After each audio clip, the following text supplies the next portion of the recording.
slow down? What the fuck is happening? This is the Kino Casino, May 11th, 2026, aka Jermageddon. Now, I've said that a lot, but it just keeps getting worse, as the clickbait YouTube thumbnails would tell you. But this time, it isn't the fucking nothing burger. This time, every single fucking day, not just every day, every hour, every quarter fucking hour, the entire story is changing. Like, the title that says "Quartering deletes Twitter" is out of date. Do you know?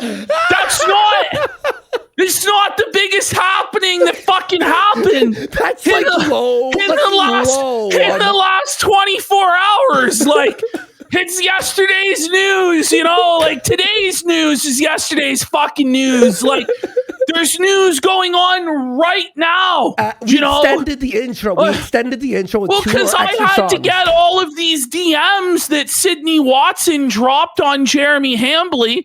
That the DM drop ended, folks, because Jeremy Hambley is blackmailing Sydney Watson right now with threats of lawsuits, doxing family members, potential violence. Who the fuck knows? And you gotta, like, who is this man? Like, he has the ability to just take down YouTube videos with a snap of his fingers. He has the ability to silence Me Too victims with just a simple phone call or text message. And make no mistake, folks, that's 100%, in my opinion, allegedly, what the fuck happened tonight. Because Camelot's leaking all of these DMs exposing that Jeremy has been blackmailing Sydney Watson for years. He screwed her over in their business dealings, just completely fucked her. He was creepy with her in public. There are recordings of Jeremy Hambley that Sydney Watson made that God fucking knows, and the tape was due to be released tonight, folks. We were promised that the audio recording of Jeremy Hambley being creepy, he was drunk, who the fuck knows, was going to be dropped tonight, completely exposing him. By the way, shocking that Sydney he was doing Watson, that. Yeah, I know, right? Well, we all knew. It was an open secret. Yeah, exactly. Just like it was with Harvey Weinstein. And that's what we're dealing with here tonight, folks, is the Harvey Weinstein and Ghislaine Maxwell of the right wing in the quartering Jeremy Hambley and CHRISSIE Mayer. And Judgment Day is here for these fucks. They're finished. They're cooked. That CHRISSIE Mayer show, what the fuck?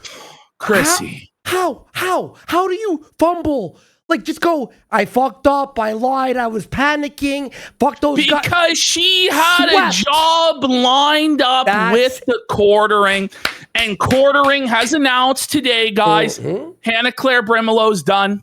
She's resigned. She's not showing up for work. He said until the midterms. So she's gone till November? Or it's the same lie. It's the same lie we were told about Luke, where Luke went up to the farm upstate to run around in the hay patch and play with all the fun animals, and he would be back by the midterms too. And we've received no update on that. Jeremy Hambley was alone today. Yeah, that's where Luke is. Luke had the best timing in the world when he got out of this flaming shit heap Titanic fucking disaster in the nick of time, last plane out of fucking Saigon, like out of this basically unscathed. We even said, I think you said before he left, you're like, Luke, you're better than this. You have to go before it all. And he was. And he was better than this. And he did go.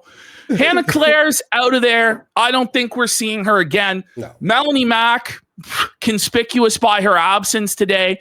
You'd figure if Hannah Claire was going to bail and not show up, even though Melanie doesn't typically work Mondays, she could have done her boss the solid of standing by her after she made the whole mess much worse on Chrissy Mayer's show and basically sunk Chrissy Mayer's entire career. Although you can't even blame Melanie Mack because Chrissy had so many opportunities to save it and she fucked herself so badly. And tonight, folks, you're going to see clinically, surgically, precisely an expose of Chrissy Mayer that just destroys all of her narratives. Chrissy knew. Chrissy knew. She knew the whole time before she had the interview with Melanie Mack on the 22nd of April, a full 2 weeks before the interview.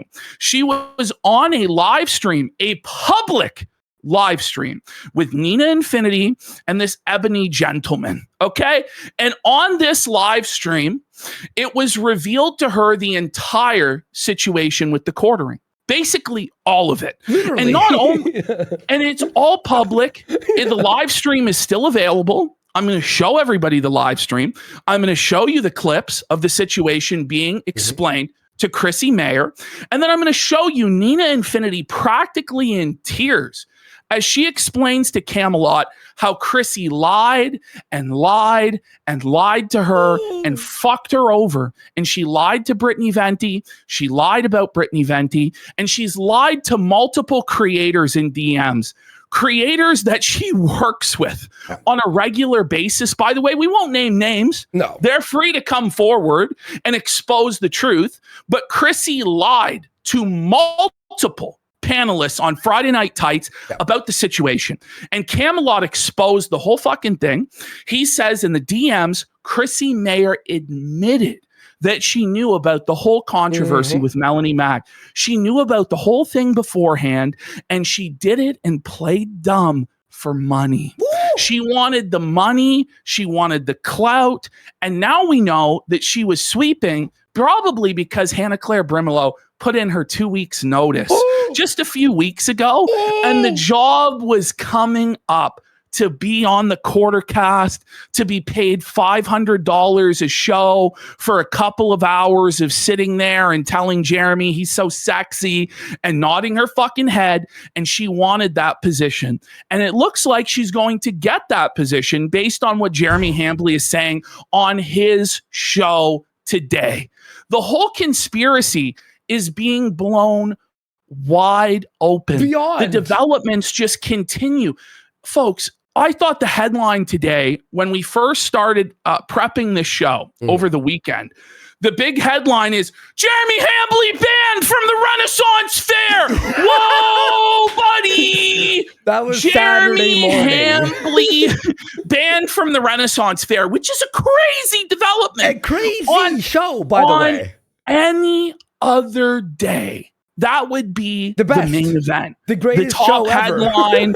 This is amazing. We're feasting, bros. We're winning. Hambley's defeated. Quartering's destroyed. Because that Renaissance Fair is one of his favorite things in the world, he says. Him and his wife go 5-6 times a year, nearly every weekend during the summer. And because of his creepy behavior that was uncovered in a multiple-hour stream where he was perving on women and children and making families uncomfortable with his drunken, foolish antics while his wife was with the bull doing God knows fucking what. I'll tell you what. He was officially banned from that property and all of the other properties managed by that Renaissance Fair, which means he can't even go to the one in Chicago. He can't go to the one in LA. He can't go to any of the 4 properties they manage. Like the entire Midwestern Renaissance Fair, it's over for Jerry. Bye. Then Jeremy Hambley decided that rather than focus on the evil Nazi trolls of Kino Casino, which it's easy to paint us as the bad guys. You know, it's very easy to go, holy fuck, these guys are cruel and they're assholes and they're making fun of things that they shouldn't and they're transgressing boundaries and they're edgy and oh my God, and we say, right? You know what? Instead of going after us, He goes after the most popular panel show in his own entertainment fucking niche. Field genre. Yes. Yo! The anti-woke content. He goes after Friday Night Tights. Goes after Gary, a nice guy that nobody has anything bad to say about, who doesn't want to deal with drama. And the whole reason CHRISSIE wasn't invited to the show on Friday was because she fucked up and created unnecessary drama that was then going to fuck over everybody else on the panel, because a bunch of people are rightfully pissed off because CHRISSIE Mayer, Jeremy Hambly, and Melanie Mack are pissing on people's hands and telling them it's fucking raining. They're telling people that 2 + 2 = 5. They're telling people that the chocolate ration was increased from 50 grams to 40 grams. They're telling us things that we just know aren't so, and they won't give anyone a platform to speak against it.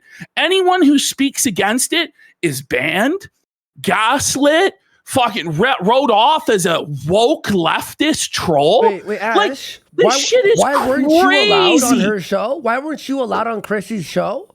I wasn't allowed on CHRISSIE Mayer's show. I was screaming to go on that show. But she said no. But why can't you go on her show? Because we're banned from YouTube. Whoa. But I'm not. But I'm not. But I'm not. Who? But we're going to show the receipts of the lies. When she says that she can't have anyone that's banned on, she had Ethan Ralph on. And he's been banned a million times. To have Ethan Ralph, who's double, triple, quadruple banned from the platform, known doxer, known swatter, known like actual harasser, has Woman restraining beater. orders against him in real life, has beaten women on camera. She's willing to platform that guy. Also, she's platformed a ton of people who have been banned from the platform, like Cecil Says, et cetera, right? Yep. She's willing to platform, but she won't platform me, who isn't actually banned from the platform, right? Because she was scared. She didn't want to be held accountable, because the first thing I was going to say to CHRISSIE Mayer when I got on, do you expect us to believe you have fucking Alzheimer's? Yeah. Because you were just on a live stream 2 weeks ago where the whole thing was explained to you. And not only that, Nina Infinity, who is not a drama monger, who is not a troll, who is trying her best to be a professional political commentator with integrity, okay? Like she's in tears about how you lied to her, how not only did she explain it to you in public, but afterwards, for over an hour on the phone, outlined every single bloody detail of this entire situation with receipts. And you were on board as having known that Jeremy did this shit. And then when it came for your live stream, by the way, Nina also warned you in the hours leading up to your live stream not to do it. That if you were going to do it, you needed to have questions to press Melanie Mack, or it would be a disaster. And you didn't listen to her, and you lied and pretended like you had no idea what was going on. You lied to Brittany Venti. You basically admitted that you lied to Brittany Venti on the air last night without admitting that you lied, because you're just allergic to accountability. You're allergic to responsibility. And I would say typical woman moment. But this was beyond anything I've ever fucking seen before, where you're just caught in so many lies and you're given so many outs. All you had to fucking say was, I'm sorry, I panicked, I was under pressure, I wanted to protect my friend, I lied, and it was wrong, and now I'm throwing Quartering and Melanie Mack under the fucking bus. That's all you had to do. Literally. But instead, you were desperate to get this job working for Jeremy Hambly. For whatever this is like working at the Krusty Krab and throwing it away for the chum bucket or some fucking shit like this. Like, this is working at fucking Google. You're working at Friday Night Tights, the top brand in terms of anti-woke content in the world. Literally. And you decide to go to a failing program with no viewership, no support. Why? You have to wonder, what the fuck is going on here? 2 million subs. plus 10,000 purchase subs every week that Jeremy adds. She checks it and goes, "Oh, look at the number." That's what she thinks. But when you look at the She's chats, such a boomer. Twitter, She's anything, such a boomer. She actually believes the botted numbers. Oh, But if you just looked at the revenue today, it was $76. oh. How are you going to afford 3 full-time co-hosts making $76 a show? Come on. Chrissy just smells a simp mark. She smells the blood in the water. She heard the tales of Sydney Watson pocketing $250,000 off of this simp. And in her mind, she goes, woohoo, I'm hotter than Sydney. I can probably get $500,000 out of this fat poop pants fucking cock. And it's just so transparent what's going on here. And I just can't understand why. There has to be more to this. There has to. Doesn't there? Well, because there has to be more to what's going on. Buddy, she's burning down her whole career to defend Melanie. It's like, oh, but she's my friend. Okay, but you could tell your friend that she's being a fucking retard, and shouldn't you not support deplatforming and flagging? Ultimately, what it comes down to is that Chrissy Mayer, Melanie Mack, and Jeremy Hambly all believe that they are special, that they are anointed, that they are the mainstream, that they are the gatekeepers who get to decide who's at the cool kids club and who's not. Not only that, they get to decide what's true and what's not. They believe that the chat, no matter what evidence they see contrary to their narratives, no matter what you, the viewer at home, see with your own eyes and hear with your own ears, you must listen and believe what they say, because they have a high subscriber count, even though they actually have no real audience at all, no viewership, no engagement, no supporters. They genuinely believe that they have the clout to get away with this, and that everybody else is a nobody and a bum. They believe that Nerdrotic is beneath them. Heel versus babyface is beneath. It's completely delusional. It's because Jeremy Hambly has created this narrative around himself that he has infinite wealth and prestige and power. And they have got high on their own supply and bought into their own hype about this situation. But as we're going to find out tonight from Camelot and Sydney Watson, and apparently insiders within the Quartering's camp, Quartering's on the verge of bankruptcy. He has expenses bordering on $30,000 a month just to pay his fucking bills. And he's only making about $3,000 a month from YouTube.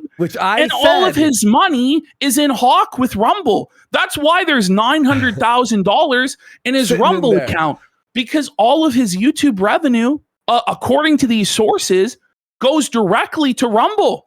And Rumble decides at the end of the contract whether they will release it to Quartering or not.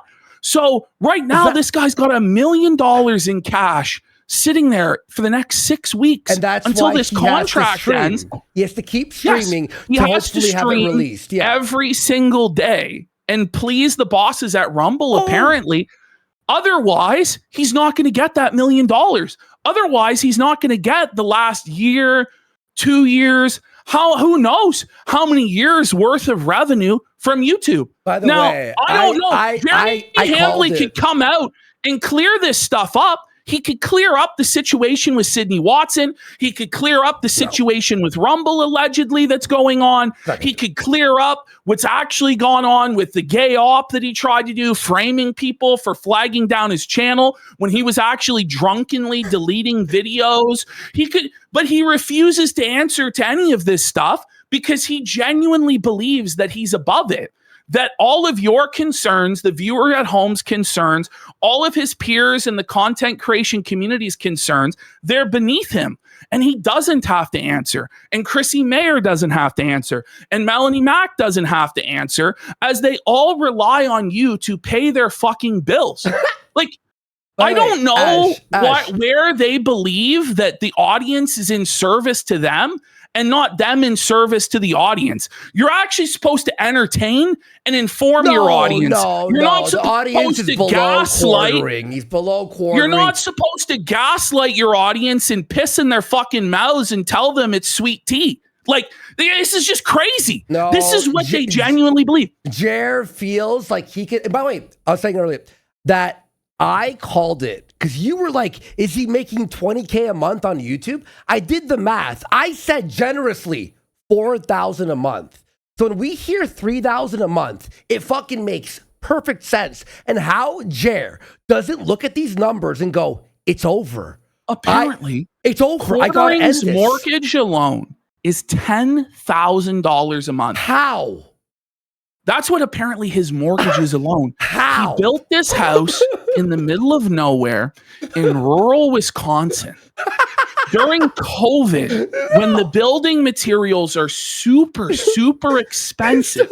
And not only that, he took out a home equity line of credit for $300,000 at 7.5%. And that's public record that that's the case, that home equity loan.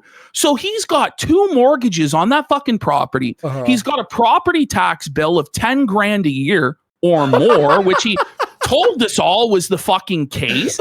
He's got massive maintenance bills. He's got staff to pay. He's got apparently Pokemon cards that he's buying, all of this stuff. He's buying advertisements on YouTube to prop up his channel. He is spending so much money, and he spent so much money that I believe the cupboards are bare. I believe that he is just maybe a year, maybe 2 years, maybe less, a matter of months away from a complete and utter financial crisis and collapse.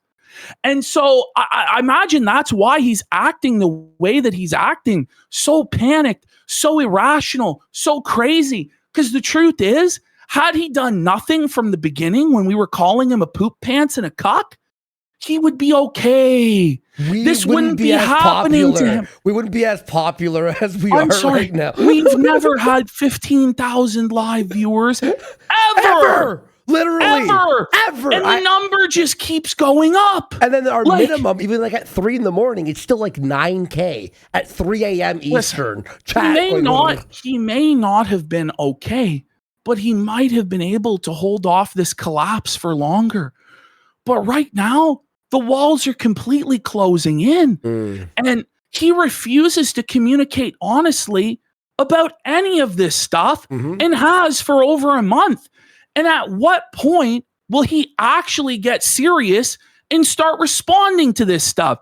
Because this isn't anymore 2 Canadian retards. Whoa, he pooped his pants. We're having serious allegations, credible allegations from his co-host and business partner of years that he's blackmailing her, threatening to dox her and her family members, screwing her over in business dealings, being sexually creepy. There's apparently recordings of him on the phone, drunk out of his mind, being a leering, creepy fucking pervert. His coffee company isn't following FDA regulations, allegedly. The packaging on the products, he hasn't put the nutritional information on that he needs to. So he's not in compliance. It still hasn't fucking happened, man. Oh my God. There's just his so channel much. His channel he's views lied are to his actually friends. brutal. Like these views. And that's his viewership has completely collapsed. His biggest source of revenue, where all this money comes from to pay for all the vanity projects, the coffee company, the live stream, even though those are black holes that put him in the red, the YouTube channel brought in so much money that he was able to paper over his failings in business elsewhere. But now, this guy, he's fucked. The viewership is in the toilet. Oh, look at and this. when you do see a video here that does get a higher view count, you can rest assured it's because this guy has purchased advertisements on YouTube to promote them. And how do we know that? Because he told us. And we found them. He told And people have seen the advertisements from him and have posted them, and we've shown it on the show. This guy is in a world of hurt. He snaked his friends, Bering and Count Dankula. Bering released DMs with Quartering, where Quartering admits to the flagging. Yes! Where Quartering admits that he did the stuff I'll that flag everyone. that he's been denying for weeks and making more threats to flag people down and flag down his friends. And then he takes 7 years of their hard work that they work together in different time zones to coordinate this, because Jeremy's in American Central Time and Dankula and Bering are in Greenwich fucking Mean Time or whatever the fuck across the ocean in England and Scotland respectively, and they're staying up till God knows what fucking hour their time to make this podcast happen. And it had a dedicated fan base that did love that show, regardless of whatever you think about it now, with some of the comments that have come to light and some of the clips that we fucking played. Okay, and Quartering snaked these guys and deleted all of it. But now, why? We all know it was archived. It was all archived. Like, there was no point. It was all archived. There was no point to this Quartering. He said at first, like, the lies, they just keep compounding on each other. Us for flagging? These guys need to just tell the fucking truth. The first thing Quartering said, of course, was that it was flagged down by Kino Casino. Why would we do that? Well, why? It doesn't make any sense. It would be us throwing away everything. Yeah. You know. But what he could have done was had Teddy Feezer flag it down for him and make it somewhat believable. But this guy's brain isn't working properly. This guy's brain is fucked up, as we've shown on SSRIs and Xanax, and he's a chronic alcoholic. And so he just deleted it on his own and thought that everybody would say it's flagged down. But you can tell when a video is flagged down and when it was deleted. So when you put in the links, it said this channel has been deleted. This video has been deleted. Not and this he was has been caught. removed for harassment or anything. So then the lie becomes, oh, well, I told my editors over Signal Chat. What do you mean Signal Chat? What? You know, as an extra detail to throw in, over-explaining because he's lying. I told my editors over Signal Chat to delete this stuff for the algorithm. Okay? Then the story changes. How does that make sense? First of all, how does that lie make sense? Because he thought mixing live streams and videos fucked with the algorithm. So then everybody's like, that doesn't make sense. So then he changes the story again and says that he did it. And this is the real reason, even though it doesn't make any sense. He deleted it because people were making fun of him for the things that he said on that show. Well, yeah. No shit. That reasoning doesn't really make any sense because I personally have an archive of every single fucking episode. But he was drunk. Varicose Veins on Kiwi Farms has an archive of every single episode and has been clipping every single episode and is almost done clipping every single episode of the show. So there's really no point to this other than it was a gay op to try and smear us as flaggers that magically it would get him out of his crimes. But it was never going to work. And then Bering and Dankula wake up in the UK in the morning and go, what the fuck have you done? Yeah. Jeremy, what have you done? And Bering messaged me and he was like, what the fuck? And then I was just like, yeah, he deleted all your videos. Quartering didn't have the balls, didn't have the testicular fortitude as a man to actually answer the DMs from Dankula and Bering. And rather than have any sort of accountability whatsoever, because again, he believes that Dankula and Bering, guys who helped him extensively, promoting him, working with him for a decade, are beneath him and not worthy of an answer. And he deleted his Twitter out of shame rather than answer his friends of over a decade. And this was all self-inflicted. He did not have to do this, but he chose to do this because he is a mentally ill basket case that is spiraling, that believes that he is a god, that he is a mafia don, that he is a king, that he is above criticism, that he is above mockery, that he has the power to not answer any questions, concerns that anyone has because he's above everybody. They're all beneath him, and he's the king. Oh, by the way, Australia. Bering's Australian. Secondly, speaking of Bering, here he is. He's Australian. So No. imagine now it gets even worse. I know. I was gonna say. So you have to coordinate the Australia time zone, the British time zone, yes, and the Central Standard Time zone. So Bering had quartering flushes that all down the toilet. Fuck Jeremy Hambly. Yeah. Fuck Jeremy Dale Hambly of Wisconsin. Fuck him. And look at this tweet, Ash, by Bering 18 minutes ago. Trizen effect, noun. And he's showing our view count here. It's actually at 16.2. But by the way, props on everyone who finally stepped up and went, no, you know what? Fuck this guy. What the Seriously? Fuck? You know, they were trying their best to try to make an amicable ending to this. But there's no amicable ending to this. Because quartering is insane. He's a psychopath. The thing is, if he's allowed to get away with what he's done, where he took down our clip channel by contacting his YouTube rep, he told everybody what he was going to do, both privately to Josh Moon and publicly on his Twitter timeline. And then a few days later, Andy Worski's channel, which was just reinstated by YouTube 6 months ago, found to be in good standing and no problems with it, was taken down with no explanation. The appeals that we filed are sitting there processing for fucking weeks with no answer. Months now. And then within minutes of that channel being taken down, our clip channel gets taken down for ban evasion, just like Jeremy Hambly said it would. I don't know of any other person ever, H3H3, Keemstar, that has that level of power at YouTube. Who else has that level of power at YouTube? How does he have power like this? And then we've watched in the following weeks, in the subsequent weeks, as channel after channel after channel that has criticized Jeremy Hambly has either been banned entirely, been age restricted, or received strikes. The list is endless. Mikey No More, Camelot 331, Yellow Flash, Smash JT, Rant Man. There's a lot of smaller channels as well that have also run into issues. Now today, Sydney Watson leaks DMs to Camelot 331, exposing Jeremy Hambly for creepy sexual harassment, exposing him for blackmailing her, exposing him for threatening to dox her and her family. She has recordings of Jeremy Hambly drunk saying God knows fucking what.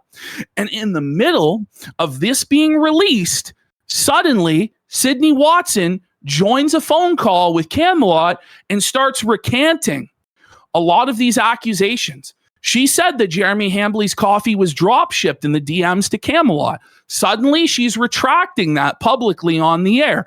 She's talking about all sorts of things that she said just a day ago totally happened, now no longer happened. What happened? Or she's unsure if they are true or whatever. She's clearly being blackmailed by Jeremy Hambly. Allegedly, in our opinion. Well, it's obvious. She said that she was being blackmailed, and now suddenly she wasn't. What does that sound like? It sounds like somebody that's being fucking blackmailed. Do you know? And I'm just starting to get fucking sick of this shit. I really am. I'm tired of the sweeping. I'm tired of the lies. I'm tired of these people pretending that this stuff isn't going on when we all know it's going on. So, as I was saying at the beginning of this point, if we allow Jeremy Hambly to get away with taking down any channel critical of him, silencing his accusers with threats of lawsuits, threats against their family, doxing them and the people they love, and we take the boot off of his neck and we let him live to see another day, rhetorically, obviously, right? If we allow him to continue on, this is just going to happen again. That we can't tolerate him. We can't tolerate his presence. He believes that he's a mafia boss that doesn't have to play by the rules. He threatens people's families while claiming that it's his family that's under attack, even though there's no proof whatsoever that any of the victimization and harassment that he claims to have received has ever happened. And we all know what his standard was back in the day for women that said that they were being harassed, they were receiving death threats. He said, prove it. If you're going to claim that, post receipts. Jeremy Hambly claimed there was a red F-150 on his property. He claimed that his wife is living in fear and is afraid to answer the door because so many people came to his house.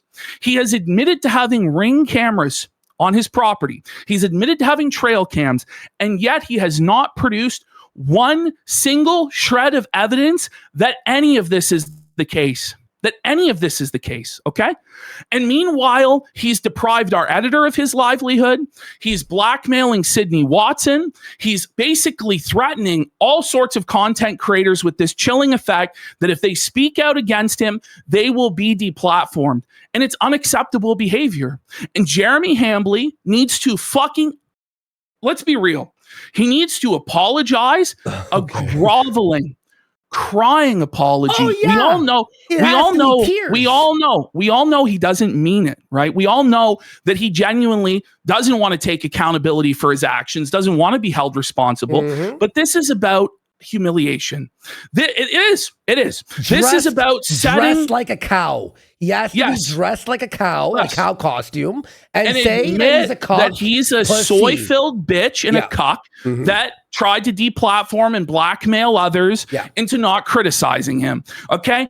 He has to cry like a bitch. And why? As a deterrent to others, to show others this is what happens to you when you act in this way. Because the way that he has acted is completely egregious. Then he needs to check himself into rehab, not just for the good of everybody else around here, but for his own good. Because he's clearly an alcoholic, pill-popping lunatic that spiraled out of control. He needs to go to rehab for several fucking months and get the fuck off the internet.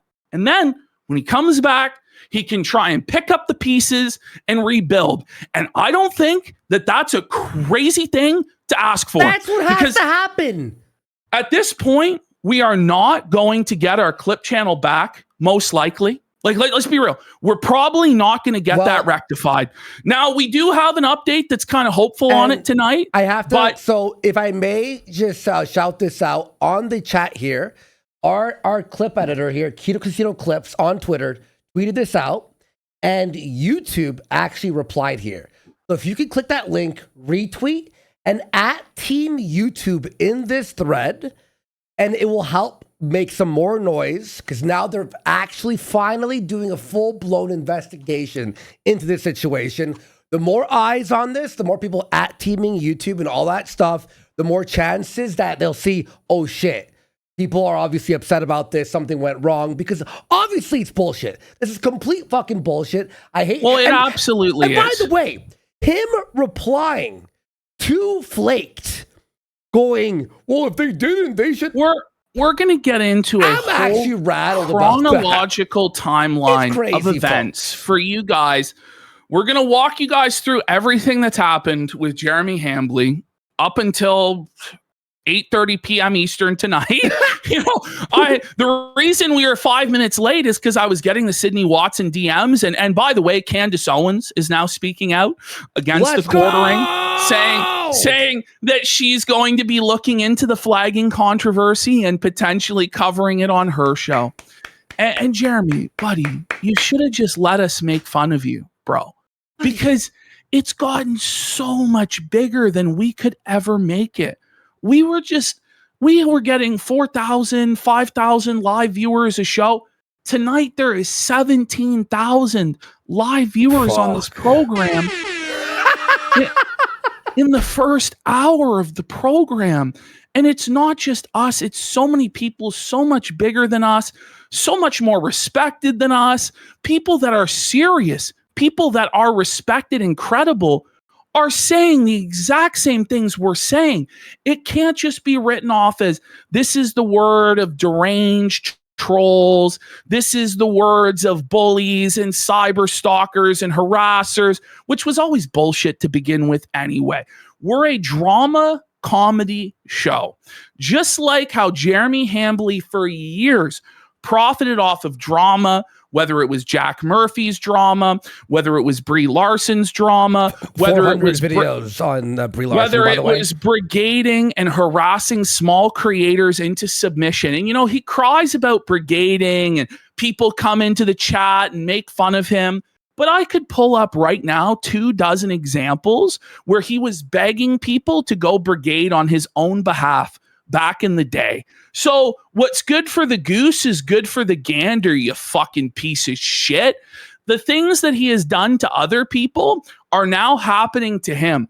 And he doesn't like it because he thought that he would always be the boot. He thought he would always have the bigger platform and the bigger audience, and that he would be able to browbeat people into submission with his numbers, with his threats of doxing, with his threats of lawfare, with his threats of deplatforming. But it's not going to work anymore, Jeremy. It's not. And every single day you go without properly addressing this, it's only going to get worse. Do you understand that? Do you understand how bad that it's got? And it's not just you, you selfish piece of shit. It's everybody around you is now radioactive because of your selfish scumbag fucking actions, bro. So you got to look in the mirror. You got to take stock of what's going on.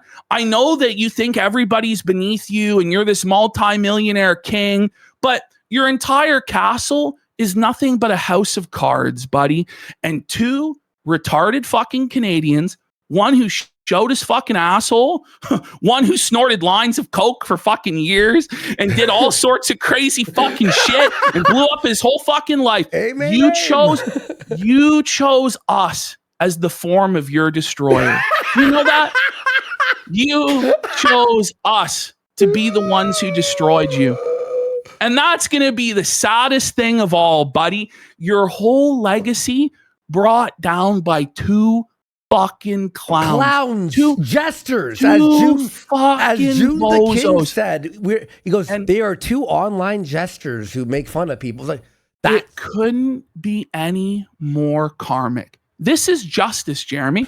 This is punishment from God. Do you understand? Mm-hmm. You put on that cross, your $10,000 platinum crucifix, like the Pharisee you are, pretending like you're righteous and clean and washed in the blood of the Lamb and holier than all of us, a holy roller. And you hold that Bible high and high as you lie and lie.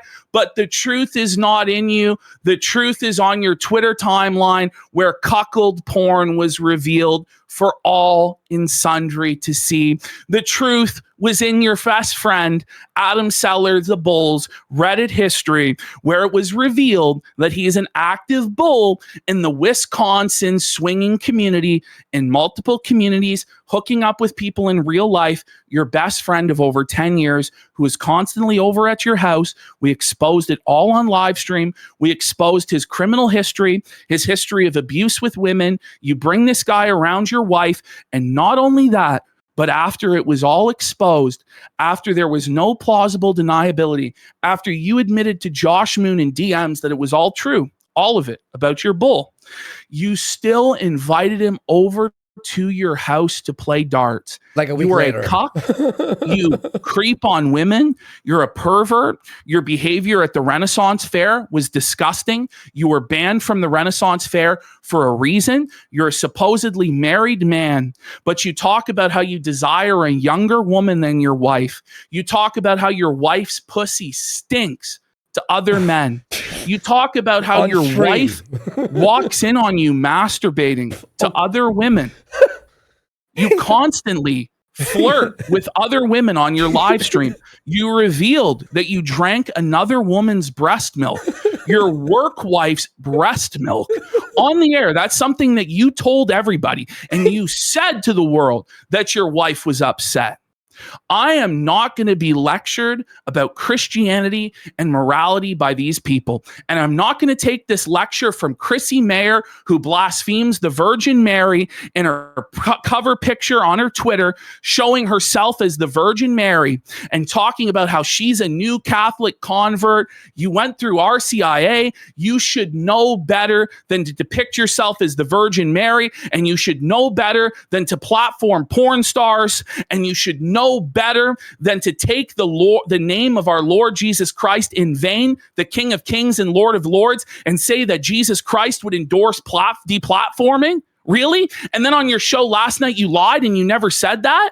Well, I have the clip of you saying it, and I have the clip of you lying. And I have the clip of Melanie Mack saying that once you tell one lie, you should never be trusted.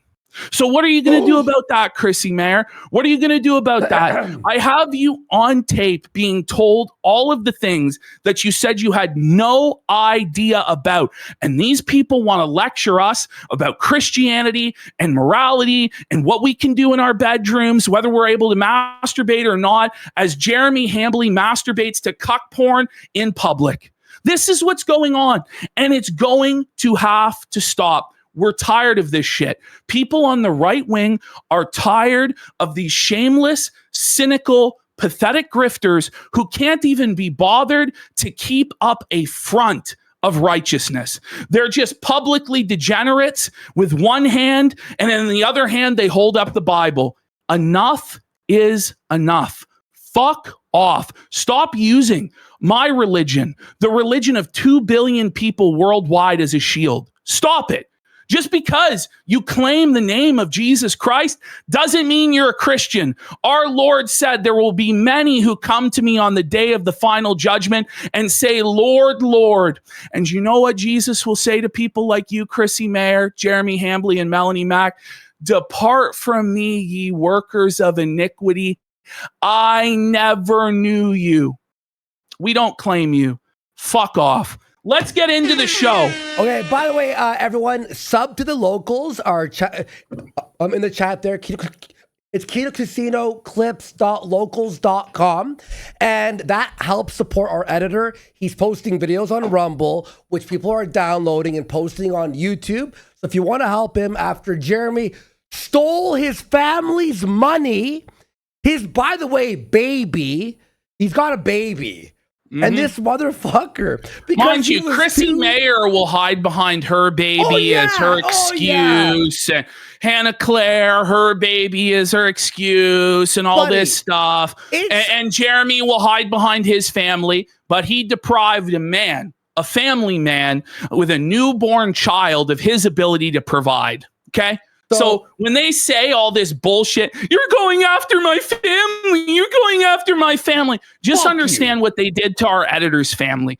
Fuck you. Thank God we have such a supportive community here that has come forward in droves to support our editor in this time of crisis. It's just a shameful situation. So I'm doing extra streams there, and there's people it's like a chat there. It's really cool. So go sign up if you want to help support our editor. And let's read some super chats here, some quick ones. I know we have a lot, so we'll try to get through them as fast as possible. Hank4720 for a sub. Sooner Pet for 10 subs. Tracy Renee for 5 subs. The Doug Mack for 5 subs. We got VLT Goblin for 30 subs. Drink, snort, pull, reel for 25 subs. Go. I hate the Antichrist 4 for 25 subs. Let's go. Sooner Pet for 20 subs. Yellow Flash for 10 subs. Dean Roth for 10 subs. Markkinen for 10 subs. LT Farquad for 10 subs. Gas Station Boner Pills for 10 subs. Gomlius for 10 subs. Kilgore for 2,000 kicks. Bystander Syndrome for 500 kicks. Darkside Nate Real for 5 subs. Kino is Hell for 10 subs. Roarcast for 5 subs. Johnny Junker's cum-filled ass for 5 subs. Okay. Eternal Waters for 5 subs. Dr. Spike for 5 subs. We've got Safaworski for 5 subs. I think there was also one. Did you read that 10,000 one? No, I didn't. It's right there on For the top of the chat. 10,000 kicks! We got go. dramatic discussion. Holy fuck, guys. Says, I'm a 49-year-old woman. What? Not the demographic you would expect. Who's been your biggest fan since Jer pooped his pants in Walmart. Now I'm here on Kick. Jeremy, if we're getting 49-year-old women to sign up for Kick, it's over for you, bro. It's done, buddy. It's actually Suff done. for Jer. We got DSP Noodle Arm says, fuck off, quarter incher for 2,000 kicks. Jelly King 108 for 5,000 kicks. So what color Bugatti is Jeremy buying you, gentlemen? Look at this turnout. I know. We might get the Bugatti after all, bud. We got free Hannah Claire for 5,000 kicks. We did it. Hannah Claire is free. We read that one. The Beast 808 for 5 subs. We've got 60 Reese. Boys, please retell the story of Jumbo Jer telling Luke about his dog's balls and still figuring out the right holes. We'll get to that eventually. Like, honestly, guys, well, hey, listen, there's too much. And by the way, there's simply too much. After all the updates in the future, we have Muda's vid, Brittany's vid, Cameron, unlimited amount Bearings vid. Like, we want to watch it all. And we got Ace King suited for 5,000 kicks. Fuck you, Jeremy Dale Hambly of Wisconsin. Oh, wait, and we missed one here. DSP Historical Society shirt for 25. Is he lying to me? Did you lie to me, bro? E-Bombs Girl for 5 subs. Platty Stein for 3 subs. 1 million followers today. By the way, over like 1,000 followers since we started. Okay. By the way, sub to locals. It helps support our editor. Let's fucking go. Let's get into the show. Get hype. First, we're starting with fucking hype. RTU. We're starting in the quarter. I'm kidding. No. It'll never be time for another RTU segment ever again in this motherfucker. All right, DSP Holy. before the Okay. It's time for the new Jer meltdown. It's every day, by the way. That's every day. So, this is crazy. Okay. From these guys who are telling us they're the Christian, moral, righteous role models of the world. This is one of the most shameful and disgusting things I've ever seen in my entire life. Such a shameless and pathetic grift that I don't even think Facebook mega boomer grandmas would even fucking fall for this shit. Okay. They would even find it distasteful. Listen to this. Listen to what he says here. Okay. On a Charlie Kirk video. Here from the quartering, a massive win for Charlie Kirk yesterday. Smash that like button if he's staring down. Oh my God! Scumbag liar! Retard alert! Retard alert! Retard! Smash that like button if he's staring down from heaven. So if you don't hit his like button, there, then what is Charlie in hell? You've profited enough off of Charlie Kirk's death, you fucking scumbag. Hang on 1 second. What? And enjoying the fact. Okay, it was doubled up from on your audio, but yeah, whatever. Go ahead. Okay. Play it again. Yeah. Play it again. Jeremy here from the quartering, and a massive win for Charlie Kirk yesterday. Smash that like button if he's staring down from. What if you don't? Is he in hell? Well, that's what I'm saying. You know what I mean? No, but it's just so pathetic. That's actually crazy. It's so disgusting, buddy. We know by his faith in Jesus Christ that he's with his ultimate comforter, his ultimate mediator, his savior, Jesus Christ in heaven. We don't need to smash the like button as though the like button somehow will influence God's eternal judgment. For you to make such statements as these, you have no fear of a living and wrathful God. It's all just a big joke to you. It's all just a big grift to you to fucking milk for engagement and support. It's disgusting, Jeremy. We rebuke you in the name of the King of Kings, Jesus Christ. Shut your fucking pie hole. And you remember last week, I showed you the clip of him on the Worst of Jer telling people, so animals were being abused. And he said, for every like, a dog will be saved from the abuse. How the fuck Do you grift on dying animals and now God? Oh, it's in Charlie the state Kirk. of Charlie Kirk's eternal soul. Like, What? This is so pathetic. This is the sort of thing you would see on Facebook. You remember the memes on Facebook where it's like, my child will like, and it's Jesus, and then Satan's like, my child will ignore. Do you know what I'm talking about? You know what I'm talking about? One like is one prayer. Or it was like, oh, share this to 10 people, or Jesus won't look after the soul. And you're like, oh, I got to send this. Buddy, this is crazy. How the fuck is he? And look at him here, by the way. Folks, look at his face. This is the most pale looking fucking man. Look at him. He looks sickly. He looks like he's dying. But this is the wolf in sheep's clothing that comes upon the devourer, that comes upon the sheep in the flock and devours them, that destroys them, that pretends that he's a Christian so that he can steal your money. That's what this is. Straight up. Buddy, if he was like I bet you he wishes he was a straight up thief at this point. By the way, this is how low he thinks of you out there that are Christians and believers and that call upon the name of Jesus Christ as your personal savior. He thinks that you're stupid. He thinks that he can rob you blind. He thinks that he can grift in this shameless and transparent fashion, and you'll still support him from any and all attacks, no matter how degenerate or disgusting or depraved he will be, because he's a member of our tribe. No, you're not. No, you're not. If you were, you wouldn't act like this. What did Jesus say to us? We will know a tree by its fruits. This is not fruit of a plentiful and productive tree. This is the fruit of a diseased, rotten tree that is poisoning the flock. I rebuke Jeremy Hambley and his blasphemy. We'll rebuke Chrissy Mayer and her blasphemy, Melanie Mack and her blasphemy today. These people are fucked. This is God's wrath coming upon them. Let's be real. Look at this, by the way, Ash. Look at this, at his hoodie here. He's lost one of the strings. What a fucking retard. He's a bum. Enjoying That's the worst thing he's done. the fact that Tyler Robinson's desperate plea to get cameras blocked from the trial has been rejected. Good. What a fucking bum.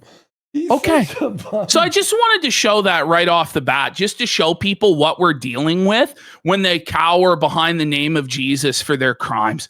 So for those of you who haven't seen it, Jeremy Hambley did a live stream back in 2020 or 2021. I forget when exactly, where he was going around a Renaissance fair, filming women's cleavage, making disgusting sexual comments in front of children. There were mothers at the event with their kids that pointed out to Jeremy, hey, my kids are here. This is a family event. And he didn't care. He just kept perving, making creepy comments, trying to film up women's skirts, down their shirts. She has kids. She's down to fuck in front of the kids. Filming women's feet, making creepy comments about their feet, etc., etc. Well, finally, Jeremy Hambley was brought to justice. The Ren Fair creeper. There's been wanted posters out there, wanted dead or alive for the Ren Fair creeper. Finally, he was captured and brought to justice, banned permanently for life from the Renaissance Fair. Oh, I don't know what happened there. If we zoom in, we can. There we go. There we go.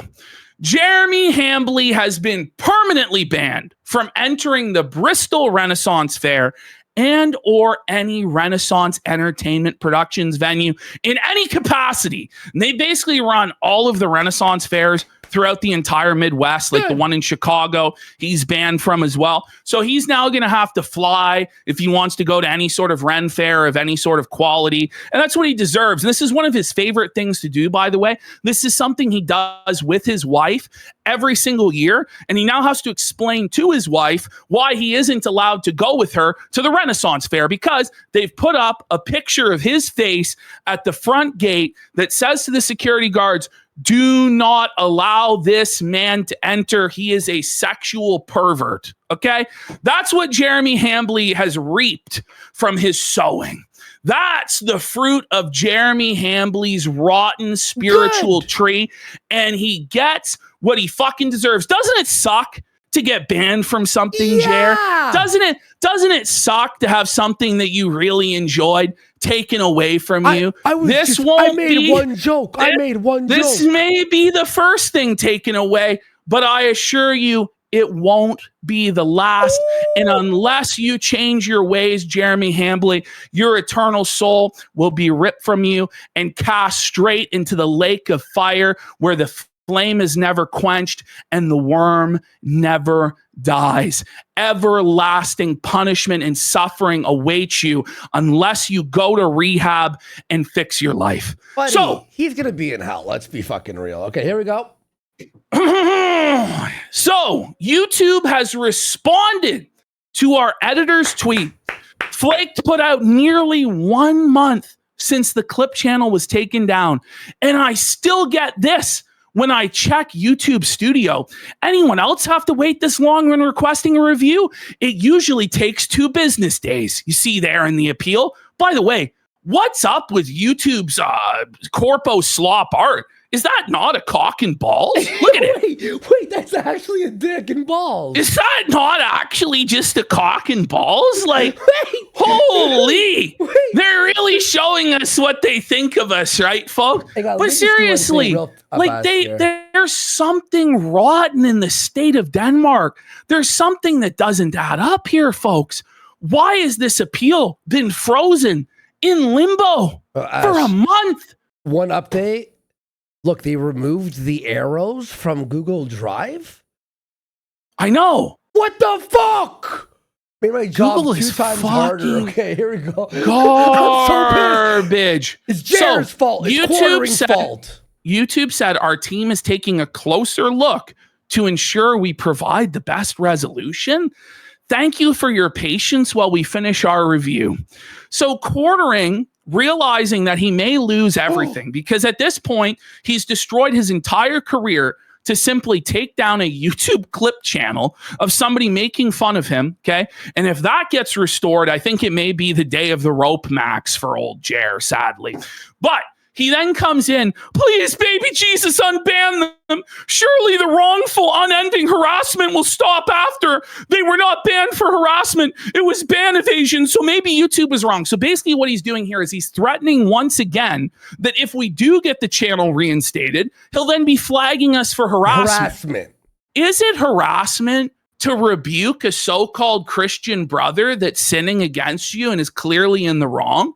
Because that's what this is. And listen, we don't attend church with this guy because, let's be real, he doesn't actually attend church. He attends virtually from his couch while he lectures all the rest of us about what sort of media we're allowed to consume. Okay. But if we were, then we would go with 2 witnesses before the eldership and confront him with our grievances against him. But since he's not actually a Christian, we have to confront him with the tools available at our disposal. And the tools that we have available at our disposal is this platform at Kick, our voices, our eyes and ears to see what he's done wrong, and our voices to rebuke him for what he's done wrong. And apparently, if you mock and criticize somebody, it's harassment. Well, this is a completely different standard for harassment than Jeremy Hambly of thequartering had for his entire career. He was going after people ruthlessly. Back in the day, every single one of Jack Murphy's tweets, he was dropping Jack Murphy's sex tape, the full thing, on every single tweet. He did 200 videos on Brie Larson alone. 283. Okay? 283. By the way, Ash, the arrows are up here now. Let's fucking go. Thanks, chat. Thanks, chat. Thank you, Indians, for moving it to this side. All right. So this guy goes, it's my understanding they weren't ban evading. Am I wrong? And QUITSering doesn't say anything. He's okay, then let them be restored. Okay. Obviously, he got my channel banned 30 minutes before the main channel, before the clip channel was banned. Because he said that, oh, I was banned, and then I linked my YouTube, and then he took that and got his YouTube rep to have it removed. Okay, so obviously, and by the way, I didn't own he the could channel. take down the clip channel. I don't own the channel either. We didn't own the clip channel, and I'm still not banned. Exactly. Exactly. So it's just complete fucking bullshit what's going on, and he knows it, but he has connections, he said. So he got it pulled. So there's Andy thanking Team YouTube for taking a look at the Kino Casino clip channel. Now, I know a lot of people have said, oh, you should sue YouTube or sue Google or sue QUITS or this or that. Listen, we're not going to be pursuing any sort of legal remedy until we actually go through the full appeals process with YouTube and actually get an answer. Because if we start launching litigation at this point in time, it could jeopardize the appeal. Ideally, what we would like is just to get our clip channel back. That's it. And for Jeremy Hambly to take some level of accountability for the things that he's done. That's really it. And all of this can come to a fucking end because it's getting crazy. And every day it gets crazier and crazier and crazier. And more people get affected. And Jeremy Hambly doesn't care because his precious ego is the most important thing to him. The most important thing to him is that he never loses face, that he's always seen as winning endlessly and never taking an L. I'm sorry, Jeremy, you have to take this L. You have to hold this L. Not just because it's obvious that you've lost at this point, but for the good of the broader community. And you will hold this L one way or the other. It's just going to get more and more painful the longer you delay. So I advise that you get down on your knees and apologize tomorrow and make this right. All right. I just sent you something, by the way, just so you can see. All right. Anyway, let's go to the next one. There we go. There we go. So, Valerum says, have another drink, pal. QUITS says, so of they are unbanned, you will stay being a shitbag. Yo! We have a drunkard alert! Let's go! Drunkard alert! Drunkard alert! Fireball stock going up, bud. Buddy! Fireball stock going up. Holy! I can't understand your drunken keyboard mashing. Holy! So if they are unbanned, you will stay being a shitbag? All right, Jer. All right. So of they. Oh, okay. My so God. Now we're going into Jer just seething. So daily. So Venti says QUITS is an alcoholic pill popper, and everything he says should be read with that in mind. Well, that is if you read it before he deletes his tweets. So for those of you who don't know, this guy every day or every other day starts melting down, threatening people, saying he's going to scalp people, take down channels, ruin careers, expose people, bitching and whining and crying. And then the very next day, or sometimes within the same hour, he deletes all of it and then pretends like it never happened. This is constantly happening. And it's happened like every single day for the last like 3 days straight. Every day. Okay. Buddy. By the way, So- Kick, thanks for putting us on the front page too. Appreciate you, Kick. Thanks, Eddie. QUITS then says he has nothing to apologize And fuck for. you, Jer. And get fucked. Have a nice day, though. Nobody, you have a lot to apologize for. But why am I being attacked still? Weeks? Because He pretends to be completely oblivious to this whole thing. He needs to address it head on, or else this is just going to continue on and on and on. Because people aren't satisfied with you pretending that what we all see happening isn't happening. Buddy, come the fuck on, dude. I'm not going to apologize. I wonder why they all hate me. Look at this, guys. By the way, this is still, I know it's like a thing where, okay, it's #1 news in the world, entertainment, right? This, all weekend, this was updating, by the way, not on the For You.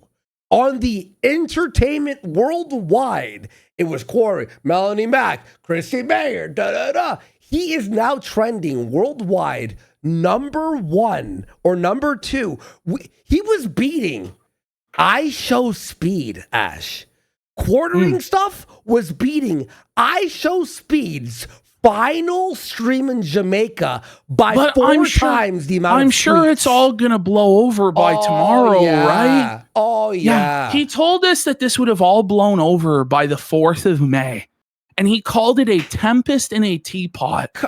Some teapot. Some tempest, Jer. My God. Holy, Come buddy. the fuck Holy. On. So then, Jer, like, I don't know what he thinks tweets like this are going to accomplish other than just fanning the flames and kicking the hornet's nest once again. Like, he seems to have the same train of logic that Darkside Phil has, where just one more statement, one more retcon, one more tweet, and suddenly everybody will understand and they'll stop making fun of him, you know, like this is the sort of logic that you can only find at the bottom of the bottle of booze, you know. So Quartering says these grown men hanging on my every tweet, my every comment, my every video in desperate hope to be outraged are the fucking weirdest people on the planet. Buddy, are you kidding me? You were the butthurt Billy that cried that we were making fun of your garbage show, you pooping your pants, you having a Sky Bowl, a pizza bowl, etc., etc. You were the one that was completely ass blasted to the point where, drunk out of your mind, you started messaging the owner of Kiwi Farms and you decided that you were Don Cuckleone and you were going to make threats. And we had to remove all of our videos or you would get our channel taken down by your YouTube rep. You said all you needed to do was make one phone call. And sure enough, true to your word, we didn't take the videos down. You made that phone call and our channel went down. And now you are... if it isn't the consequences of your own actions, Jer, I don't know what to tell you, bud. Ash, to call us like outraged, to be outraged, your channel in his mind, is burst on outrage. The way that he exactly. Everything he does is, oh my God, the woke left, we're under attack, blacks and Muslims and crime and this and that. Oh my God, guys, they changed the Marvel character. Oh, you know what I mean? Be outraged, be outraged. But he's trying to set up this framing. And the only thing this guy cares about, he doesn't care about the truth or anything. All he cares about is the frame. So the frame has to be everybody else is triggered, everybody else is angry. And it's like, I don't know. Do you not have a right to be angry if somebody breaks into your house and robs you? If somebody takes your livelihood away from you and threatens to make you penniless and take everything you have? Do you not have a genuine right to righteous indignation and to call out that person for, oh, you're just triggered, bro? Well, you're the one who was triggered to begin with, Jer. So fucking stop the cope. He goes, holy fuck, dudes, I own you. You get that right. Jer, buddy. Just by the fact that you're making this tweet alone, it means that the detractors own you, that they're dominating you, and they're making you dance. They're milking you, buddy. You're a lol cow. It's a pathetic cope. I own you, isn't it? I own you. This is the Did Brie Larson own him when he made those videos every fucking day? When he this is the classic lol cow cope. This is the stuff that DSP would say, or Chris Chan would say, Boogie would say, all the classic lol cow tropes. I'm actually rent free. You're obsessed with me, actually. You know, bro, it didn't work for them. It's not going to work for you, Jer. Sorry. Look at this. There we go. Okay, that was we watched that one. There we go.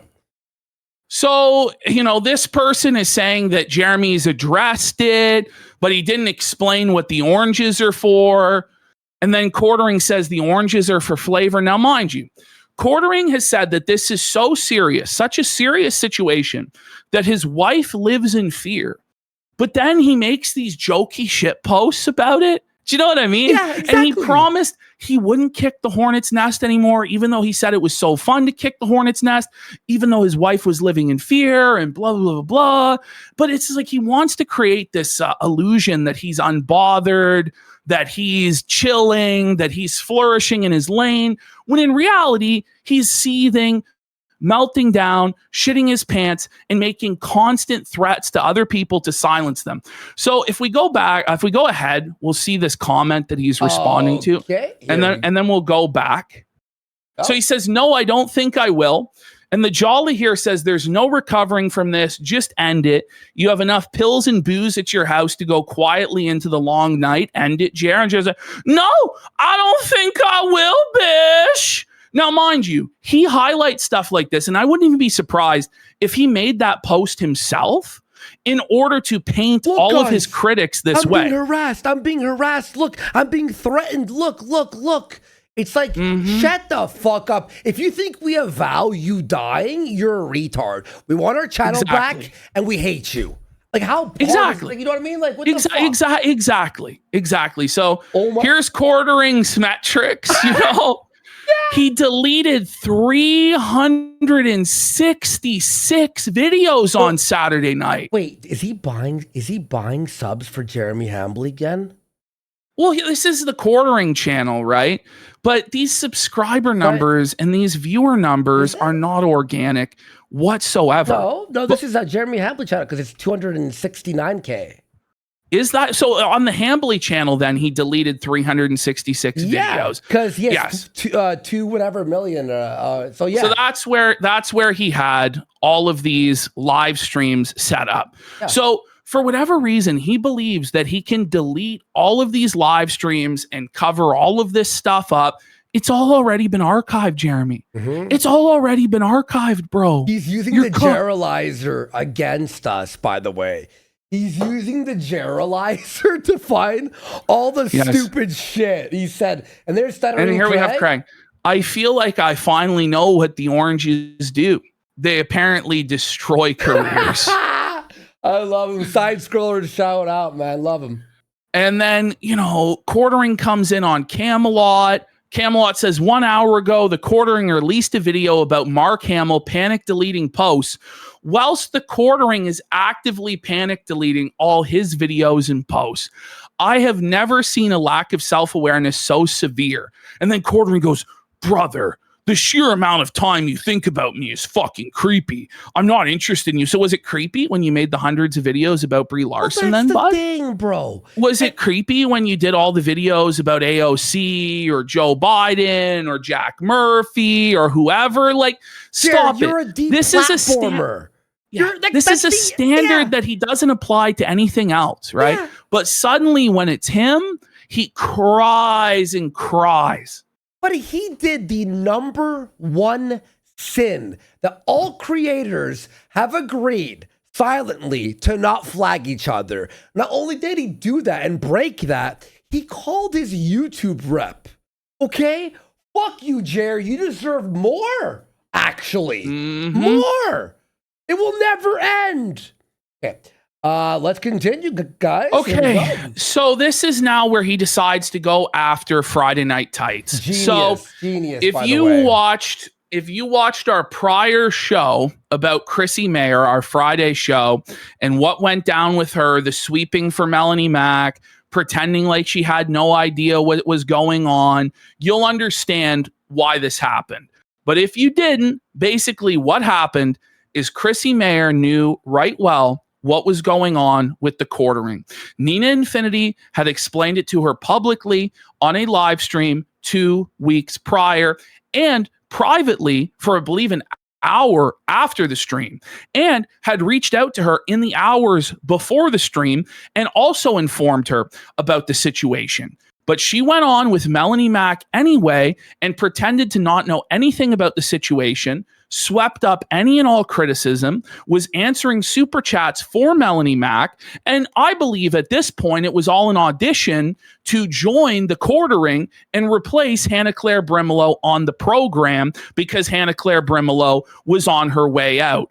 And she thought that she could get away with sweeping this up. She thought that she was going to make all of this money and then be able to double dip it by doing a show later on with Nina and Brittany and fence sit the whole issue and then get in Quartering's good graces and get hired. So this caused a massive fucking shitstorm for CHRISSIE and everybody associated with her. For those of you who don't know, there's a program called Friday Night Tights. It's probably the largest media criticism show on YouTube. I think that's fair to say. And it's cool. It gets like 20,000, 30,000 live viewers, hundreds of thousands of replay views on a regular basis.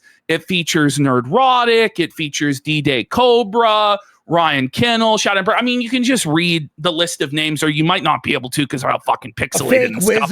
A fake wizard deep on the fried. bottom, Right? over here, he's based. This guy, Little Platoon. Yeah, they're all Chrissy based. Mayer is a regular contributor to this program. She's been on it for a long time now. Now, in the opinion of pretty much everybody, she contributes next to fucking nothing and is completely useless. She does her Alyssa Mercante impression or her Frosk impression, which is typically very fucking cringe. You know what I mean? And she mostly just sits there in silence and tries to network and suck clout from the program, okay? But the people that are there like her and are friends with her, and you know, she's a part of the show, right? Even though she doesn't really contribute anything of value. But what she decided to do was create a massive shitstorm of drama for herself and everybody involved in this show, because what's happening is this radioactive cloud that QUITS and Melanie Mack and now Chrissy Mayer have created is following everybody associated with it everywhere they go. And this is not a show for drama. This is not a show to litigate. Did you sweep for Melanie Mack? Did you sweep for Corey? It's a show to talk about Marvel movies, to talk about Star Wars, pop culture and entertainment, and have a chill, laid-back vibe. Yep. Nerdrotic Gary hates fucking drama. And to be fair to everybody on this show, they shouldn't have to deal with drama that they had no part in creating. Yep. And so if Chrissy was to appear on this show, no doubt, dollars to donuts, there would have been 10,000 orange posters in the fucking chat, rightfully calling for Chrissy Mayer to be held accountable and be dunked on. And so Gary and the other members of the panel didn't want that. And so they asked her, hey, just don't come to work this week. By the way, this is not a new thing. This has been done several times before in the history of this program. This is how they handle drama. When you have heat on you, when you're bringing baggage to the table, it's not a place for that drama and baggage. Razor Fist, they dropped him for a while, but you know what? He was brought back onto the program. He took his lumps, and now he comes on from time to time. This is how they handle business over there. Yep. Well, Chrissy Mayer and Jeremy Hambly decided to throw a piss pants tantrum about this whole fucking situation and accuse these people, who have been some of the biggest critics, the biggest champions against woke content that there has ever been on the platform. Against anti-woke. Holy fuck, I pulled a Hambly there. Some of the biggest champions against woke content on the platform, right? They had the balls to call these people woke leftist cancel mob communists. Out of everyone on the platform, they're calling them woke for not wanting to be part of drama. And by the way, do you know why they don't want you on, Chrissy? Because you were defending someone who got people deplatformed with which... Yes. Like, that's what woke people do. That's literally... Oh, but now they won't let her on the show because they're woke. No, they are against deplatforming. I just love, by the way, how QUITS and Melanie Mack and Chrissy are allowed to criticize whoever they want. But the moment they get criticized for anything, those people are SJWs and they're woke, right? So this was the statement that Friday Night Tights made. It took up the first 20 minutes of the program. I've slightly shortened it, but pretty much everything they said was very relevant, very on point. And for Jeremy Hambly to go to war with these people when they have the massive audience that they have, all of the money and viewers and support that they have, is just crazy, especially when he shares, and certainly has in the past, a huge percentage of his audience with these people. It's just a completely self-destructive maneuver. So let's have a look at what the Friday Night Tights panel had to say.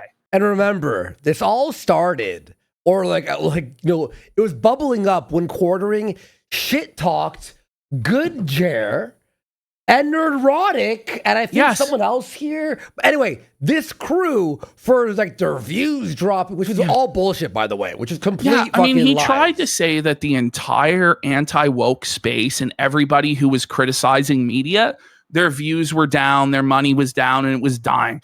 No quartering, it was your views and your money that was down. Yeah. And you tried to do a crab in the bucket, smear on these guys for God knows what fucking reason, just to excuse your own failure. It was pathetic. Pathetic stuff. Now let's watch this. This is a great clip. I guess we have to address the elephant in the room, the oranges. The orange.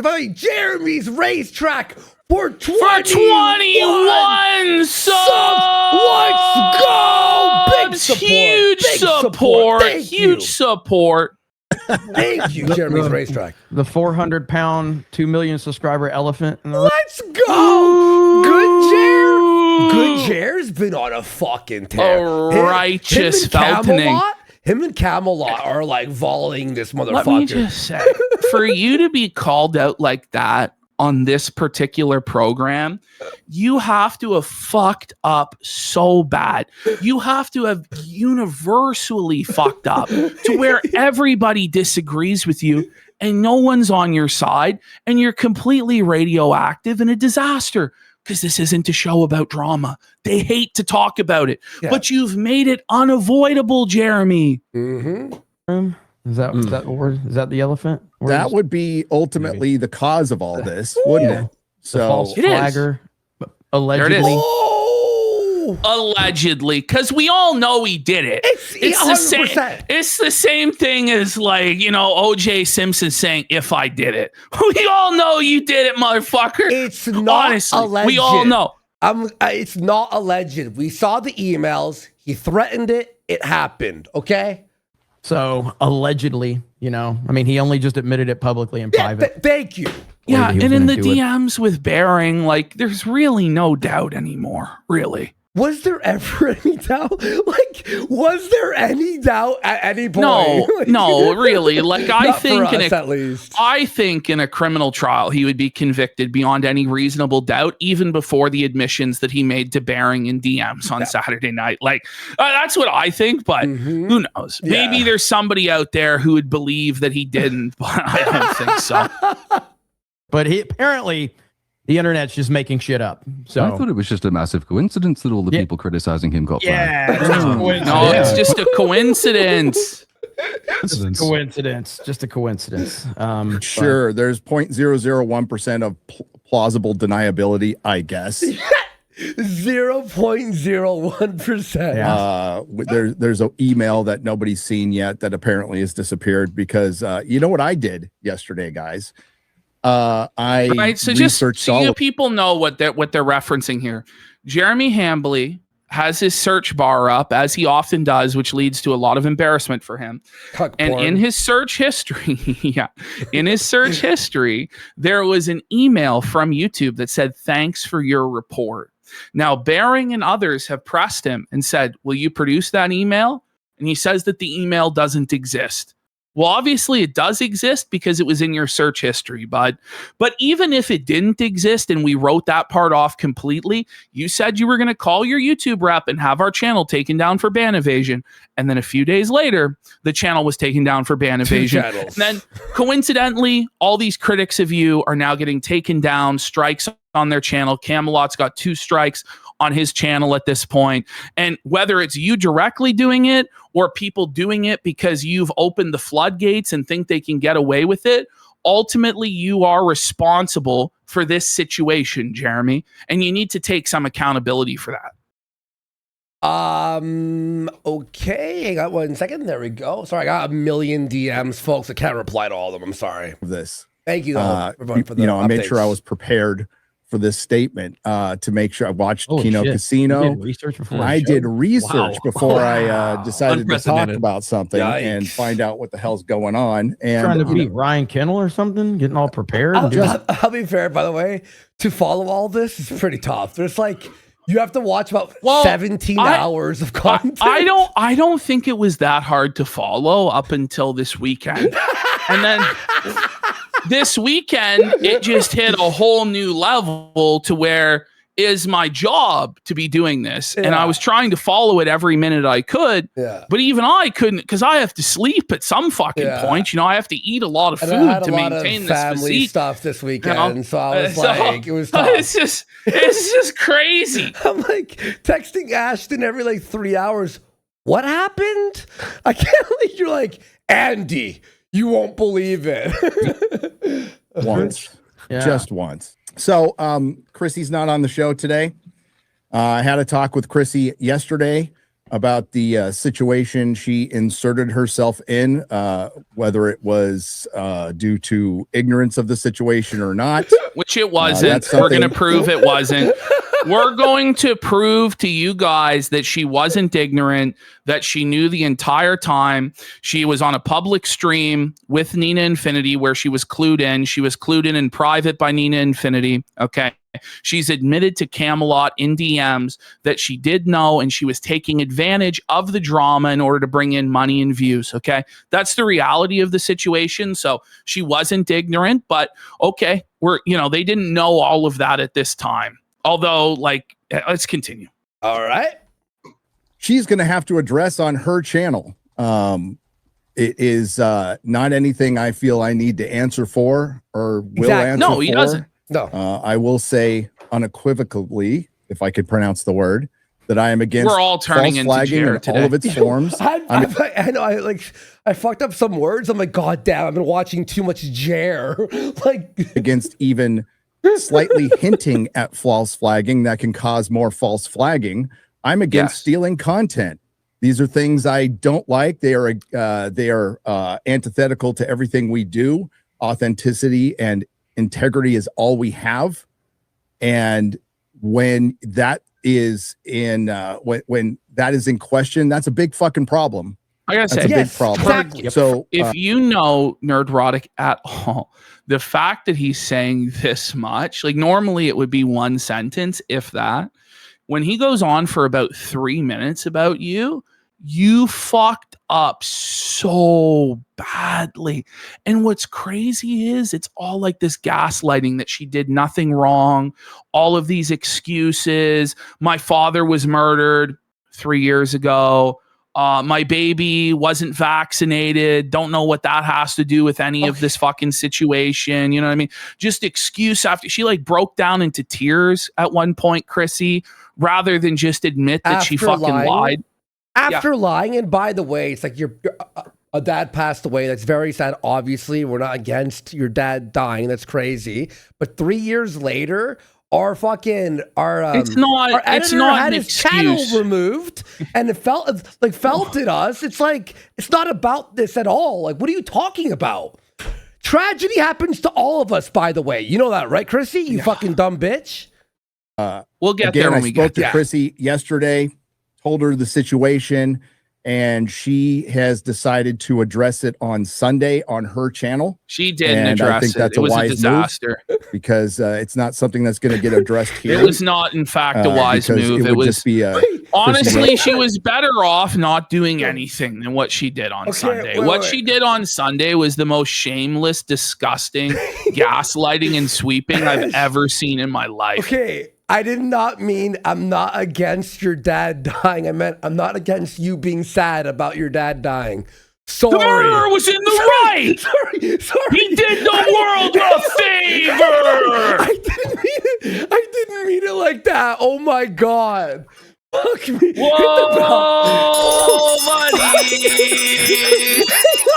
Hang on.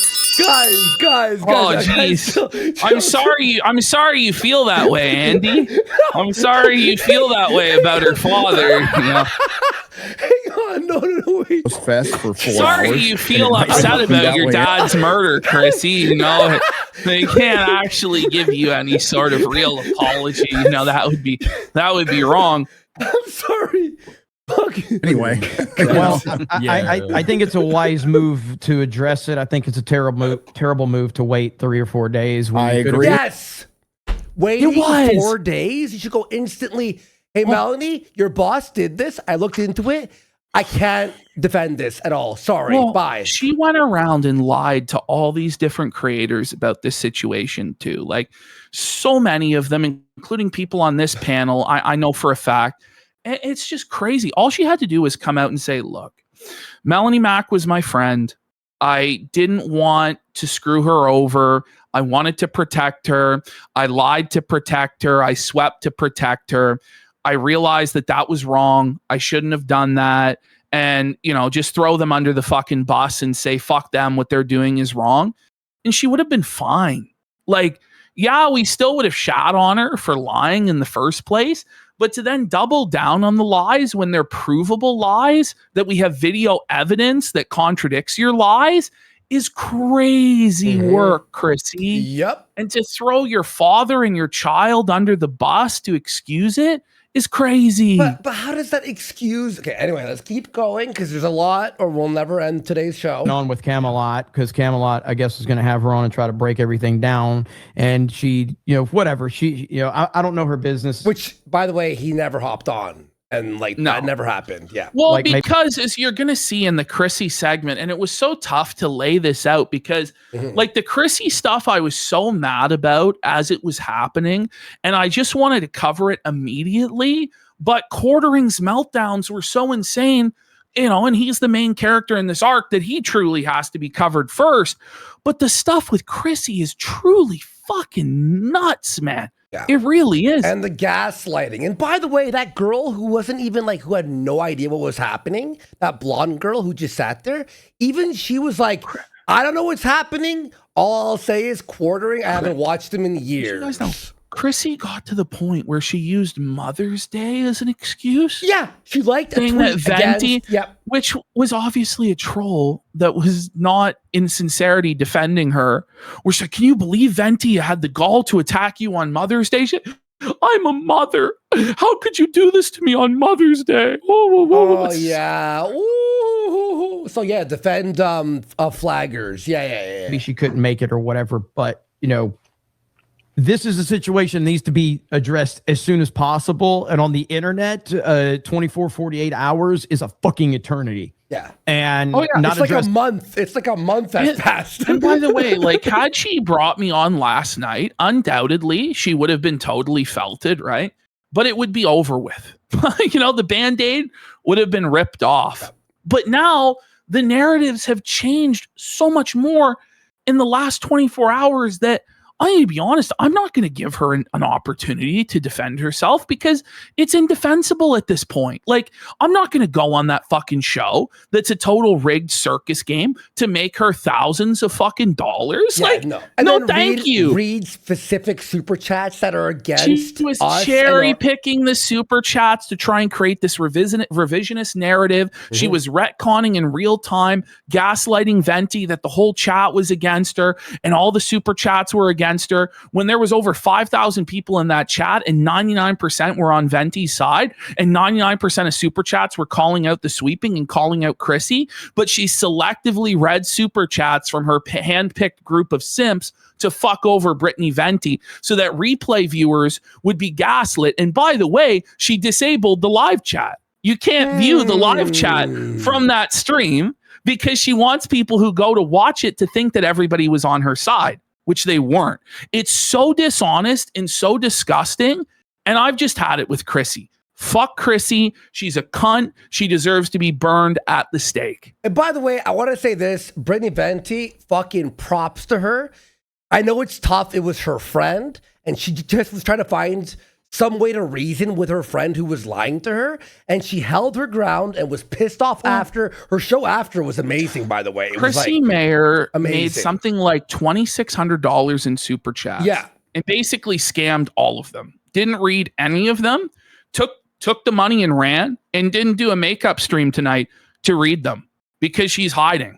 Because she knows that she's fucked and she's been caught in a massive web of lies and she's burning all of her bridges. And the only option she has now is what she wanted all along, which is to go work for Jeremy Hambly. Well, I hope that Jeremy Hambly has the money you think he has, because I don't think he does.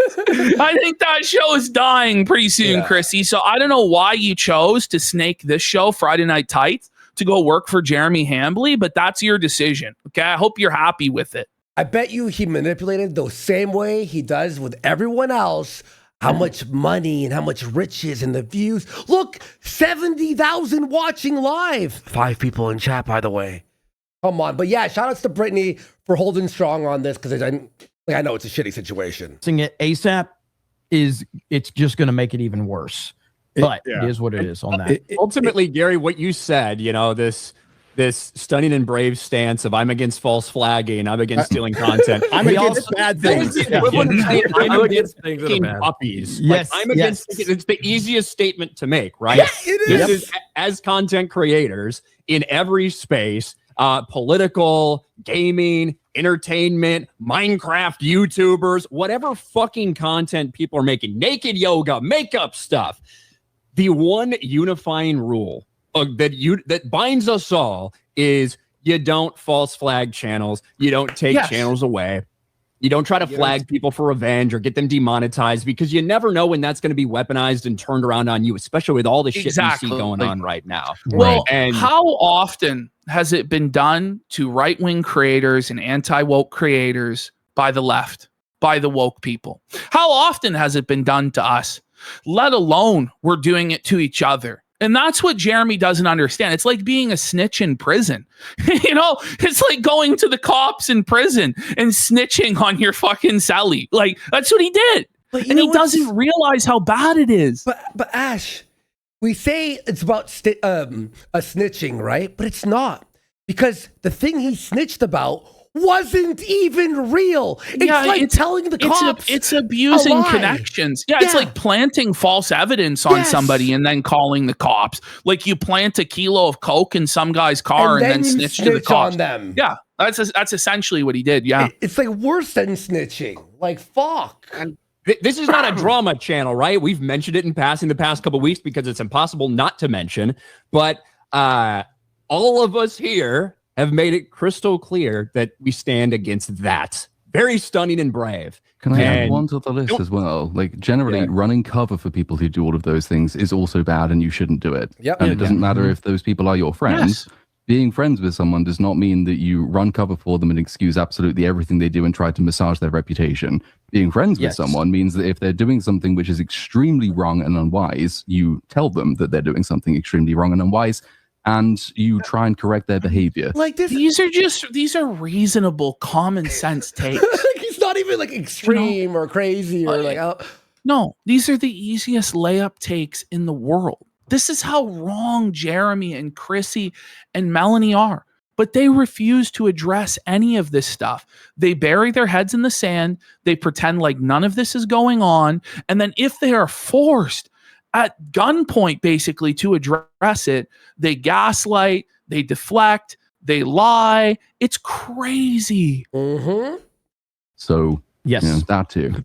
Years ago, there was a creator that is no longer part of Geeks and Gamers that was part of the team. This person told me that they flagged down someone that was going after them. I told this person in a private phone call, I said, I'll protect you from being a racist, a sexist. I'll protect you from anything. It wasn't me, guys. It wasn't me. It wasn't. You could say all you want, but Brian, I was like, I will stand with you on anything that you say, but I will not stand with you if you are false flagging a channel. I say that all to say that if you are truly a friend of someone that is caught up in this, being a friend is telling that person that they have fucked up big time. Agreed. And that's not happening. This is the sad situation is I don't think that Jeremy Hambly of Wisconsin, the quartering, has a single friend in this whole world to tell him, bro, you fucked up. You got to stop. Like the closest he had was like Bearing. The closest he had was Bearing, but obviously he doesn't view Bearing as his friend. Like he views Bearing as beneath him. And so there's nobody who can actually shake this guy to reality and stage an intervention for him. And so he's just gonna keep spiraling and continue making insane, irrational decisions. We'll say this after on the Bearing section. But you know what's crazy? The way he's like, I hope the 60,000 views were worth it. Like trying to like insult Bering's view count. It's like Bering made a video higher after than talking his to views. you. It's higher than exactly. It's higher than Jeremy's views now. But Bering made that video because you lied to him, wouldn't respond to him, hid away, and he was trying to be and he was in good faith, rationally explaining to you why what you were doing was wrong. And you still backstabbed him. And then you're like, oh, I hope the views were... Shut the fuck up, Jer. Shockingly enough, from fake Christians on the internet not wanting to be honest with people behind the scenes, apparently. Yep. Fuck off. And also, like, as bad as the false flagging is, I think stealing content is about as egregious as that. No. Yeah, so this is a compounding issue. You reckon? No, getting someone's channel removed is way worse. It's for sure... removing and then stealing It's way worse. Stealing is second. It's second, but it's like getting someone taken down doesn't just affect them, but it creates an entire platform of everyone hitting each other because now it's allowed. Yes. And it is like nuclear happening. weapons. It just becomes free fire. Disparu, by the way. And that's what's been happening. Whether the channel that instigated this did it themselves or just started a fury of false flagging, it's happening. I saw a channel today. So, it's nearly every day. It's nearly every day that somebody who makes fun of Jeremy Hambly gets a video taken down, gets a strike on their channel. Yeah, like I would say it's every 6 hours at this fucking point. Enough is enough. It really is. Yep. Right. We talked about allegedly, and you watch all these videos, you see the email. I think I know what happened there, but it doesn't matter because of the statements that Jeremy made about having the power to take it down, threatening to take it down, all that stuff. So regardless of whether he actually pushed the button or it was somebody that he told to, basically, it's like that's what happened. And until we're honest about that, until he's honest about that, and until he does something to try to. It's got to be honest. Like, how can you paint these guys as like insane trolls, cyber bullies, drama mongers? You can't. These are guys that run like a media show and are just giving the most reasonable, level-headed takes possible. And the smear job that Quartering's doing, painting them as communist agents and woke leftists and a cancel mob, like that's not going to work either. Like rather than actually addressing the arguments that these guys are making, which he can't because they're correct, instead it has to be these deflections and this crying and this coping. It's very sad stuff. Yep. Make it right. Get a contact at YouTube to help, whatever it might be. There is nothing else. Like you can't do that. Yeah. And so it's for those that might be confused, there's a lot of stuff out there.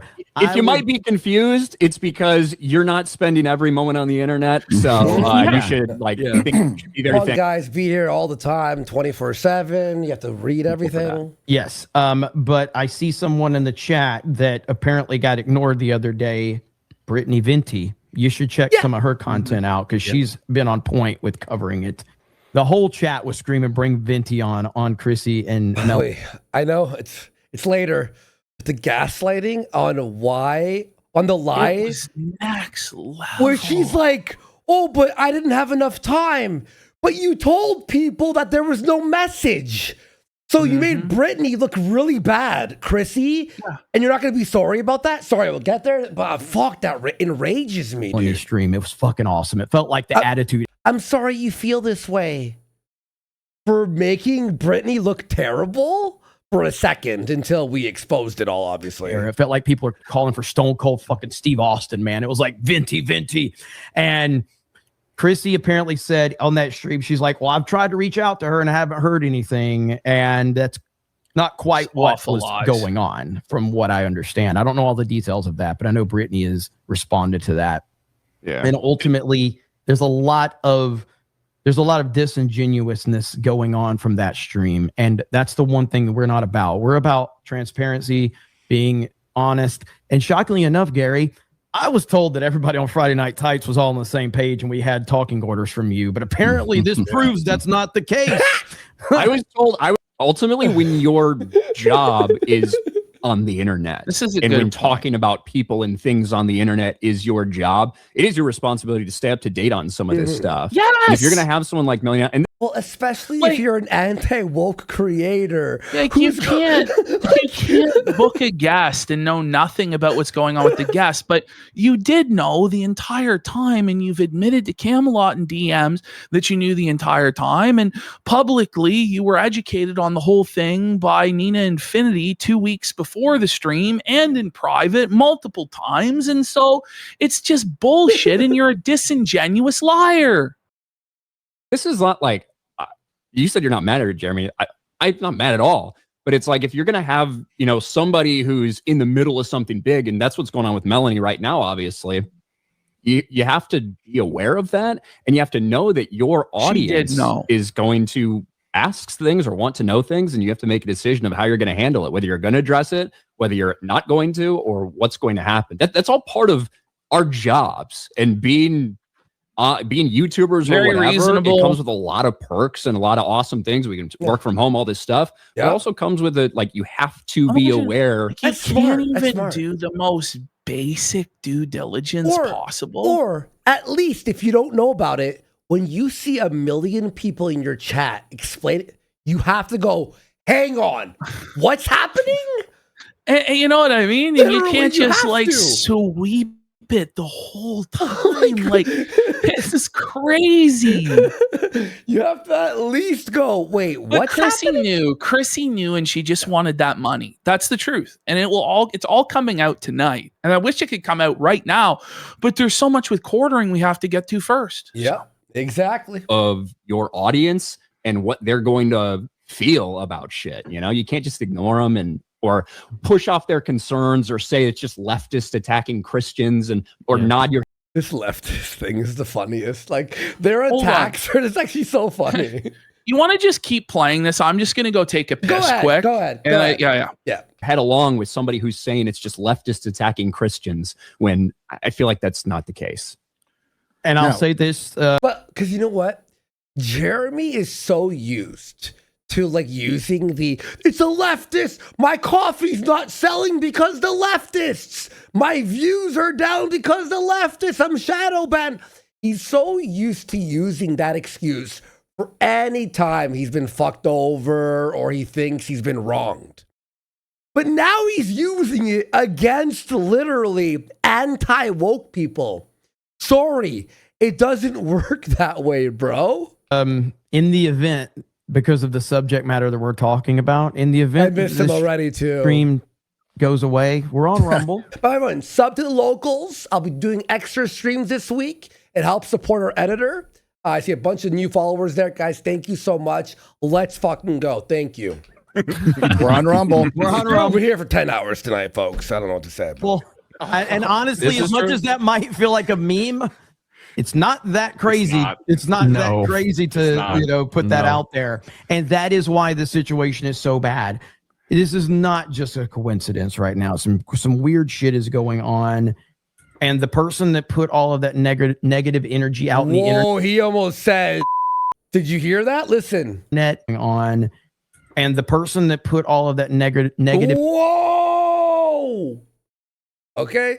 Just going to say. energy out in the Nice internet Nice catch. has failed to address it in the same way. The same way he put that negative energy out there, he has failed to address it with that same energy. And that has created a fucking firestorm right Yes. The Streisand effect. Buddy, this is beyond this. I think the Streisand effect should now be updated to the Hambly effect. Honestly. You know, we've talked about it a lot. And listen, when your brand is based on criticizing things, That's the thing too, like the harass. I mean, we could just repeat the same points over and over and over and over and over. all things, you need to The be quarter pounder effect, exactly. able to take it no matter what. It's not like we don't have channels and detractors. The bull I wouldn't effect. dream of stopping them. Go ahead. You deserve your say. Everybody deserves their say on this platform. And that's why false flagging is like snitching in prison. It's just something you don't fucking do. Again, like this is beyond snitching in prison. This is you lied about another prisoner doing something to have them like put into like the maximum. And Kino Casino, their clip channel needs to be restored. Yes. Could we look, guys? Please, YouTube, just fucking, how are they not figuring this out yet?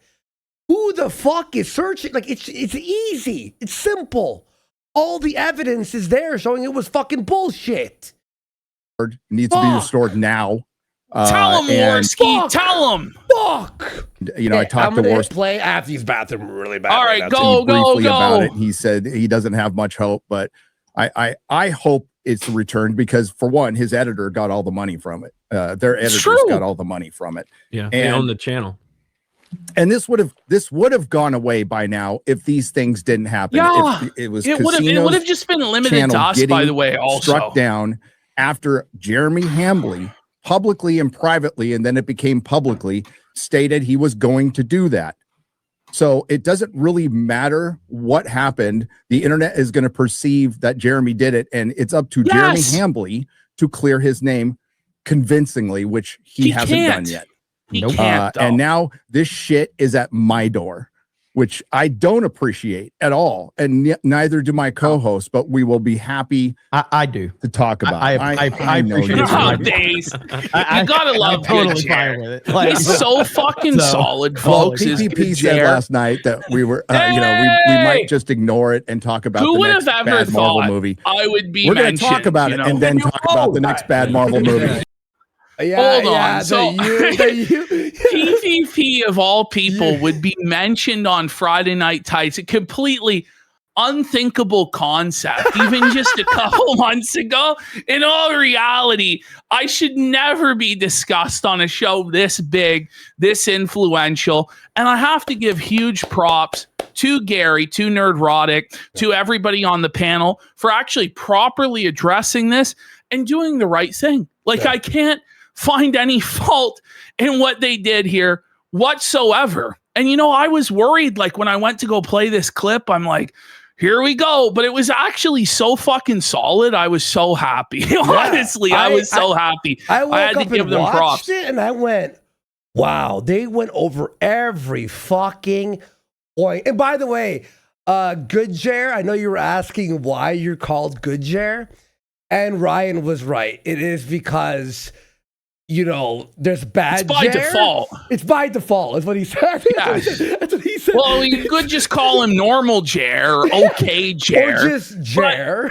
You know, but you know what? I think he deserves good Jer, because I'll be honest, nobody at that level, like of that subscribership, has ever actually reached out to me personally, and he did. Yeah. And what he said to me, I really appreciated, and he is actually solid as fuck. And I would vouch for good Jer 100%. Oh, yeah. I got a bunch of DMs from people and like other people in other sectors of the internet. And everyone's been fucking so cool about this, honestly. For real. For real. Respect. Hold on. We're still doing that.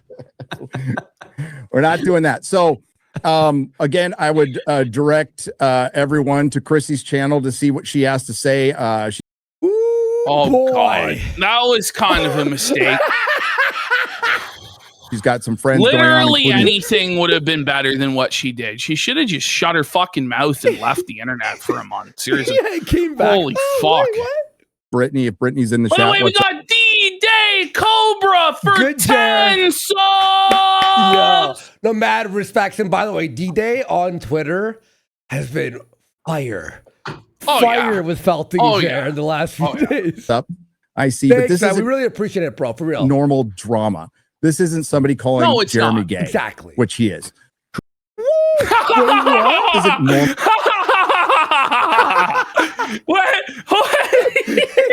when he's saying that, it's a disaster, fucking evil chair. It's a disaster, quartering. I don't know what to fucking tell you. Oh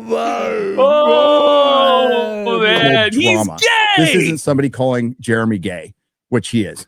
Chrissy, you should be angry at Hambly for the fact that all of that energy came to your chat because he has silenced every fucking critic from his chat on Rumble and YouTube. So the reason that they bombarded you is no because he outlet for this. Had quartering actually properly addressed this stuff, like in a video or an actual live stream, it may have went away by now. But because there's no outlet for it, the pressure just keeps building and building and building. People get more and more pissed off. And then you wonder why people come in there and just fucking smite you like that. It's all Jer's fault. Well, it's not only that. And then you have someone who sweeps for the person. So now it's like, no, hang on. We're not doing that here. And that's what happens. Yeah, exactly. We got light bulb head. Old DSP himself for 5 subs. Let's go. Big support. In his chat. So they came there because they don't have a voice to say it any other place that Melanie is on his streams. So that's why they came to your chat. So if you want to be mad at anybody, don't be mad at the casino. Don't be mad at the chat. Be mad at Hambly for pushing all of that negative energy towards you, because he has banned every fucking body from saying anything. He's banning, he's blocking, he's saying you're woke, you're a leftist, you're this, you're that. Bro! Even super chatters get banned for asking him how his weekend was. Yes, it's crazy. We got Matt Jarbo being more respectable than Hambly before GTA 6. Okay. How was everyone's weekend? Wait, no, we've already done that. The best thing he's done so far is he's told his mods to ban any of that question, but once he did genuinely ask people how were their weekend, they answered and then they got banned. And then they got banned, So, very righteous statement from all of the panelists on Friday Night Tights. It went above and beyond any of my expectations, honestly, because, they didn't have to go on for 20 minutes. They could have, Gary could have just said what he said at the beginning for 3 minutes and then moved on. But, they went in on the whole situation. They properly addressed it. And guess what happened? All of the orange posters and all of the people who were angry dissipated. They fucked off and they let them do their normal show. Wow. Imagine that. When you actually have respect for the audience and address their concerns in a proper way, you don't get pelted with oranges and hate. Take notes, Chrissy. Take notes, Jer. You fucking dummies. And you're putting, and by the way, you're putting this in other people's shows. Don't you understand that you guys did something and are doing something that is vile and everyone is angry? Everyone. All right. Here we go. Fuck, we're almost 3 hours in already. I know. And we got nothing. It's such a shame that the vast majority of you probably won't be here for the Chrissy stuff. It really is, me. But we're going to try and go through this as fast as we can and cover as much as we can now, okay? Yeah. So quartering comes out. He would be better off to say nothing, right? Because he shares a lot of audience overlap with the people on this show. But of course, he has to pipe up, run his dick liquor, and make everything worse for him and everyone associated for him. So a show full of anti-woke. Are you really going to tell us that D-Day Cobra and Nerdrotic aren't anti-woke? Or is that really what you're going to say here? If they aren't, then who is? And who made you the gatekeeper, Jeremy? Who made you the no true Scotsman to anoint and decide the arbiter of who's anti-woke and who's not? Fuck you. Banned? No, they didn't ban one of the co-hosts. They told the co-host, take your fucking drama elsewhere, sort out your drama, and come back. Just like they've done with plenty of other people in the past. This is not exclusive to her or exclusive to you or some evil thing they're doing, some grievance or grudge. This is how they handle business on that show, okay? For daring to interview someone they don't like. So disingenuous. Come on! So had Chrissy Mayer in any way pushed back on any of what Melanie was doing, provided some decent questions, follow-up questions about it, just held her accountable to a basic standard, this wouldn't be happening. If she didn't feign ignorance when she fully knew, this wouldn't be happening. Okay? To pretend it's because it's by association or it's interviewing someone they don't like. By the way, most of the people on this panel like Melanie Mack and have worked with Melanie Mack in the past. This isn't a personal grievance against Melanie Mack or against you, okay? This is, you've been acting fucking crazy, creating all this drama. One of their co-hosts on the show got involved in the drama, and they didn't want it to derail their entire show. So they put her in a timeout, which is their fucking right to do so. So then they literally use language like, she has to educate herself. Holy fuck, man. They fought SJWs so long. They became them.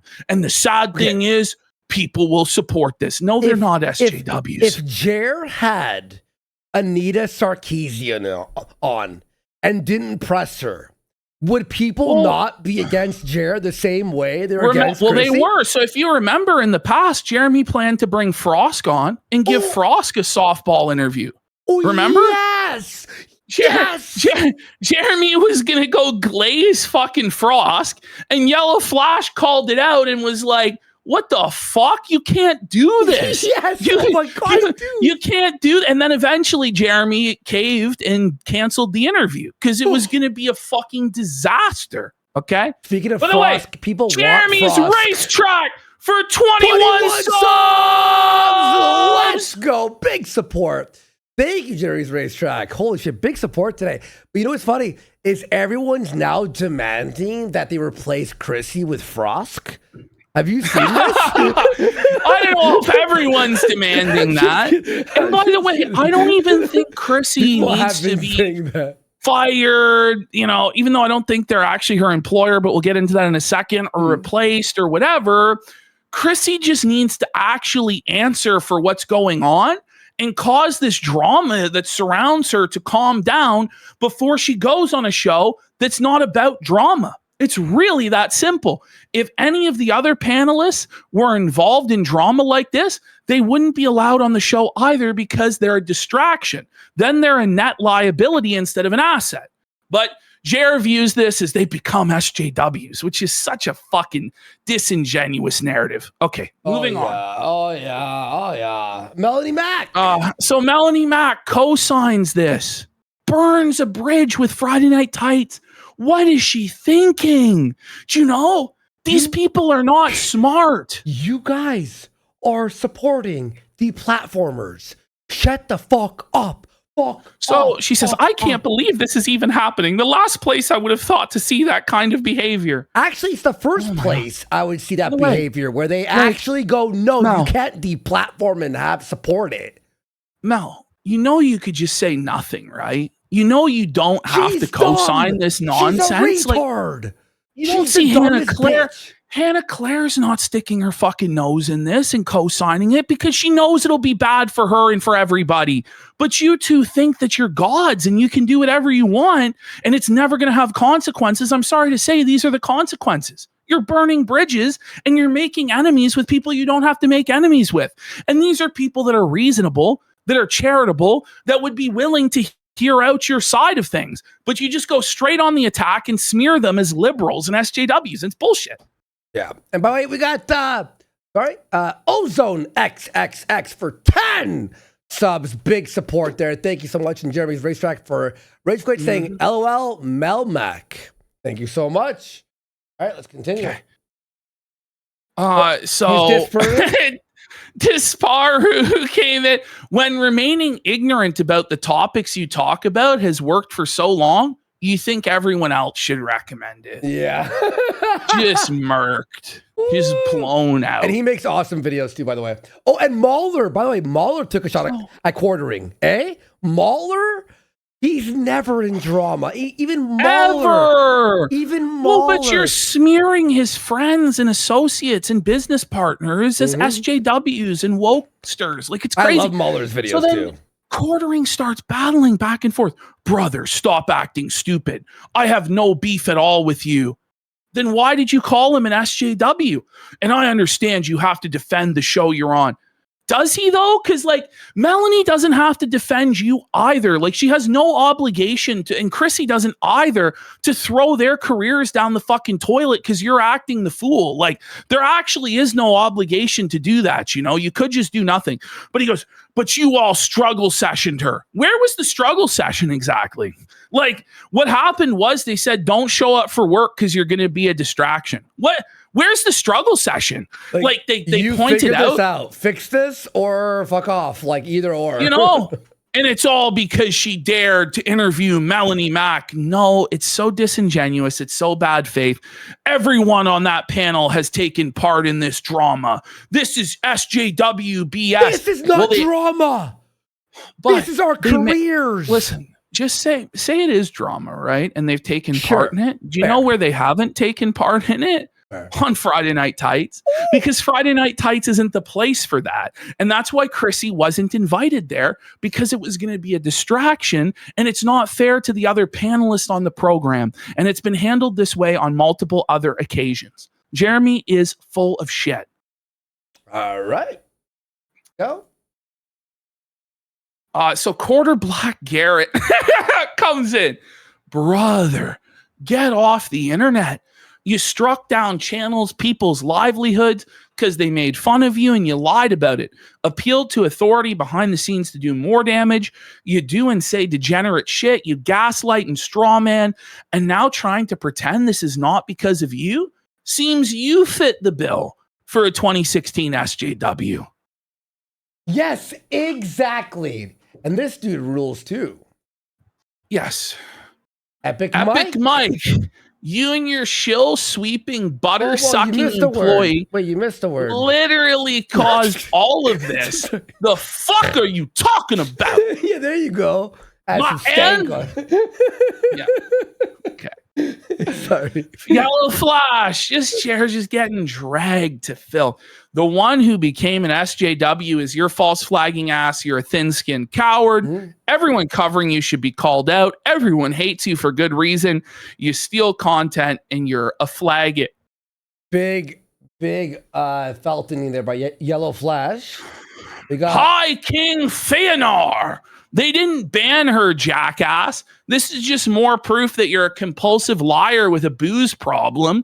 They knew that CHRISSIE appearing on Friday Night Tights would cause issues and distract from the topics they wanted to discuss. So they told CHRISSIE that it'd be best if she didn't appear last night. By the way, CHRISSIE's not entitled to appear, you know.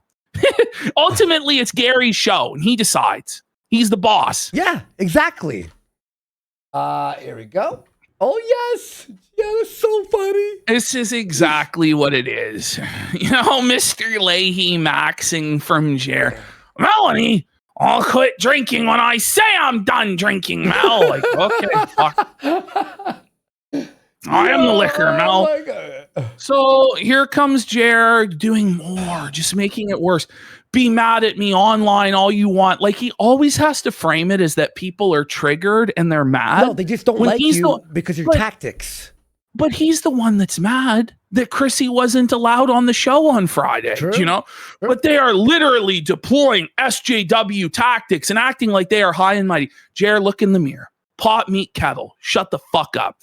So incredibly disappointing to see. Their PR message is indistinguishable from some BLM forced woke mob apology. Okay. Are we for real here? You got us removed off of YouTube. Fuck you. You are the SJW BLM. Do you think that does he think that this is winning hearts and minds to his side? Wait, like how can he, if he thinks it? How can he possibly think that this is helpful to his cause? Like it's just not. The narrative that he needs to be running with is these guys were going after my wife. She lives in fear. They're trolls. They're evil. They're lying. I know, but you can't be fighting with these bigger respected creators and turning it into a war with them. It just fucks you completely. So he says, like to be crystal clear, they fired an employee. That's a lie. She's not an employee. Does Gary, so far as I know, Gary does not have a contract of employment with CHRISSIE Mayer. Okay. I don't think Chrissy gets paid to be on Friday Night Tights. I don't know that for sure, but I don't think her livelihood is dependent on Friday Night Tights. Whereas our editor's livelihood was actually dependent on our clip channel. And you took that away. Then publicly shamed her. What's wrong with publicly shaming people? You do that every day. People should be publicly shamed when they're fucking retards. Do you know what I mean? Like, holy. What the fuck are we doing here? And directed a mob at her for having someone on her live stream they didn't like. Mobs? No mob was directed. Everyone watches, makes up their own mind, and then reacts. The SJWs got defeated. When? You know, when? What? They still run Hollywood. Sweet Baby Inc. is still running amok. Anita Sarkeesian was just revealed to be a consultant on that game this week. Like, what are we talking about? The SJWs got defeated. They're still winning. It's delusional. So they just decided to become them. Retard alert! Retard alert! His brain is pickled. Someone in chat just classified. His brain is pickled. This is what alcohol abuse looks like, folks. Holy! I'm like in shock. Okay. So he just keeps going. You guys are all coping. Keep it up with the SJW moral policing. I really hope they never turn on you. Who is they?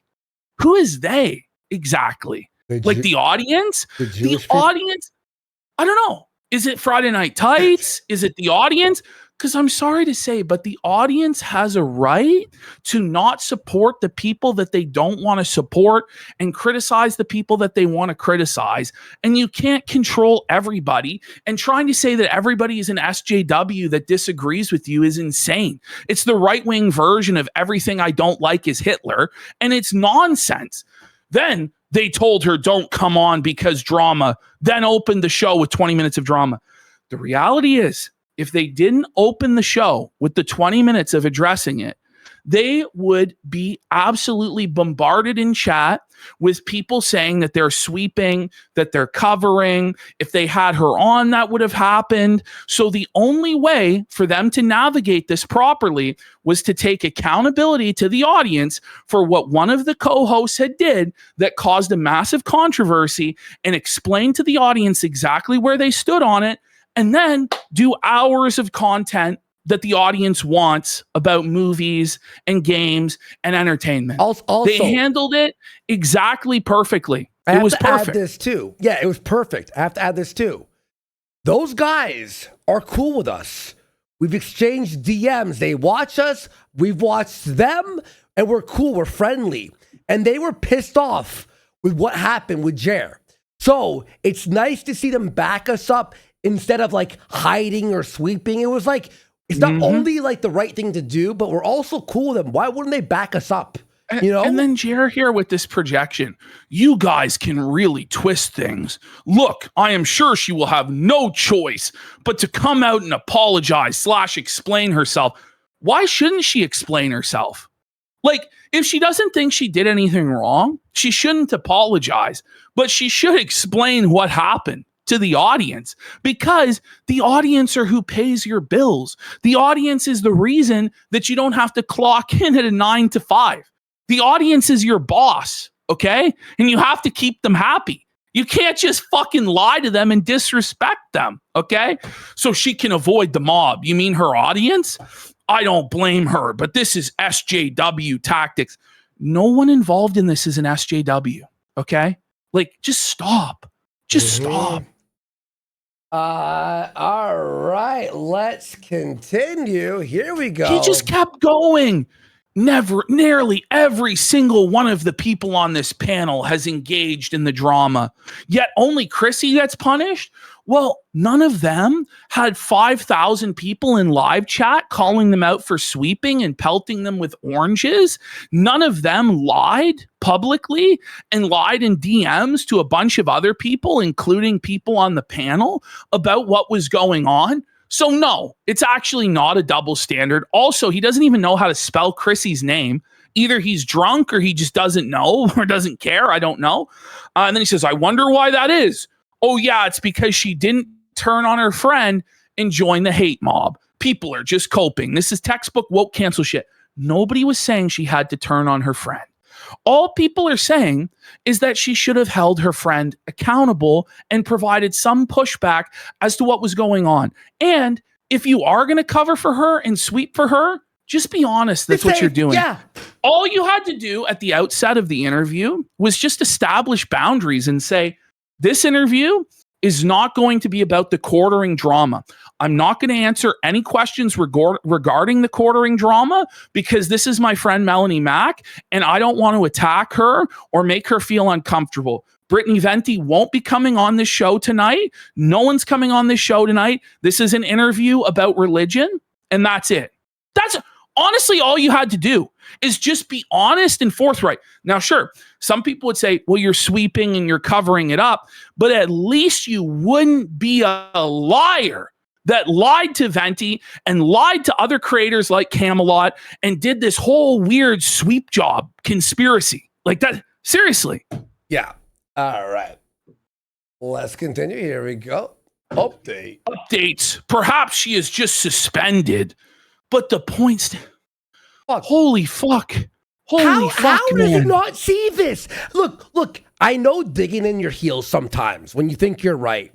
But when the entire world goes, look, like, how do you not go like, you know what, maybe I fucked up. Like the double, triple, quadruple, like that, it just doesn't end. How? No. Okay, he kept going. Oh my god. Oh, okay, that's okay. Double. So he got context. Oh, yeah, you know, there is a reason. Yes. There it is. So he got community notes. The co-host in question was not banned. They were simply not present for this show. The issue was addressed at the start of the episode. And what did he do? What did he do to that tweet, by the way? He deleted it. Did it survive? Yeah. No, it was deleted. And when Melanie Mack got community noted later, she deleted it as well. They will soon be brigading this posting. Is brigading just people disagreeing with you? Like, by the way, it's rich for quartering to complain about brigading when he is like the #1 brigader of all time. Literally. And like, I'll go back and I'll compile all the times that he's brigaded in the past, but he was like, he would make posts like, I need troll army to go and comment on this. Like, just the craziest, cringiest personal army request. Link it. And you know what I mean? So it's like, this is why I have no sympathy for him getting brigaded, because what's good for the goose is good for the fucking gander, buddy. So he goes, attempting to tell everyone how it's not the same thing, but it literally is SJW behavior. Hate who we hate, or you get publicly shamed. I'm sorry, like, are we not allowed to criticize people that we disagree with now, or publicly shame people we disagree? Like, what's the point of having a channel like yours at all then, Jeremy? Like, you just don't like it when it's you and your friends that are getting called out. Like, this is crazy. You know what's the craziest thing I saw? Someone goes, why are they doing this when the midterms are coming? Oh my God. As if this will have any effect on the midterms at all. Oh my God. Have mercy. Holy fuck, man. Shut the fuck up, dude. By the way, like, if suddenly, like, Gary lost his mind and started shilling for Kamala Harris, would it be wrong for quartering to be like, what the fuck? Why are you shilling for Kamala Harris? Oh, yeah. No, obviously not. If anything, Jer being on the right hurts the conservative movement, because you make the leftists go, look, they're flagging each other and they're doing the same thing. Well, they're actually sexual degenerates and harassing women, and they're cocks and porn addicts and 400 fucking pounds and alcoholic pill poppers with, you know, all these mental issues. You know, like, he's a bad representative. You don't want him on your side. Exactly. That's why we're trying to get this fucker out of here, honestly. So then he admits he was wrong, because obviously he was. The female co-host of that show was in fact not fired. Now that's where he should have ended the tweet. But he continued. Oh my She God. was only given some time off to think about her actions. Is that what the DMs say? Is that what happened on the phone call? You don't fucking know. Unless Chrissy was leaking it to you, in which case she's a fucking snake. I look forward to her return next week after the impending Totally Not Bullied apology video. So this is the narrative that Chrissy would go with, by the way, that she was bullied into apologizing by Friday Night Tights. Don't apologize. We don't fucking care. Don't apologize. Burn it down. Don't Burn apologize. It down. And listen, if you think that you were bullied, then say, fuck you, you're bullying me. I did the right thing. Don't do what you did. What you did was so twisted. Yeah, like, dude. And by the way, like, Jared's like, I'm not gonna apologize. I mean, it won't fix anything. Don't apologize. We don't care. But then don't be surprised that nobody likes you or will ever associate with you. The end, bro. Oh, and Raging Rhino. I love this guy from Flashcast. By the way, you're all radioactive. It amazes me how you're so oblivious to what they did, making sense by not having Chrissy on. It's also crazy how you and Quartering can't see or understand why these people don't want your bullshit drama on their doorstep, especially when they don't have to rely on drama to be successful. You say you refuse to look at the drama while failing to see that Jeremy and anyone backing his behavior are the drama. The majority of the chat, the audience, and your peers have determined that you're all full of shit and they don't want anything to do with you because you're radioactive. Instead of refusing to look at it, why don't you actually look at it and make a judgment? And if you can't see what 99% of people out there see, then you really are retarded and you will reap the consequences of your actions. You are all radioactive. No one trusts you, wants anything to do with disingenuous liars for clout and status. Good luck coming back from this one. In fact, it's pretty much too late. How orange was your weekend? Fucking nuke. Let's go. Truth nuke there. Let's go. And Mahler. Judas in the 9th circle of hell. That's what this is. You're a Judas, Mel. A Judas. I've been watching him for years, too. That's wild that he fucking mentioned it. That's crazy. Okay, that is a duplicate. Yep. Slide. Still based? Dude, and you're lying in this post. No one's banned, and the issue isn't because of daring to interview. It's all clearly expressed in the show. Then you lock your replies, and no one can correct you. Post deleted and disingenuously retracted for posterity. There we go. There we go. Oh my God. Okay. Okay. Whoa, buddy. This is like one of Chrissy's friends sweeping about Jesus and da-da-da-da. And like, I know I'm doing a lot of Bible thumping this episode, but their entire defense seems to revolve around the Bible and Christianity. And so that's why I'm doing that. These bitches. Fuck Maya, whoever this bitch is. Who the fuck is this bitch? Oh, the Christianity. How about this? Don't get people flagged and removed and defend it and sweep. What this really is some lady way too deep into a bottle of wine crying out her feelings on Twitter. I can see she's blackout from here. She's blackout from here from this fucking little display picture. Fucking drunk bitch. Okay. Oh my God. Okay. Give me a It's what Jesus would do. Yeah, I'm sure. Yeah. Fuck off. They told her, okay, yeah. Continuing on, this is a repeat. Yeah. The reason why there are some repeats in here is because I was like simultaneously grabbing these in real time and then also after the fact and then trying to arrange it in a coherent order. Like, sure, which one? You're like, wait, did I have that one? Because it's like 1,000. Oh my God. Yeah. I get it.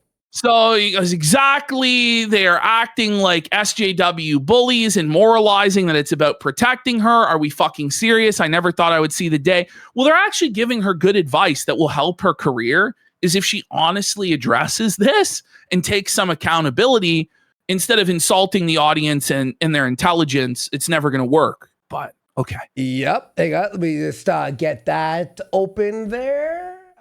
This was just endless. Look at this. Look at this shit. Like, and then he just turns off replies. Like, yeah, let's keep going. Okay. There we go. Dude, you really struck down the channels you didn't like. What? He says, Google the definition of sarcasm. Well, maybe when you actually did do this stuff, Jeremy, and everyone thinks you did this stuff, you shouldn't make statements that can be misinterpreted as you admitting to doing the stuff that you've basically already admitted to doing. You ever consider that? And why does he feel the need to jump in and defend himself everywhere? Like, it doesn't help. It's not changing anybody's mind, Jeremy. But he thinks, like, just one more tweet, just one more cope, and it's going to change everything. It's the DSP mentality. This will make it all worth it. Like, you know what I mean? All right, let's continue. Oh, no! There you go. Epic Mike was blocked by Jer. What a fucking legend. There we go. Quartering. I will reword my previous tweet. LOL. She wasn't fired. Just asked not to be on. Okay. You know who else uses community notes? Well, Melanie Mack used community notes against me one time. So the implication here is that only liberals and SJWs use community notes, but it's just not the case. Like, Elon implemented community notes for the community to be able to fact check institutions. Like, no, hang on.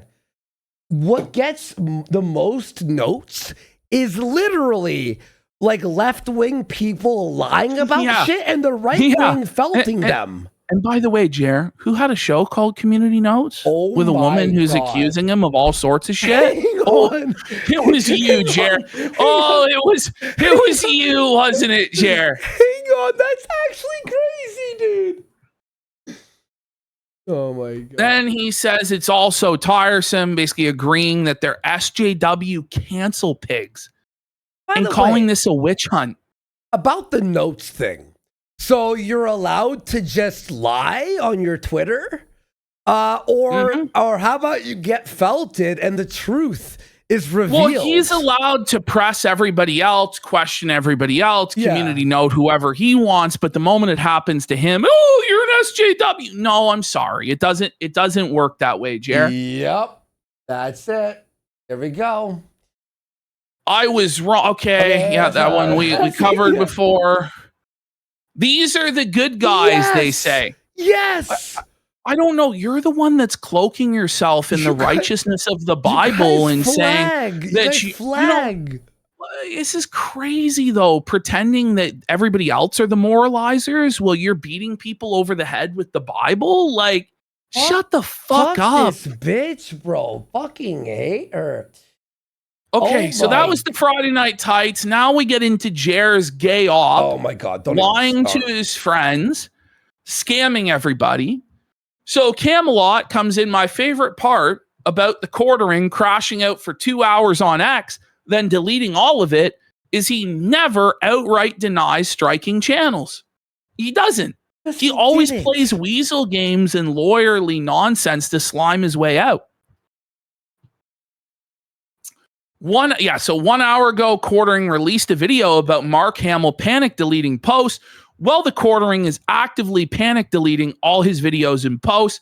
I've never seen a lack of self-awareness so severe. It must be a mental illness at this point. There we go. Quartering controversy causes deletion/removal of at least one of his channels. The Incredible Salt Mine has been deleted. What happened here? What's going on? By the way, everyone knew he erased it immediately.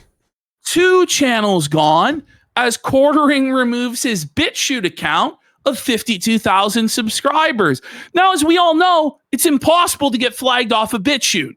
They'll allow anything on BitChute.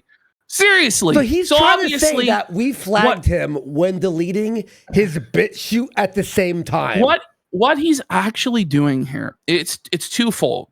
He's trying to hide the evidence of all of the crazy shit he's said over the years and all the bad shit he's done. And also, he's trying to create this narrative that his detractors are flagging him down and his channels are under attack. Okay? It's just crazy. Yeah. It's crazy. Oh, yeah. All right, here we go. So Jer is deleting videos to prevent archival and analysis. So far, he hid 85 videos that we can see on Social Blade.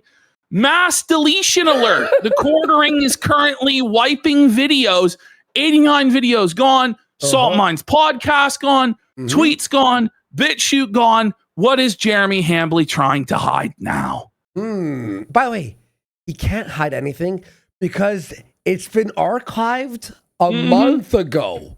Not even like he just was found out and he just... The moment he got into this controversy, he should have deleted all of this shit. Or if he had any sense, did this a long time ago. So then he's at the Brewers game getting blackout drunk. Let's go Brewers. Look at him. He's blackout, bro. I thought that was AI, by the way. His teeth. Oh, like, look man. weird. Doesn't it look like his teeth look strange there? It does. The fuck? All right. Well, that's the bull, by the way, behind him. There you go. All right. There you go. Okay, we read that one, I think. Yeah. He's crashing out there. Yo! So Baring goes, quartering. Are you going to acknowledge Tism being deleted? What the fuck is going on? By the way, we got Shy Stein for 25 subs. Let's go! Thank you so much, Shy Stein. What's going on? All right. Thank you for the big support. Really appreciate it. Thank you. Thank you. So Quartering says, every live stream I have ever done has now disappeared from YouTube, and my podcast channel with 2 friends seems to have been banned. I'm sure it's totally not false flaggers and just a coincidence, but please take a moment to create a Rumble account and follow the Quartering there. No way. To be honest, it is my opinion, this is obviously because of mass false flagging from the very people who claim to be against it. So blaming us. These losers never cared about free speech. They are worse than anything they ever accused anyone of. He's drunk. How did he think this would work? Because he was blackout drunk. Fair. He was drunk and on drugs at the Brewers game. And in his mind, the gears started to turn. This is how I'm going to turn it all around. Now, if he had any fucking sense at all, he would have had Teddy Feezer flag down the Salt Mine channel and then blame it on us. That's what should have happened. He should have coordinated it in his Discord for everybody to flag his channel so that he could then claim the shit. But the thing is, had he done that, he would then be a ban evader and he would get fucked. Oh, yeah. But what he's claiming here, he soon retracts because I call out the fact that if this is true, then he's ban evading and the Quartering channel has to go down. Yes, so he ended up having to retract this entire fucking thing.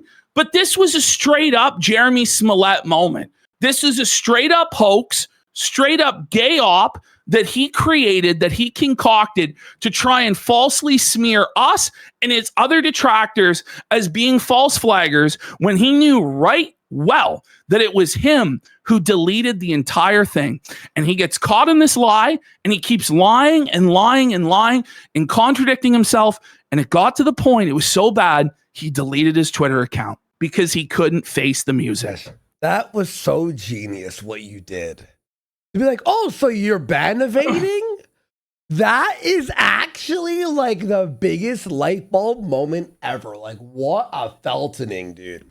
Here he is. Then he says, maybe it's a glitch and they will reappear. But based on everything going on, I'm not confident. What do you mean everything going on? Did you get an email from YouTube? Yeah. By the way, this guy says it's still showing I'm subbed. Yeah. It says this channel's not. Of course, like, that's so weird. Stop it. Stop it, Jer. Stop it. Oh, here we go. So let's take a look at the incredible Salt Mines URL that Kiwi Farms was nice enough to save. If you go to it, you get this message. This channel's not available. That's the message you get when you delete the channel. Now, when you go to Kino Casino Clips URL, you get this message. This account has been terminated for a violation of YouTube's terms of service. So within an hour, the entire narrative was completely 29 minutes. 29 minutes. How he thought he would get away with this is beyond. It's beyond. By the way, everyone who says weird is like fucked. When they go like, that's By the weird. way, very apropos username here, Jer Noble for 5 subs. This really is a Chernobyl meltdown, like totally nuclear fallout, radiation, like absolute nightmare, total meltdown from the old Jer.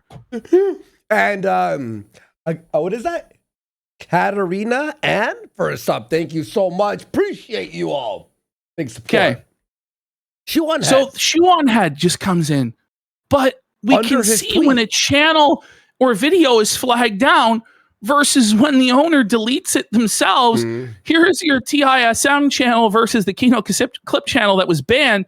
Why lie about something like this? Buddy. Because he's a lying liar that lies and he's trying to falsely smear his detractors. That's what he's doing. Buddy, that's to like blame us for flagging. But is it's insane. like when Melanie Mack says, once you tell one lie, you can never be trusted. How many lies are we on now with Jeremy? And this is a proven lie within minutes that was clearly meant as a gay op to destroy the credibility of his detractors, and it completely backfired. I'm going to be real with you all. I don't know about you, but when I saw this, the first millisecond, I knew it was a lie. And I don't think anyone, we didn't even need evidence, by the way, to know it wasn't us and it was him. Well, it makes no sense because we've been using that channel to farm clips, to felt him. Exactly. Like, varicose veins and Kiwi farms, but it didn't even make any sense because it's all archived anyway. Like, none of it makes any sense. By the way, we got Mandarin Mystery for 10 subs and welcome home for 5 subs. And then Bering says, wait, hang on. How did we? By the way, why would we do that in the midst of this all happening and make us ourselves winning, look back? Like we're completely dominating. And we're going to just burn it all away? It just doesn't make any sense. So Bering goes, how did we get simultaneously banned from YouTube and Rumble? Because you can't get banned from Rumble. Oh my God. By the way. And then quartering with the gaslighting here to Bering. This is evil what he did. Looks like the channel is gone. Thanks for fanning the flames, Bering. Great friendship. And then look, Bering responds with the copyright strikes. There it is. No copyright strikes. No community guideline strikes. What are you talking about? The channel hasn't been banned and has no violations whatsoever. All the videos have been deleted. I didn't do it. Dank didn't do it. And that leaves you. And by the way, Quartering will now try and blame it on a rogue editor. If there was a rogue editor, Dankula and Bering would know because they would be added onto the account. But they weren't. Quartering did this. And he continues to lie and try and shift the blame. It's crazy. The funny thing was him doing this, the BitChute and that YouTube channel being erased at the exact same time is exactly how he got caught with us by doing the Warski and the Clip channel at the exact same time. 2 channels can't go down at the same time without someone being part of it. Such a slimy fucking bastard. He's so stupid. It's crazy. So Bering goes, Jeremy just deleted all content from the Salt Mine podcast channel, which he co-hosted with Dankula and myself. Not privated, not unlisted, deleted, without so much as a heads up to his co-hosts. It was never a huge podcast, but it had a loyal audience that stuck with us for 7 years. Wow. For a period of time, we went live from midnight to 2 or 3 a.m. my time to cater for the mostly US audience. It was a love of the game podcast. Now it's erased from history because Jeremy can't handle online banter. You get what you fucking deserve. And by the way, like, although the podcasts still survive in archive format, all the comments are gone. All the live stream chat's gone. All the audience engagement and interaction is gone. And that's part of the reason Quartering swept it up in the first place, is because a lot of the comments and a lot of the live chat was making fun of him. And he always hated it and always wanted to sweep it up, but wasn't able to. And now he finally got his wish in a drunken stupor at the Brewers game. This was crazy. This was crazy work, and props to Bering for like exposing this. Bering says, I don't like releasing DMs, but when you take down 7 years of my content without warning, while claiming you're a good boy and would never censor anyone, you can get fucked, Quartering.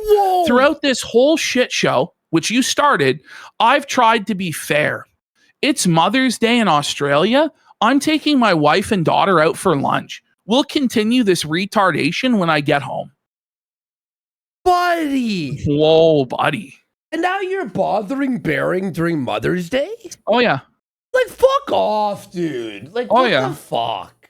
Look, I hope the 60K, it's like, it's not about the It's views. so passive aggressive and pathetic. Insulting. Just too. say It's something. insulting. Just say something to the effect of "fuck you, you're a piece of shit, you snaked me." Like, you know, just come out with it, you know.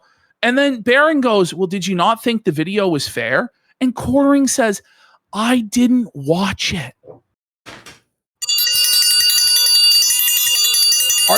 So then shut your mouth.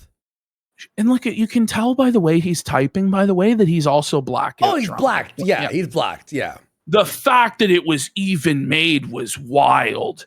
10 years friendship equals 60,000 views. LOL. I would love to signal boost your wife's channel getting demonetized, which by the way, he's probably the reason. Ash, it was remonetized 2 weeks ago. If they were friends, maybe he would have known. He would know then. Maybe he would know that then. Yeah. But I imagine it was probably his fault it was demonetized in the first place. Yep. And that's him like posting the casino birthday card and laughing. Ha ha ha. Yep. I really hope she gets it back, but I can't because I'm the wrong voice now. And he goes, "Yeah, I think you should watch it, mate." He says, "Pass." Then fuck off. Like, this is a person. Holy. This is literally alcoholic beyond. Like, where he's doing everything in the wrong. People are explaining, this is what you're doing wrong. He's like, no, it's not right. No, and he I'm right. won't even watch it to know maybe why someone's disagreeing with him. Yeah. Then he says, the same reason I didn't make videos on Dank Leo's divorce, he's drunk, and all the wild accusations against him. Even defending him would have been bringing more light to garbage in his life. You 100% have the right to make the video. It's cool, but you were basically the last person I expected to try to profit off this. You ever consider in your mind, if that's the case, maybe it's not about profit? Maybe it's about him trying to do an intervention with you, but maybe it's about him trying to do the right thing and stand by his principles. About money only. He will backstep, step on, betray his morals or values for a nickel. What this comes down to ultimately is that Quartering is the thief that believes that everyone steals. Because everything for him is about money and profit, he thinks that everyone else is solely motivated by money and profit, which is really, really sad. Yep. Then he says, but you were, he says, now I get to embrace the villain character, which is much easier, which by the way, he hasn't even done. He's just been like a crybaby trying to paint himself as the victim. He would be better off defending flagging and censorship and being like, no, this is based. Harassment isn't speech. I have a right to take this content down if I want to because I'm the fucking man. And fuck you if you cry about it, you're a pussy. People would have more respect for that strength than pretending like nothing is happening, making endless excuses and denials, all these strange half measures of posting all this stuff on Twitter and then deleting it the next day. Like he looks like a schizophrenic fucking lunatic. He looks weak. It's pathetic. You know? Then he says, I wish you the best, man. Seriously, not ironically. Now I'm just going to do all the shit people accuse me of because it literally doesn't matter. So there he is saying he's going to flag people down. He's going to brigade people. He's going to harass people. He's going to dox people. He's admitting he's going to do all of that. And he says, my viewers don't give a fuck about 20 years ago internet culture.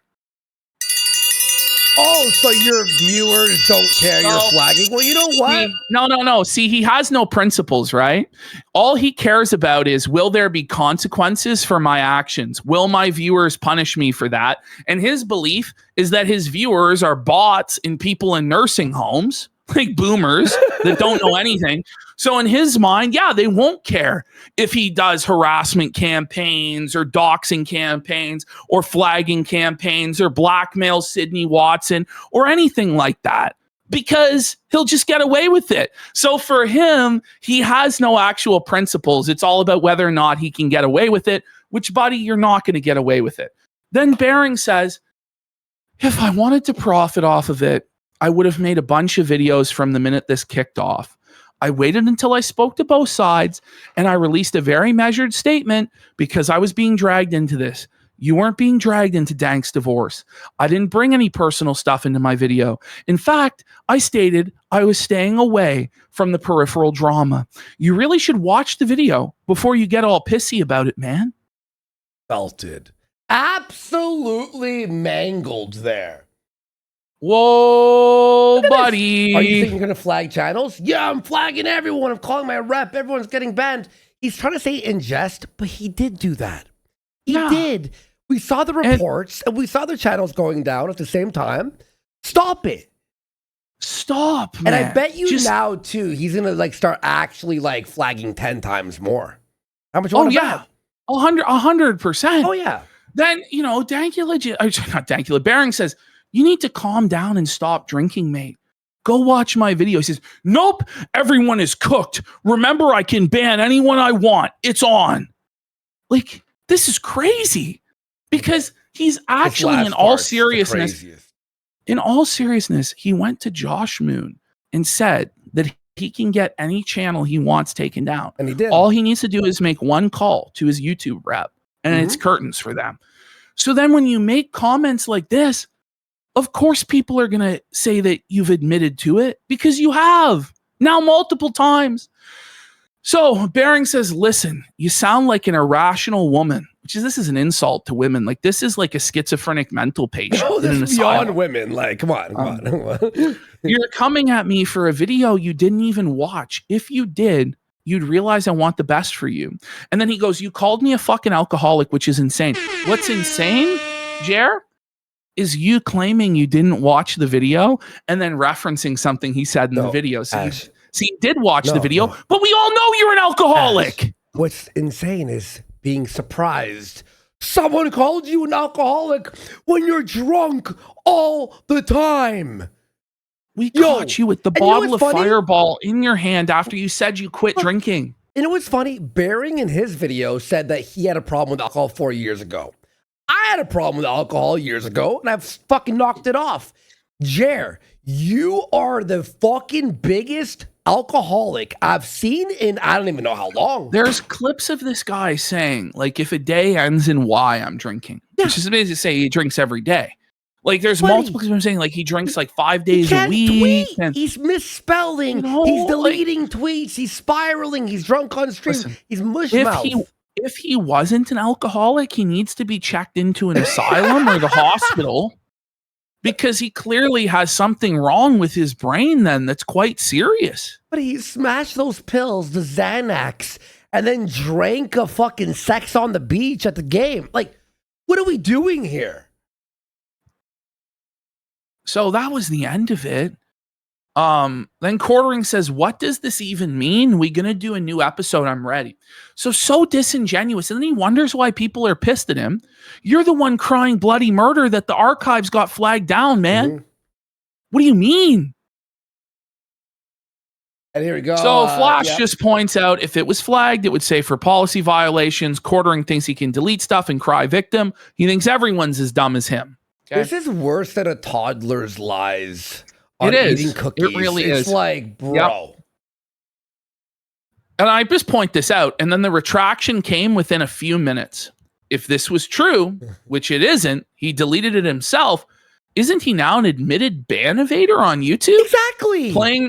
Playing real retarded games, Jer. I think it wasn't even 4 minutes later. That Quartering then retracts because he realized he was checkmated and was going to lose everything. So then he goes, looks like this is 100% my fault. You think? You think?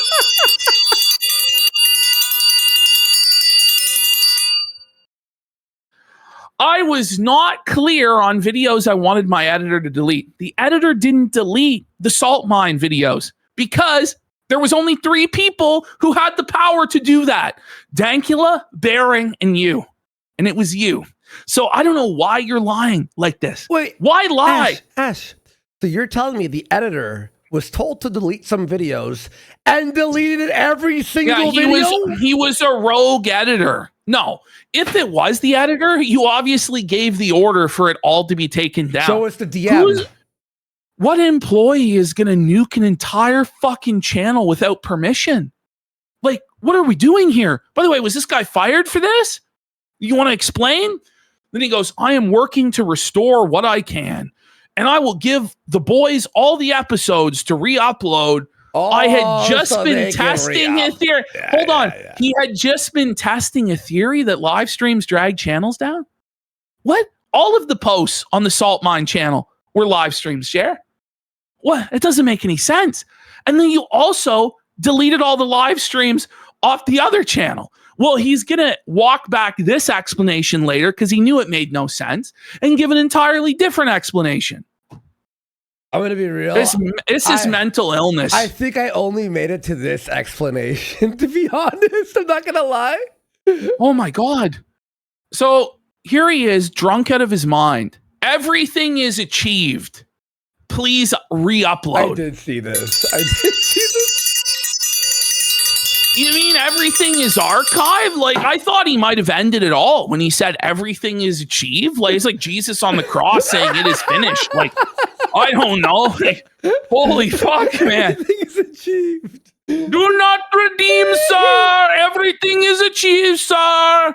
So then he says re-uploads all approved. I hope it will be back. What do you mean approved?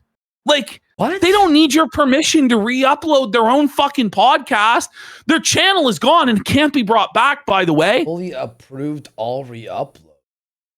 I don't know what the issue is, but yes, please re-upload. Well, who would know then? No, the thing is, you just told us.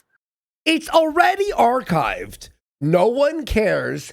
What Bering and Dankula are upset about is you removed all the chats, all the comments, the history of that channel. The archives will always exist. They exist of our fucking channel, right? But it's the view count, the moment it was uploaded, the history, the achievement of that. Not like, okay, upload. Okay, Bering, make a new channel and upload them. Like, what? Who cares? What? It's over. You ruined it. It's just crazy. You ruined it. Done. Oh, here we go. Oh my God. So then he said, I should not send signal messages while driving to a baseball game. So he's admitting that he's texting and driving and probably also drinking and driving by the sounds of it.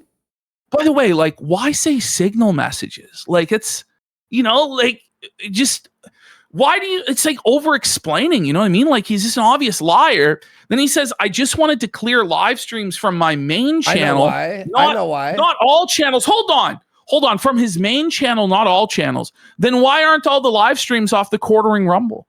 She said Signal because Signal erases your messages. Yes. So when they ask for the DMs, it'll be deleted. Yeah. And sorry. Exactly.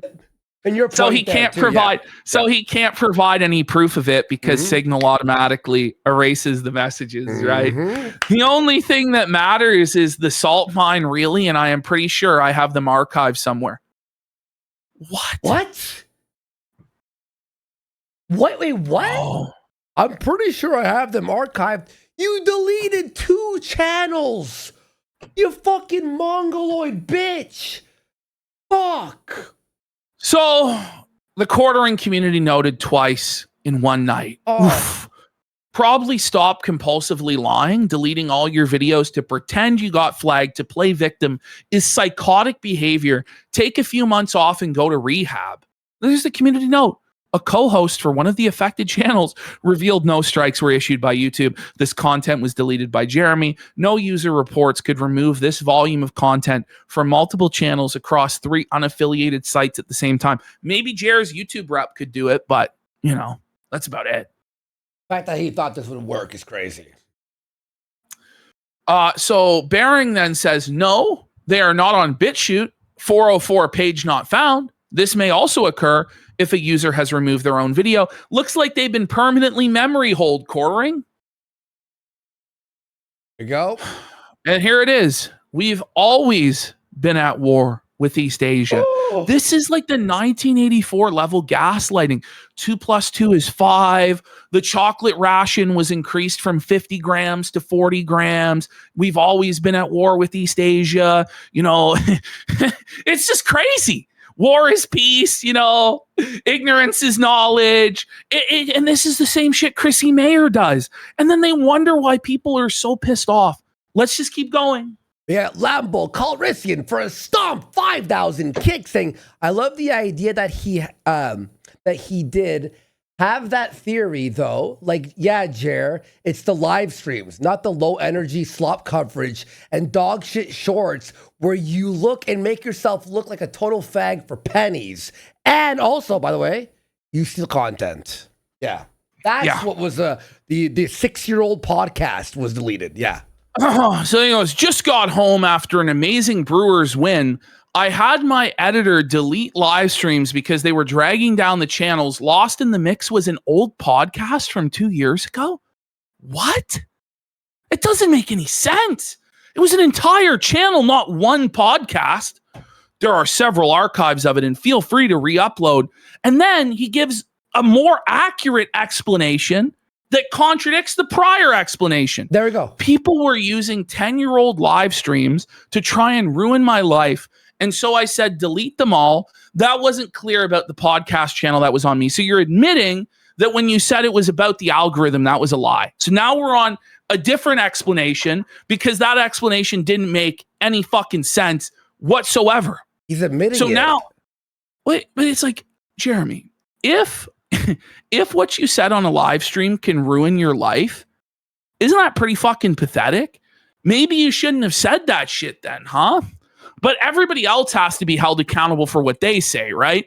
The people who are saying that they were celebrating Charlie Kirk's death, you said they should be fired from their jobs and lose everything. They should be held accountable for their words, right?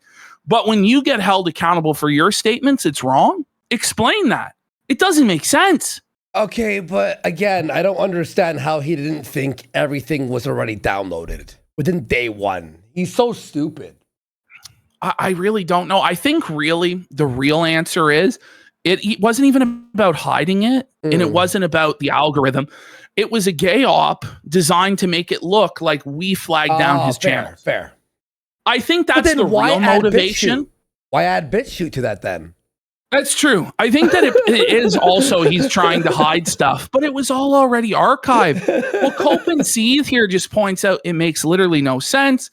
The quartering live streams remain up, and even if you wanted to clear lives, why would the editor even have permission to remove a channel? Honestly, man, this is a new level of fucking absurd. That's the thing. Like, it wasn't his live streams were still up on the main quartering channel. They were just removed from Quartercast, Hambly, and they were still up on the main Rumble. Like, none of this makes any sense. It's drunk. That's all I can say. It's just drunk talking. So then Bering just points out the complete insanity of all this. By the way, Lady Snowblood for 20 subs! Let's go. Thank you. So in the space of a couple of hours, quartering went from the haters got our channel banned to this is Bering's fault for fanning the flames to it must be a YouTube glitch that is simultaneously deleting all of our videos from Rumble somehow to it's totally my editor's fault. That rascally editor did this. Whoopsie. Stop it. Get some help. The fuck? And by the way, he was noted here as well. Yes. He was noted there as well. Like instant. So Dankula wakes up and he's pissed. For fuck's sake. Love waking up to seeing years of work going right down the fucking tubes. The salt mine has been completely deleted on multiple platforms, all episodes. If me and Bering can restore it, we will. But that was shit tons of episodes. And I doubt we can get them all back. Well, they are all archived, but it's just the channel's gone. So he says, I have a rule of taking things to DMs with someone I have a history with. And I talk to them privately if I have a problem with them, which is what I've been doing the past few weeks. So he's admitting he's been trying to tard wrangle Jer for weeks now. Yeah, of course. Mentally, haven't had it in me for a while to be involved in drama. But years of my and Bering's work getting pointlessly yeeted has me pretty fucking furious. Dankula doesn't want to be involved in this. Quartering has forced him to be involved. He says, and I understand that it wasn't some major popular podcast, and we never even really advertised it to grow it. And then it ended up becoming a big meme with the show, where it was like a secret special show for the small audience of the real G's who followed all our work. And it's genuinely such a waste after all that work we put in. And it's, again, memories. It's like the shit you've done in the past are just like wiped because of a drunk fucking retard. Mm-hmm. It's such an unforced error. There we go. And it's so all saved. It's all been archived, and I knew it was archived. Then Jer must have known also. I don't know what he was thinking. Maybe he didn't. So then Dick Masterson, of all people, comes in. He also preemptively said he used Signal to message his editor, knowing that people would demand proof, even though no one ever says they use Signal specifically. Yeah. Well, it was deleted because Signal. And then Josh just goes, imagine deleting something made by and then lying directly to your own friends only because you're so afraid of all the dumb shit you said yourself. It wasn't his to delete. Dankula and Bering made it with him. Now who the fuck will ever work with him? Dented troglodyte? Well, probably Chrissy Mayer, because she doesn't have many other options. By the way, that'll be a fun version of the quartering cast, won't it? When Ralph's dunking on you, you know it's truly over. The quartering keeps shocking me with his stupidity. I've had some tailspins, but this one out of jail is quickly moving up the all-time list, bitch. Go off, Ralph. Radicalizing Dankula and Bering was probably the dumbest thing he could do right now. Well, he would continue, Ralph. Don't worry. He would continue to make insane decisions. So Jeremy continues to erase years of work because of the Kino Casino controversy. He's now erasing everything he did with Sydney Watson, Spotify, all the community notes archives on Spotify. By the way, I have them all archived, Jeremy. Let's go. So you're fucked. So he goes, okay, so there was no channel ban. Yeah, we know. He says, I freaked out and overreacted because I, and he didn't put a space, was getting spammed about a channel being gone. You weren't. I removed all my old live streams. They were being used against me and clip farmed. So what? Like, you're afraid of what's in them? You don't stand by the things that you've said? Okay. I have an old podcast I did that got caught up in it. I will try to restore. My apologies to my co-host. People did still go back and listen and enjoy those episodes. So I'll try to find the archives to be re-uploaded. Don't worry, Jer. It's been handled. It's been handled, Jer. But he acts like, oh, I'll fix it. No. Don't worry. No one needs your help. They're dealing with it on their own now. We have the archives. Don't worry, Jer. You've done enough. Thank you. That'll do, Jer. So you blamed false flaggers for your live streams disappearing, and now you admit it was you? This is why nobody believes you. Yes, I wasn't sure what was happening. Yeah, I wasn't sure what was happening. I was wrong. No, you gave the order to the editor, but let's be real, there was no editor. There was no signal. He did this directly himself. Of course. He was the only one who could. Oh my God. I don't even know what to... So let's get out of this folder. And this is now where he deletes his Twitter. Okay. So he couldn't handle Bering and Dankula pressing him. I think Dankula DMing him and being like, what the fuck, man? He didn't have the balls to answer for it. So rather than actually explain to Dankula his complete mental health crisis, he just deleted his Twitter in shame, like a bitch. And the thing is, if he doesn't bring back that Twitter within the next 30 days, it's gone forever. Good. All the 300,000 followers gone. And he shouldn't. That site is not good for him or his mental health whatsoever. He should let it die. But he won't. He'll probably be back on there tomorrow, if I was to hazard a guess, by the end of the week, certainly. Okay. So he says, taking a social media break. wait, you're still going to be on YouTube and live stream? Like, you probably should get the fuck off the entire internet. He says, we'll still have regular daily videos and live streams. But in case you noticed, my X account is gone.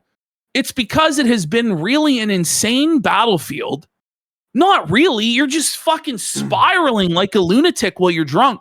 That I am 100% making worse by interacting with and egging some of these folks on. You think?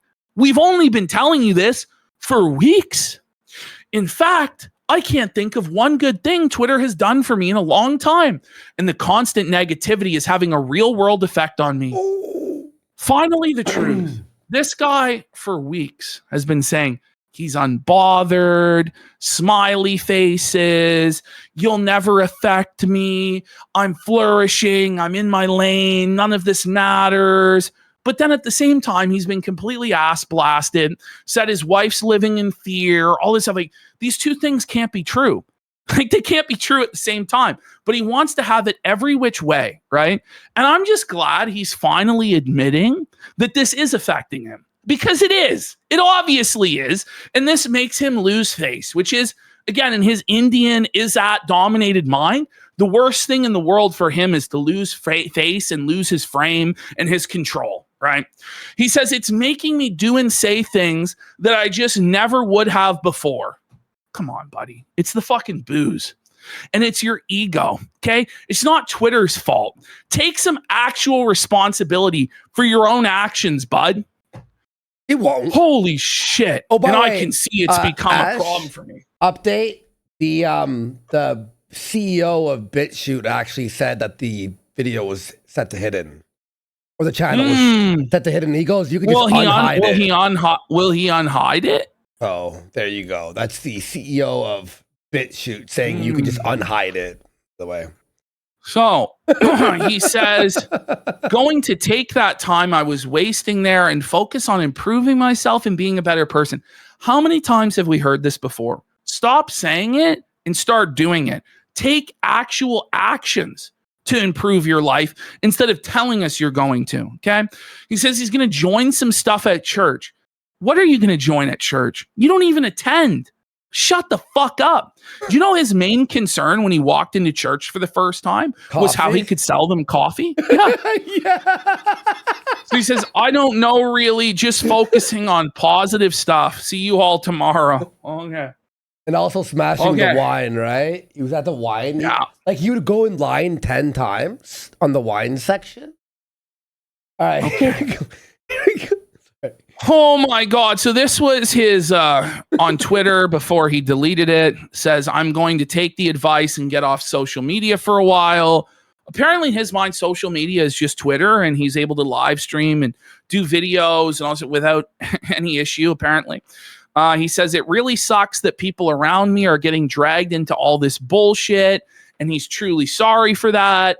He will stop antagonizing the mob. I really doubt it. And it's not the mob. Like, this is insane. You're the one. Anyway, because it only makes it worse for them. I didn't really know how much bullshit others around me were dealing with, and I am sorry. Didn't you say that your wife was living in constant fear and couldn't even answer the door? But you don't know how much bullshit people around you are dealing with? She's so scared. This is like, just be honest for once. What are we I don't want to tag them because it would unintentionally create a target. But privately, several people have told me how insane it's gotten. No one. Publicly, we all see how insane it's gotten. What the fuck? Buddy, but it's all I can really do here is shut up and hopefully they will leave them alone. I don't even understand why they're attacking them. And you're a disingenuous liar and you're full of shit. Fuck you. Who is them? Like, CHRISSIE. what is he talking about? Literally CHRISSIE. Yeah, that's it. That's the only person. If anyone else is in his DMs defending him, figure it out, bro, because you're gonna have felt it. Like, honestly, like if you're defending, he's just an innocent victim. Everybody, there he is. So the account doesn't exist. Quartering's Twitter deleted. Suffragere. Now Ralph has a theory. Is the Quartering trying to hide DMs of his shady behavior by deactivating his account? Yes, that's what I thought too when that first happened. By the way, I will also point out, we had nothing to do with this. Like, there was some guy saying there was going to be a lawsuit, He never talked to us.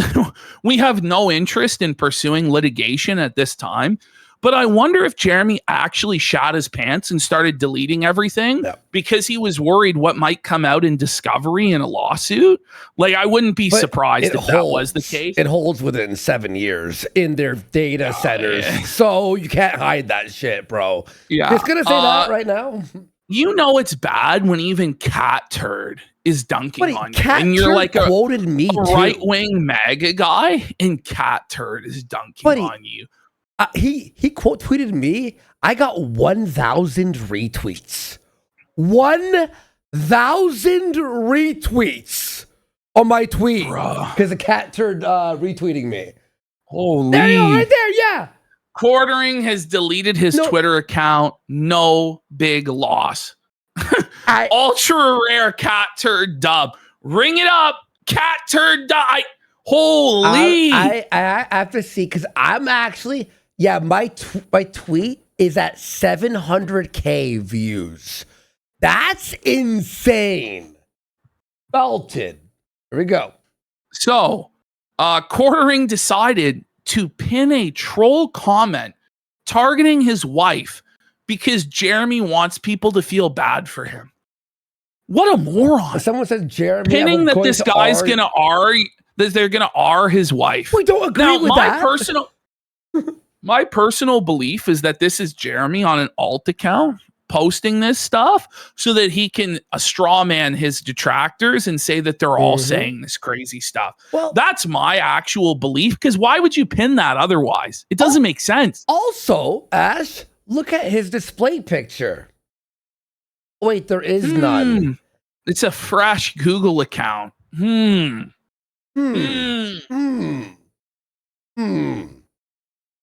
So Jeremy is spending his break from social media reading and deleting hate comments on his own post. He's going through and censoring everybody and arguing with people in there. And then, of course, Quartering said that he was taking a break from Twitter. But a few minutes ago, Jeremy posted a video on his other channel and showed that he's still browsing Twitter on a sock account. Yes. What happened to your break? You can see him there clearly signed into Twitter. He's not browsing outside of an account. I saw video version too. So he lied.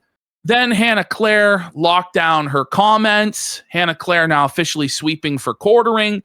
HCB has locked down her replies on X. Her 2 most recent posts are now limited. And then she would not appear on the Quartering show on Monday. And in fact, she will not be appearing until November, apparently now, which we're going to see on Quarter. She's gone. She'll never be back on November. Come on. No. HCB, what the fuck? Like, wake up, bitch. Now, this is very interesting. And I took this with a grain of salt, but with all the other developments surrounding Camelot and the Sydney Watson DMs and everything, I'm starting to believe this might actually be the case. Camelot says that somebody close to Quartering, I'm not sure if this is one of his editors, one of his close family friends, or a family member, or whoever reached out, maybe the bull himself, Mr. Sellers, reached out to Camelot and gave him some very interesting information that Jer is very close to insolvency and might be bankrupt very soon. That might explain his behavior. Let's have a look. By the way, these are all theories I had like independently from this. Roll on. I have some DMs. I can't share the DMs because I've been talking to the people, and I've had some other things from other people who have talked to Jeremy personally. And let's just say, stuff's getting bad. Woo. Personally, it is, and that's all I can say. He'll say, he'll say more. But they're not going to keep you up when you have $20,000 a month in a nut. His mortgage is $10,000. Yeah, that's brutal, bro. When your basic necessities of life are $20,000 a month or more, that's tough, man.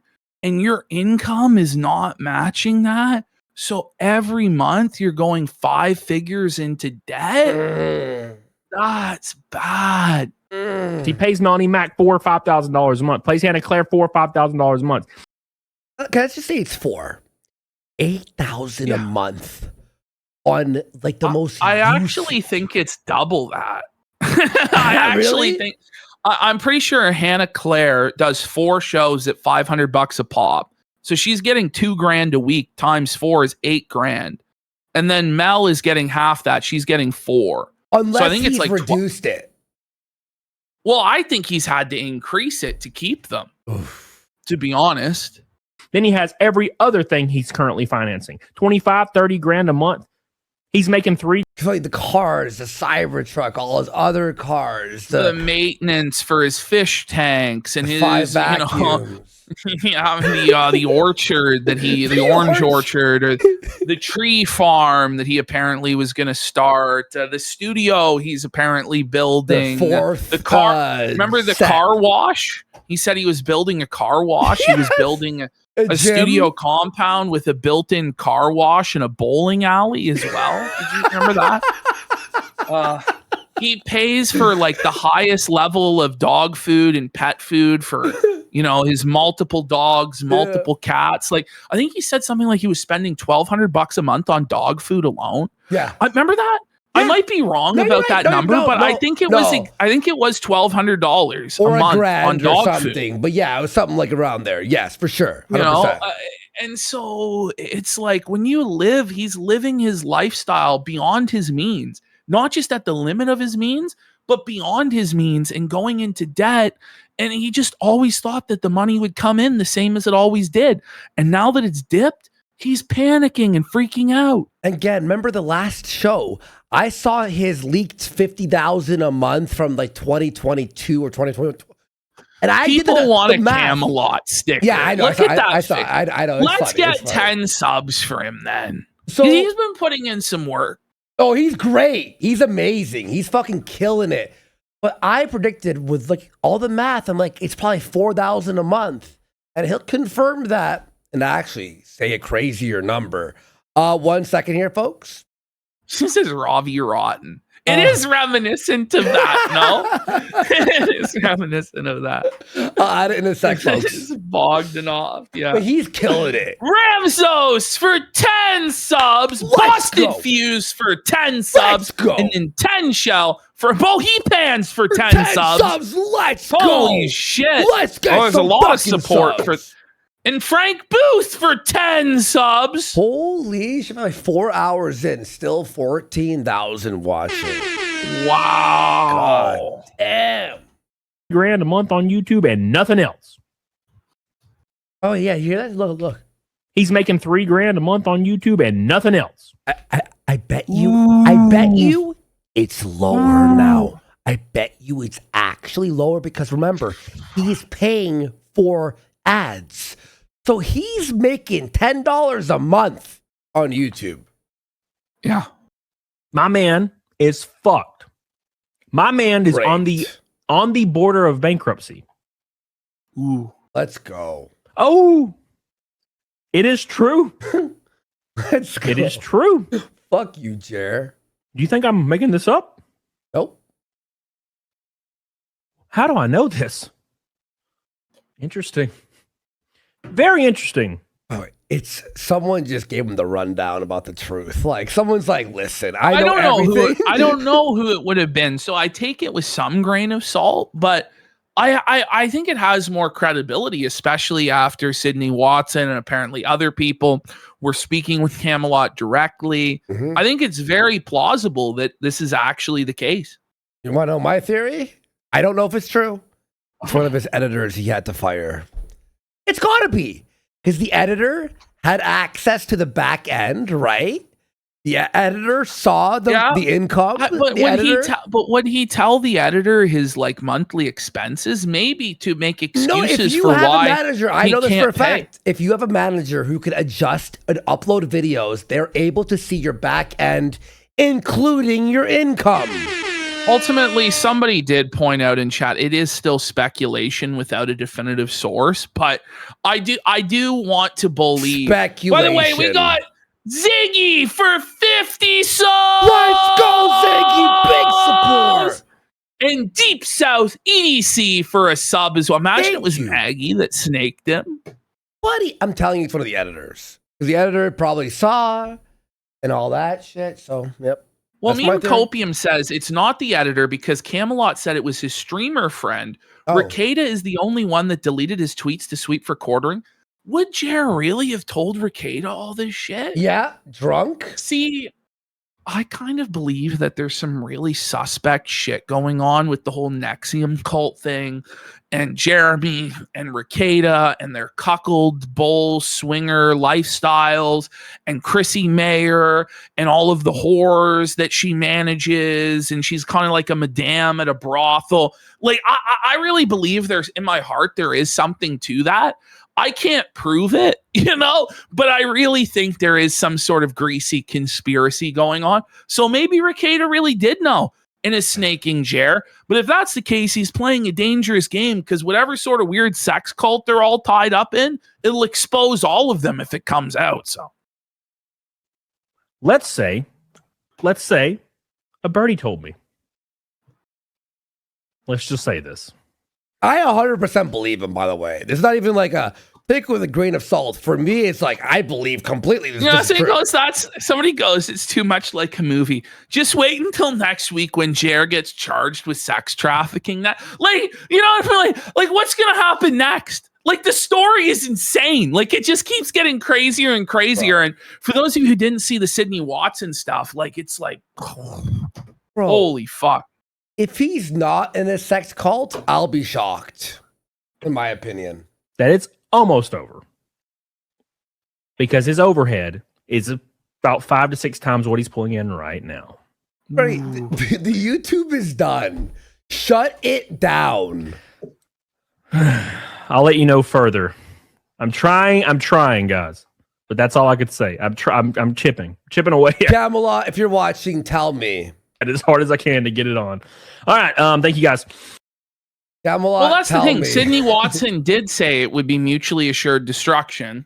And that's why I think she did walk back some of her claims. And you just got to wonder, what does that mean? Like, what is there to learn? And I just wish somebody would burn it all fucking down.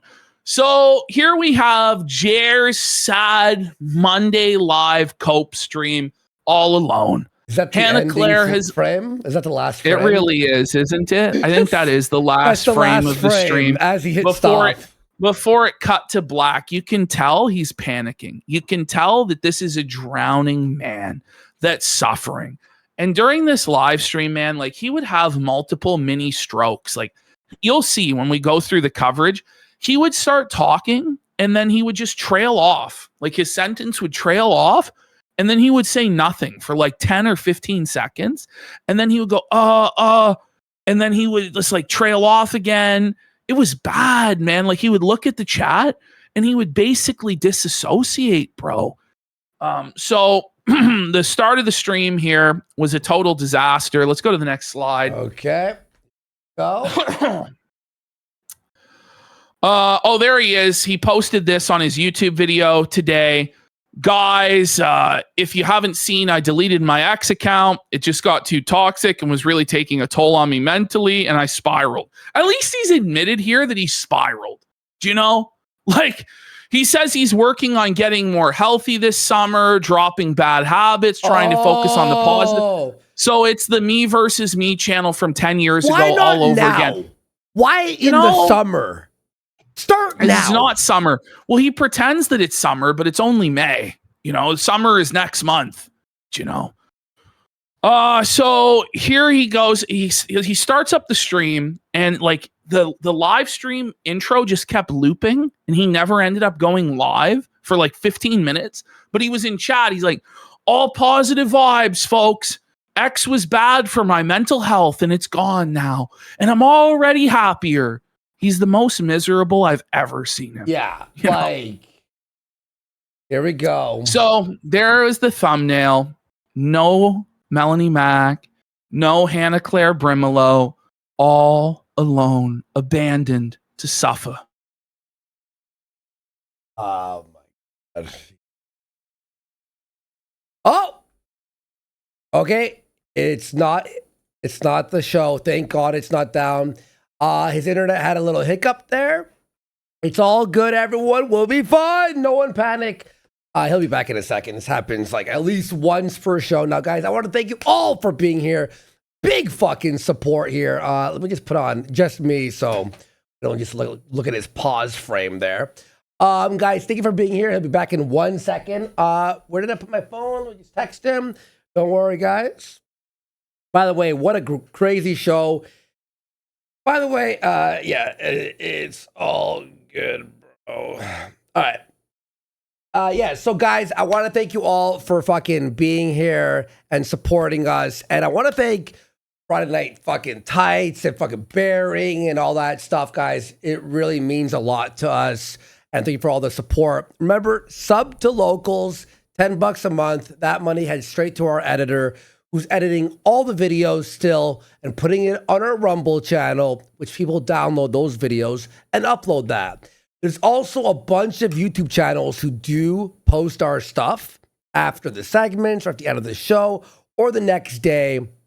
I don't want to link them because then I don't want fucking quartering acting as if it's our channel and we're promoting it and then they're banned. So just type in our fucking name on YouTube and you'll find it. It's absolutely crazy that we're in this situation where we have to do this. I do have hope. Maybe it's stupid. Maybe it's dumb that we'll have the YouTube channel back. I did tell Gary, a Nerdrotic, he said on the clip there, that I told him I had no hope until I saw YouTube respond to Flaked. And I'm like, please. And it's still pending. And everyone adding Team YouTube and telling people to have it unbanned as well. Like all that stuff. We appreciate that. And maybe there we go. There we go. All right. Holy. All good. All good. All right. Here we go. All right. There we go. So here's some of the comments that he was receiving during this situation. Green wheel of death, no chat, no video. Always issues with the podcast. That's why I won't pay for their stream. Guess no show today. Ooh, and he had these same issues on both Rumble and YouTube. We go to the next slide. Same one. And this is what happened on Rumble. It went 404. The whole stream was completely gone. This was on YouTube. The quartering by Meme Copium, by the way. Shout out Meme Copium. Yep. The quartering has failed to correctly stream to YouTube this morning, replaying the intro over and over. Channel under attack alert by his own incompetence. So how was your weekend, chat? By the way, notice only 58 watching. Stop. 58. 58 live viewers. And then the ultimate humiliation. Side Scrollers was placed above quartering on the front page. And by the way, he's never getting featured again. And he admits this in his live stream earlier, that he no longer has a dedicated time slot. So he's moving to 9 a.m. So he no longer gets the special privileges of being automatically the top stream on Rumble. He's having to move his time slot. Ouch. Side Scrollers ahead of him, and Side Scrollers on their thumbnail. If you notice, it says, "Whoa, buddy. Let's go." But Craig is an awesome guy. I love that guy. He's so good. So here we have the like-dislike ratio. He was ratioed again. Over 800 dislikes now, 600 there. Total ratio disaster. Now, before we go, okay, wait, one more, I think. Here were the stream stats. He made a grand total here of $76. Oh man. He banned 241 bans on that day. Now, let's have a look. Let's go back up to the top in our folder before we watch the stream proper from today. And let's have a look at some of the chat comments. My favorite part of the show. It's so funny. Washed content creator crashed out over the weekend. What is the fireball for? Check this out. Here we have ban these anti-American trolls from Feezer Maxer. Very good faith comment. We have Orange Man Annihilation says, "You can't ban us all, cuck brand cuck. The Jubal is releasing the cuck files. All you had to do was sit in your chair like a good little cuckold. Oh my God, brutal. So then we had, hey, Jer, speaking of filming young women in public, you should film another Ren Fair outing. Oh, wait, whatever happened there? This fat loser is still streaming like he has a career left. Yeah, this emoji is literally the fucking like the emoji to post about Jer thinking he's got anything. Did Hannah and Mel put the broom away? Well, for now they've fucked off. I don't think HCB is ever coming back, to tell you the truth. Doobie doobie doo. Doobie doobie doo. Perving in a public place is just gross. Anyone who does that should be banned for life. And he was. The name, beating up loser liberals. Hey, Jer, does this make you think of Miller time ever? The rush you get when that Zanny berry hits? And then this guy's talking about how a customer feased out of control in Walmart. Now, this comment actually didn't get banned. This super chat somehow did not get banned. D. Robertson here, the legend, says, in all seriousness, can I get dibs on banging Mrs. Court next? I got a 9-inch hang down. And you know the old saying, hungeth like a horse, fucketh like a bull? You can watch in the corner if you want. So, Jer somehow didn't ban that one. Jesus Christ. Now we got Scooter the Pooter here, says, these leftist trolls are distracting when we are trying to get informed. Go back to Starbucks, you woke liberals. It's got to be a troll. It is, in fact, a troll. We're playing a game called Dent or Troll at a certain point, you know. So then Nicholas DeOrio dunked on Jer in chat. And you see there, so many people were getting banned like every day. Mr. Hambly, you have to stop simping. Women destroyed society and they won't stop without being stopped. Then Nicholas DeOrio says, do you give any opinions? Or just read the article and stare at the camera like that one scene from The Whale? Oh my God. Brutal. Oh my God. By DeOrio. DeOrio's videos on quartering are fucking ace, by the way. Shout out. So this is part of Denter Troll. It's just so unbelievable how little lives you guys live. Like, seriously, what is wrong with you? Have you no faith or morals? You think oranges will hurt him? No chance. Now back off right now. I mean it. Do you guys think it's a dent or a troll? That is 110% troll. Like, do you think oranges will hurt him? You think the oranges are going to hurt Jer? If the trolls would stop for a minute, my important messages for Jeremy would be seen. But instead, you guys think acting like kids is fun. Frig off. Frig off. Yo. So now we've got beating up liberal losers is adding Jeremy's stretched anus from Adam Sellers. What a disgusting name. These leftist trolls have no shame. I saw beating our Adam Sellers was hosting Jer today or yesterday. Yeah, so we're gonna see these coming in. So here we have some of the Raiders. Patriot Grandpa 58 has rated this stream. Face Patriot Grandpa. Grandpa. Then we've got Jeremy's stretched anus from Adam Sellers rated the stream, right? We've got, there's Jeremy's stretched anus from Adam Sellers rated it a number of times.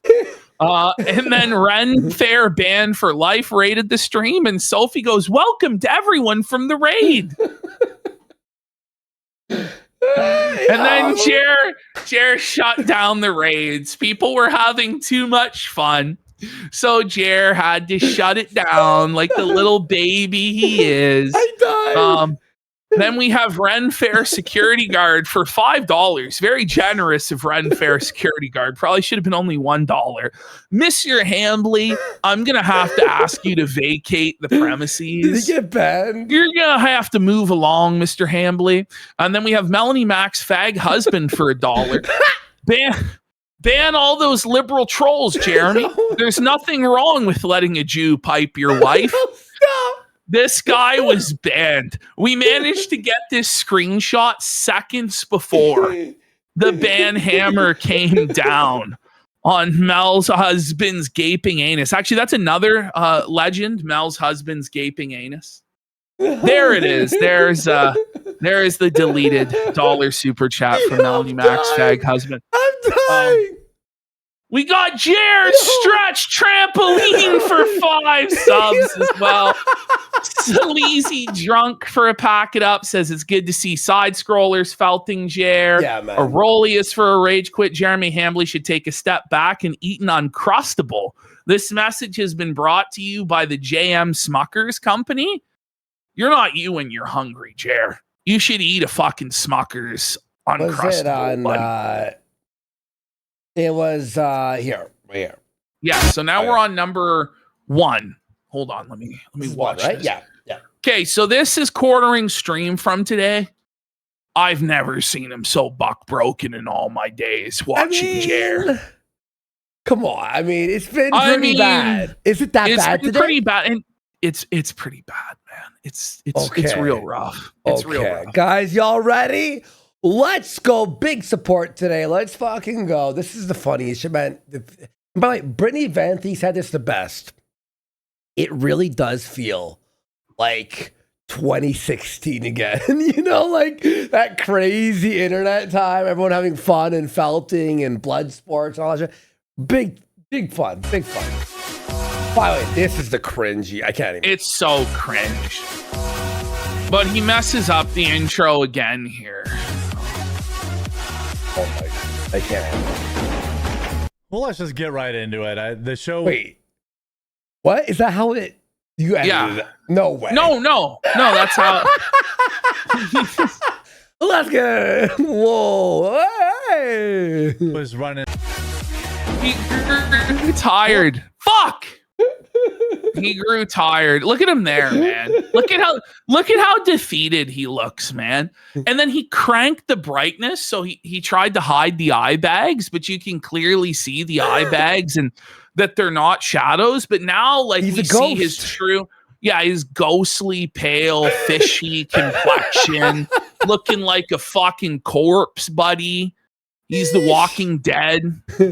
Yo, let's just get right into it. The show was running a little bit behind. There was some glitch when I was creating the stream. I mean, there was a glitch. Fine with buddy. It was messed up on both Rumble and YouTube, so I don't think it was a glitch.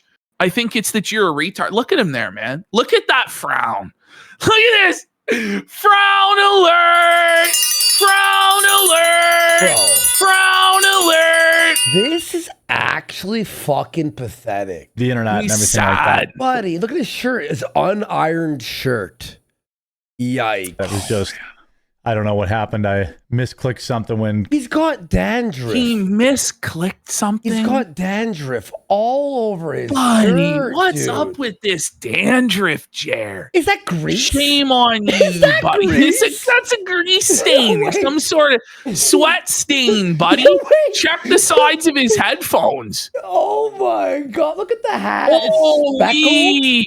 And look at this right here. It's all He's speckled. unkempt. He's greasy. Bro. He's covered in dandruff. That's nuts. He's unkempt. This thing he was eating an Egg McMuffin before the show started. And that's He's why it's unwashed. creating the He's cum stream. stained. What a fucking. And they're going to work on that. So it should be. I think AOC running for president would be. Venti says him and Pearl need to date. Yeah. Pearl, for all of her faults and foibles, of which there are many, is far, far out of Jeremy Hambly's league. Do you think? Let's be real. I mean, Yes. At least Pearl isn't 400 fucking pounds. Well,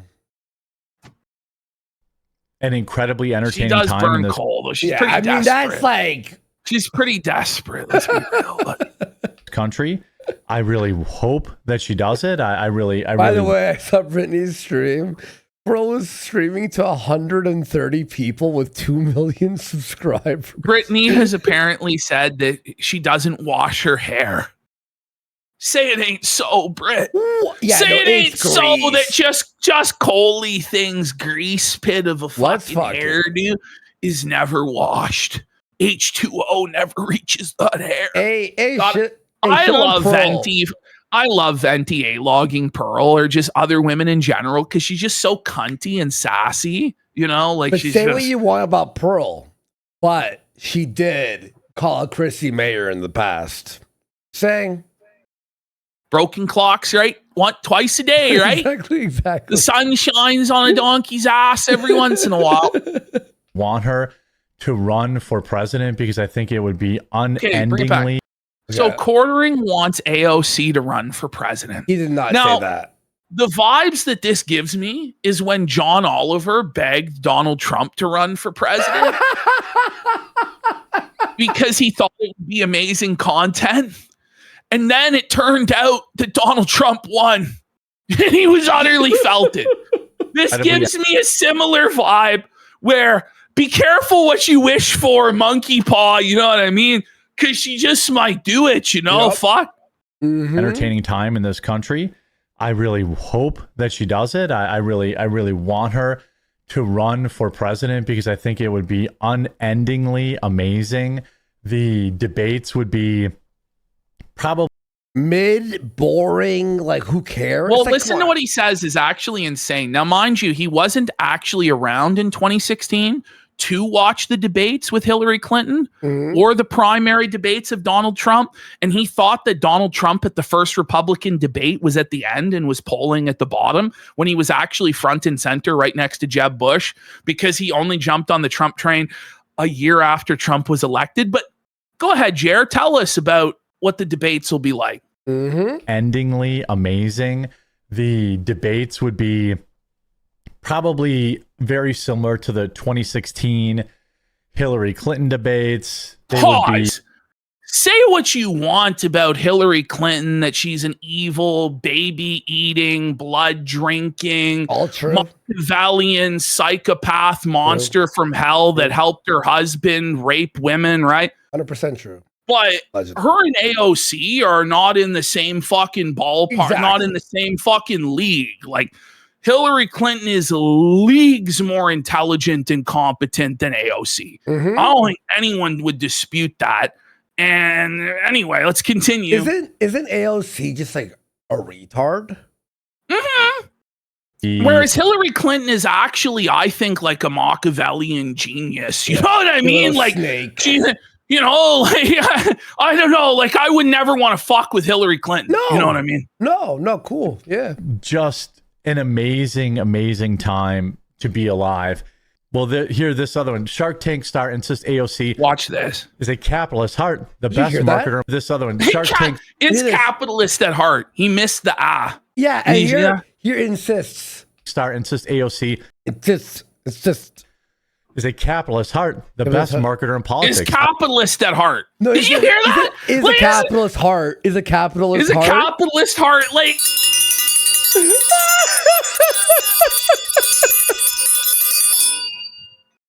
Yo, Shark Tank star insists. Like everyone flubs here and there, but he flubs every sentence. AOC is a capitalist heart. The best marketer in politics. I buy her tea. Like he's Ma T from Captain Planet. Heart. Oh, says fuck. Kevin O'Leary editing. She makes 80. The best marketer in politics. I buy her t-shirts, says Kevin O'Leary editing. She makes 82% margin on them. Well, a coffee brand coffee margin's blown out. Maybe Jer should go to the AOC business school, but he's only making 1% margin on his coffee, but AOC's making 82% on her shirts. Suffer, Jer. Suffer, bitch. I make $1 a bag. The fuck's going on? Is it muted? The video is muted, and Jared doesn't know because there's no co-host left to tell him it's muted. So it just stays muted I swear. for a long time. And most everyone's banned in chat. So it takes him a good 30 seconds here to figure out it's muted. I'm not even joking. Sometimes I see, I'm like, did Ashton edit this? And I'll go back to the original and I'll go, wait, he did not edit any of this. Like, it actually, because you know how we'll gild the lily to have fun sometimes with him? You know, we don't even do that anymore. No, we don't. Because we don't have to, because the truth is crazier than any sort of fiction we could come up with. You know, I don't know what to say. It's actually crazy. Is he drinking water? He did the cope sip. He doesn't know it's muted. Does he not see on OBS the line not going up? It's not on OBS. It's on StreamYard. Oh, God. There we go. Whoops, let me start that clip over. Whoops. Whoops. Let me start that one over. It's tough, isn't it, Jared? Buddy, It's tough, bud. Buddy. Let me start by asking you about AOC, because you probably saw she had that. He looks so nervous, dude. Look, Oh, like the way look at his him as he hand- looks over to the chat. and his Watch hand. this cut here. Watch this. That hand, that floating hand, not even on his chin. He's like this. He's hovering it over his chin. He's looking at chat. He jacking Late off. He's start disassociating again. Go There ahead. was some technical issues. Yeah. Go ahead. Wrap it up, Dead Jer. air. Wrap Dead it air, up. Jer. Oh my God. Please There was some- I retire. don't- Please retire. Buddy. I tried to create a stream, and then it said You it was tried. already live, even though it wasn't It's live. not as though you don't do this every day, For 3 years. but he still doesn't know how to do it. Dude. And then it just, I don't know, it got weird. What do you mean it got Shout weird? out, Devin, appreciate you. Get ready for this dead air. Oh my God, help me. Shout out, Kevin, appreciate you. Bro. Oh my God. That was straight up like 10 seconds of dead air. Like, whoa. God damn, that's Whoa. brutal. Okay, so now Jer's telling us about She-Hulk. It has Okay. been almost 5 years since She-Hulk came out, and we're still grifting off She-Hulk, beating the dead horse of She-Hulk. By the way, this article, She-Hulk star admits no one wants to see her return to... Yeah, we know. I don't remember if you guys all, I don't know if you remember just how bad Do you hear that? She-Hulk I was. remember. I don't know if you guys remember. I remember. What was this? Is like an abortion of a sentence. Like how holy shit, bring it back. Listen Hey, to him. dude, Listen to him. Dude, he says, I don't know if you remember how bad She-Hulk was. No, We're not we all goldfish. Like, come on. You know, like, what? That was pretty predominant in the media 5 years. How you guys? I remember it, so you don't have to. Yeah. I don't remember if you guys all, I don't know if you remember. I just how remember. bad. If you guys remember, I don't remember. Okay. We have to put this in slow mode. Let's hear it in slow mode, okay? I don't remember if you guys all. I remember I if don't- you guys all. I don't know if you remember. Just I don't know if you remember, Jess. how It's bad. time to retire. You have brain damage, bro. This is like worse than Rocky Balboa. At least he was endearing and charismatic. Please, you have serious brain damage from the alcohol and pills. It's time to stop. Okay? Yo, Ash, what did he say? What are you guys going up to? Yeah. Well, today there's going to be a lot of that because his brain is fried. What are you guys going up to? Bad She-Hulk was. How bad She-Hulk was a massive money loser for Disney. Well, it appears. Oh, my soul So left awful my body. at speaking. Like his train of thought goes in so many different directions. Like He's just unable to speak off the top of his head. It's impossible. To be ignoring that Mac Murdock's embarrassing She-Hulk cameo ever even. Camel? Bring it back. Bring it back, buddy. Camel. Oh, man. Camel. He's having a stroke. He's thinking of Camelot, felting him. The Rent free. To be ignoring that Mac Murdock's embarrassing She-Hulk cameo ever even happened. I don't really. I mean, does anybody even care about Marvel anymore? You tell us. Why are you talking about this if nobody fucking cares? Holy! Oh, guys, do you even care about this? You tell us, sir. You're the live streamer. I'll say this: not from you.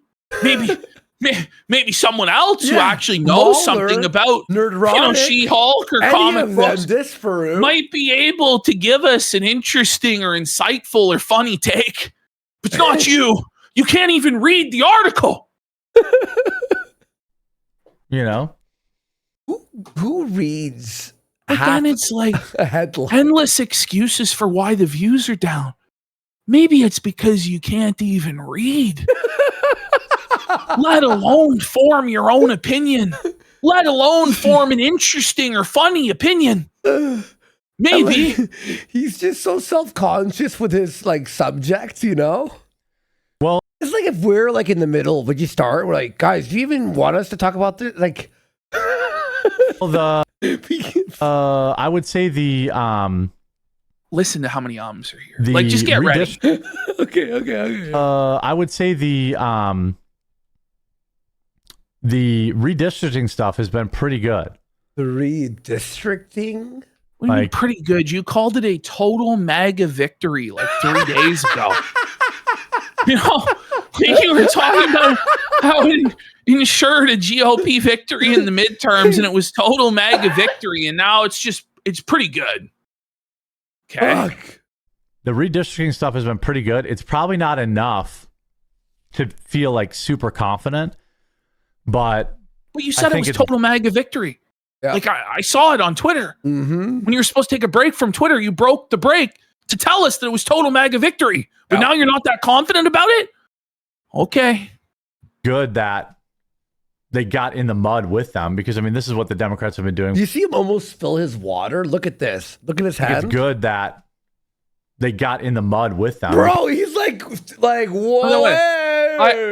I just love his advice where it's good for the Republicans to get in the mud with everybody, but he won't get in the mud and actually engage with any of his detractors. But the Republicans should surrender the moral high ground. I just want to point out, by the way, like it's pretty obvious that both sides have gerrymandered for fucking years. And like, this is nothing new. Like you look at the map of Louisiana and what the Democrats did there, it's just completely fucked. But anyway. When I said water, I meant water and vodka, clearly.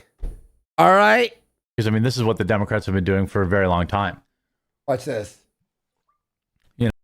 Look at that. That's a shot, bro. Watch this. Watch. That's water mixed with vodka. Watch this. I mean, this is what the Democrats have been doing for a very long time. What? You know. Oh, wait. Hang on. Watch. Democrats have been doing for a very long time. I'm going to pause and frame it. Ooh, that was a tough one to fucking swallow. Holy Jer. You know, like the redistricting stuff is weird. What do you mean it's weird? He fucked up the word. It's he not. said It's redictoring. Oh, did he? Listen. Oh my God. Listen. Like the redistricting stuff is weird. Like but like it's not weird. It's got the most transparent motivation in the world. Like you're redrawing the districts so that you win. Like it's not weird. This has been going on for hundreds of years. It's weird. Weird, but why wouldn't Republicans? Oof. Okay, you can't. Yeah, no, there should be like an auto. There should be a thing that stops your stream. Like you auto shut off when it goes that silent for that long. They're really mad that they're losing at their own game. Yeah. Like it's very weird. Okay. Jer. I thought, that's very, very weird. Oh my God. Does he have dementia? Yeah. I think it's called alcoholism. Okay. I don't know. Go ahead. Like, you see how mind broken he is? This isn't normal. Like, there's usually a lot of dead air. But listen, there's nothing. Listen. It's not paused. He's obviously like zanned out of his fucking mind right now. Fuck. I'll change He's your mush brained and mush mouthed. He's done. Oh, how was everybody's weekend? Okay, no. He said the thing. He said the line. Say the line, Jer. He couldn't help it. It's all that he has. It's all that he has. These are his fundamentals, That's his bread and butter. How was your weekend? What do you guys think in the comments? Like, it's all he has got. Oh my God. Buddy, but he bans people for asking that. Get ready. Immediately, he's like checking his pulse as he asks, "How was your weekend?" This whole part after he asks, "How was your weekend?" is fucking insane. Okay. Hope good. I hope consistent. I hope your weekend was consistent. What does that even mean? What do you mean? Just because your weekend was a roller coaster of insanity. I don't know. Is he actually? I think he's actually high. I think he's actually stoned out of his mind on benzos, man. Holy. I hope you have a consistent weekend. Team Copium says, I love it when Saturday becomes Sunday. Consistent as fuck. Okay. That's odd. What? He's buck broken, dude. I could see the tears like through the mask, Bro, he's disassociating. He's looking at the chat that it's all oranges, it's all negative, it's all people dunking on him, everybody making fun of the weekend comment, and he can't take it. And he's just completely disassociating. Like his brain is gone. What did you guys get up to this weekend? Okay, no, he did it again. No, you can't. He did it again, bro. He's done. He's just done, bro. Like the ref's waving it off like TKO. He's punch drunk. He's out on his feet. For the fighter's safety, we have to stop it. But it didn't stop. It continued. Buddy. And then he would have like the pissiest crash outs at Friday Night Tights you could imagine. Oh,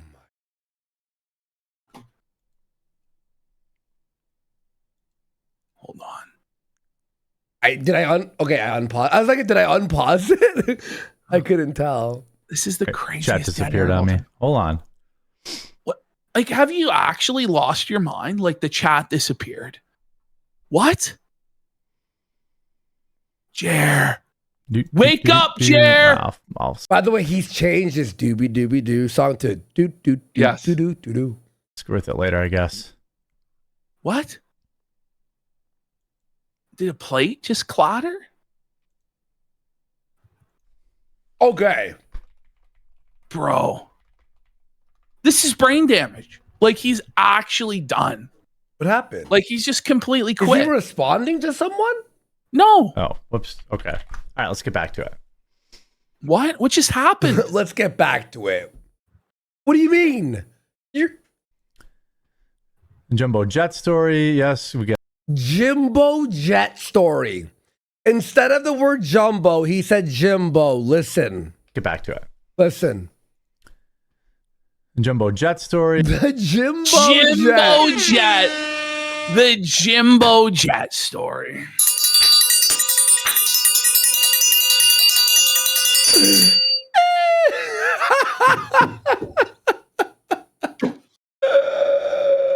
Yes, we get that. Yeah, the audio. Here's that audio. Red one, we have a part. Oh, I guess the whole thing is weird. Oh, it's all weird. It's The whole shebang That's the bang. only thing he's got. So then he does this whole video about some white trash filming this Muslim trash in Walmart. And it's like, who gives a fuck? Trashy people are doing trashy things at Walmart. More news at 11. Who gives a fuck? Is very. By the way, that woman yelling at these Muslims was also wrong.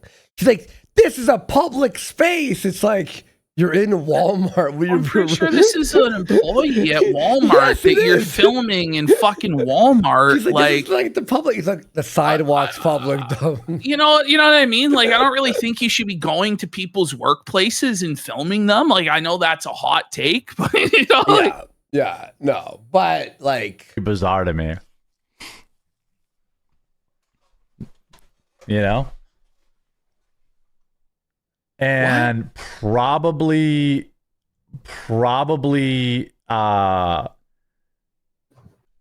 holy shit. Probably worked at the airport. That's what my guess is. Okay.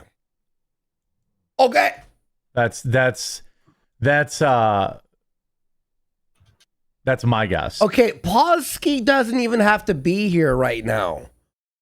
I could go fucking take 10 minutes, Ash. You could just speak in between the auto pauses. Oh my god. What do you guys think? What do you think? I don't know. What do you think? I'm going to say the N-word. I swear I'm so... What do you think? Okay. Isn't this sad? Like, this is worse than DSP. Like, this is iDubbbz levels of brain damage. This is worse and just than inability to RTU. speak. It really is. It really is. This is the worst I've ever seen it. Like, he's just completely broken as a person. He's done. At least RTU hits the clap sound effect or the Skyrim music. Like, he wonders why there's no viewers and no support. Like, this isn't a show. It's trash. Brutal.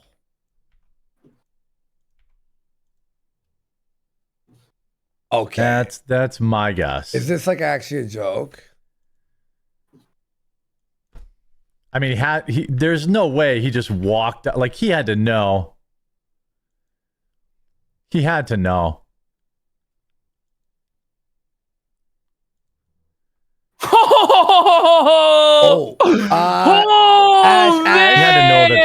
Ash, just real quick, could we take a 2-second break? Something really cool is happening behind the scenes, but I want to tell you in private. All right. Let's take a quick break here. Okay, guys, just give us 1 quick second. I promise we'll be...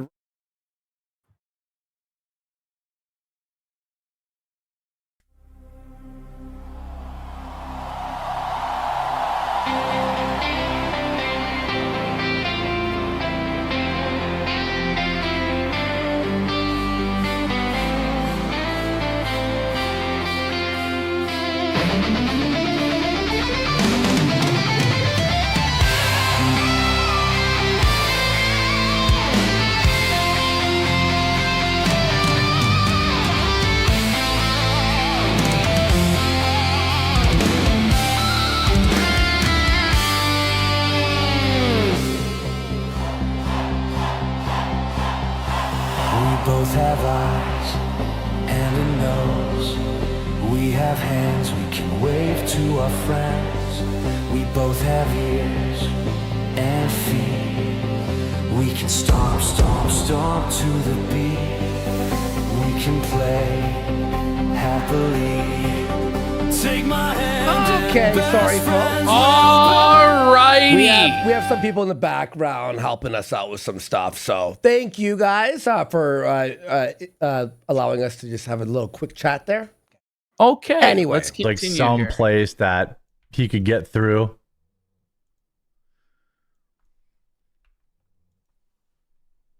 Jeremy. Ash. Brother. No, this is... I swear to you, it was actually like this. Look at him. He's just looking at chat, just seething, just banning people. I don't know. He has no idea where he is even.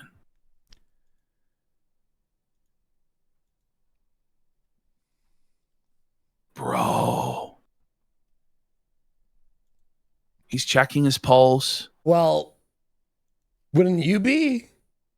I mean, he's got to think it's hard is he to dead? tell if he's even alive, man. No, that's why he's doing it. He has to make sure. I know, Meme Copium. He doesn't know. What's the point of his show? Can we get an opinion? Can we get words? I think I have another topic for you guys. What do you mean you think you have another topic? Do you have another topic or not? He doesn't even know. He doesn't even know what's going on his own show. Let's see. What are you doing? Chair. Doobie doobie doo. Like he doesn't even have the dignity to give us a doobie. HCB is just here we taking go. some time off. She's got here a new we baby. go. Here comes the crash out. So Jer then reveals that his employee just had a new child. Was that his announcement to make? Or was that Hannah Claire's announcement to make that she has a new child? Or are you talking about the previous child that she had a couple years ago? What? Okay, go ahead, Jer. And the summertime news is slow. So what do you mean? There's just no news in summer? She didn't take some time off. What are we talking about? There's no news in summer. I'm pretty sure things happen every day, 365 days a year, including in summer, Jeremy. That doesn't make sense, Jer. And we'll hit it full steam ahead. Closer to when the midterms start. Okay, so Hannah Claire is gone until like October or November. She's gone until the midterms. Mm-hmm. This is the same excuse he gave when he laid off /fired /Luke quit. Who the fuck knows? He would be back for the midterms. We haven't heard any update on that. No timeline on that. So I'm pretty sure she's gone. She's never coming back. After the crash out that Jared did over the weekend, and he waited like an hour into the stream to finally address this when every third comment was, where's Hannah Claire? What's going on? Where's Hannah Claire? He just refused to address it until finally he was broken into doing so. She's got a young baby. Summer changes childcare schedules, all that kind of stuff. So summer changes childcare schedules to try and help accommodate. So, what? Okay, so now he's changing the time of his stream to help accommodate, but she won't be back till the midterms? That doesn't make sense. What? Working on that right now. Right now, I'm strongly considering. I gotta see what coordinate with everyone, but trying to go at childcare schedules. She's a stay-at-home mom. Like, does she use childcare for the 2 hours that she's on with quartering? What? Sorry. 9 Eastern before Crowder. Okay, so he's moving his show to 9 a.m. Eastern before Steven Crowder. Now, if you truly had a successful show with 70,000 live viewers or 20,000 live viewers or 10,000 live viewers or whatever the number is now, even though it's down to 2,300, would you really change the time slot that everybody was used to a time slot 6 hours earlier? Does that make any sense at all to do that if you actually have a successful show? And also, if you have a deal with Rumble, right, where Rumble's featuring you on the front page at a specific time, which was 2 Eastern, would you move your time slot to 9 a.m? So obviously he no longer has a deal with Rumble. He's no longer getting guaranteed front page visibility. So now he's trying anything and everything to save the show. I think what he's actually doing is he knows that there's not going to be any co-hosts going forward, that Hannah and Mel are gone. So what suits his schedule is doing it at 9 a.m. so he finishes his work day by noon or 1 p.m. instead of having to do the live stream till 3 or 4. That's what I think this is. I don't know.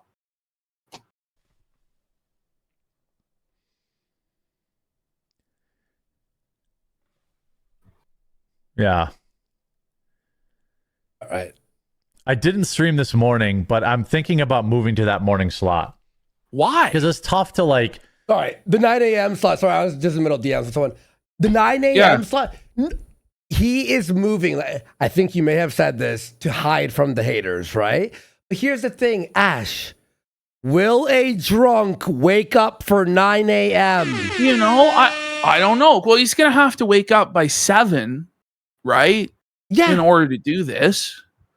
Or maybe 8 at the latest. 8:30. I could see him doing an 8:30 wake up, you know? Running to the computer, right? Unwashed, unshowered, old clothes. But he doesn't even do any like I guess he doesn't do any show prep to begin with, but like he's just gonna go on now with no plan at all, or is he gonna prep it the day before and cover yesterday's news? Like, what's the plan here?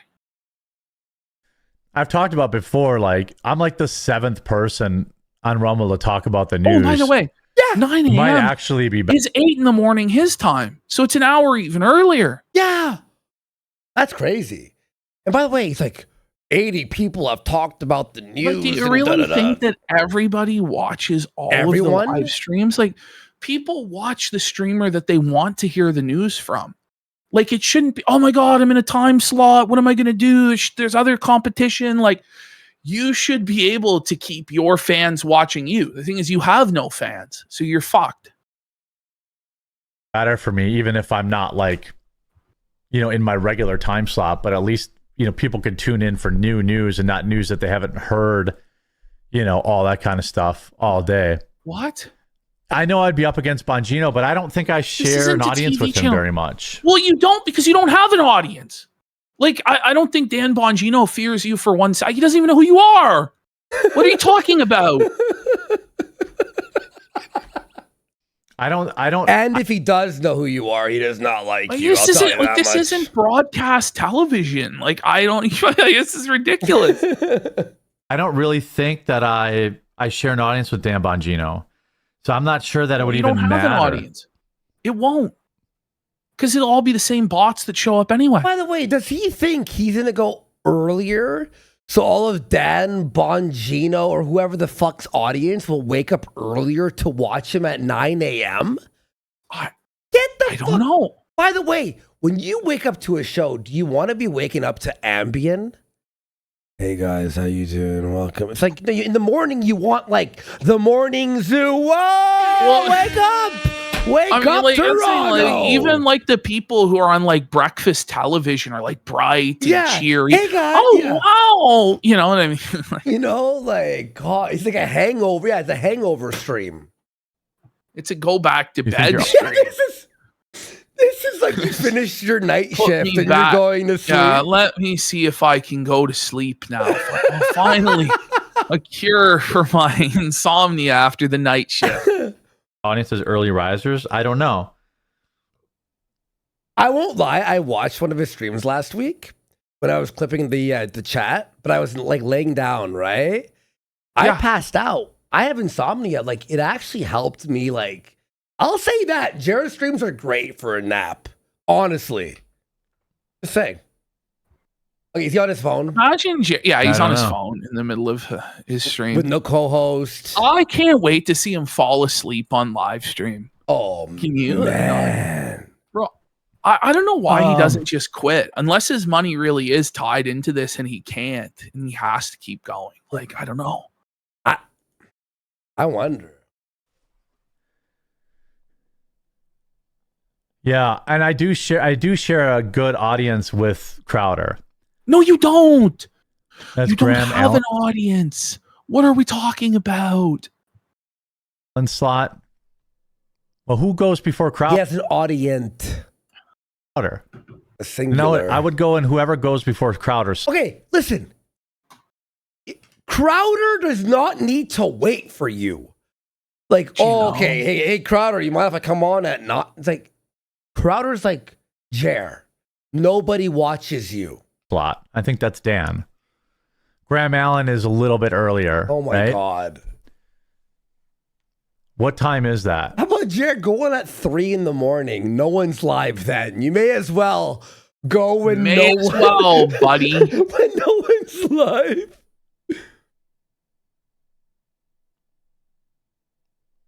I think it would be It used to be, I don't tune into Bongino much, who is, yeah. By the way, like 9 a.m. Won't that make Eastern Crowder is like 6 Pacific time. Yeah. Like, who the fuck is waking up for this shit? Like, who is doing this on their morning commute listening to Jer? Like, it's not happening, man. That's actually like a danger because the person will fall asleep on the highway and kill like 20 people, like Final Destination I guess style. that's the point, is to have no audience so there can't be any trolls in chat. I guess that's the way of doing it. But it's like, I don't know, man. What's the point of this live stream? I guess it's just to fulfill a contractual obligation and that's it. No, but Ash. But is there even a Rumble contract after next month? Like, what the hell is going on? The moment he heads on at 8 a.m. or 5 a.m., you have the meme copium, you have the UK, the Australians are all A-logging him. There will always be an A-log awake. Is Chrissy Mayer the one who wants it to be at 9 in the morning? There's no way. She's a comedian, allegedly. Like, she's not fucking showing up at 9 a.m. for this shit. Buddy, I don't think Jerry's I think Melanie Mack's not showing up. That's the thing. I think there are no co-hosts at this point. Maybe Chrissy, and that's why he's going to 9 a.m. I don't know. Maybe. No, I talked to him already. Crowder goes at like so we're doing the holy DSP Crowder schedule like stream 10 now. That, you know, like, is actually unhinged to do like a whole 10-minute section here about the schedule and the sacredness of it. Honestly, I love when they talk about the schedule. It's my favorite part of any show. Isn't it? Don't you love when you're watching the business meeting segment? It's great. Central, right? Graham is 9 now, to 10. Now, guys, yeah. Yeah, so like, 9 a.m. is Bongino. Yeah, so that's when I would look to go. We got Ralph a Mail Extract for 5 subs.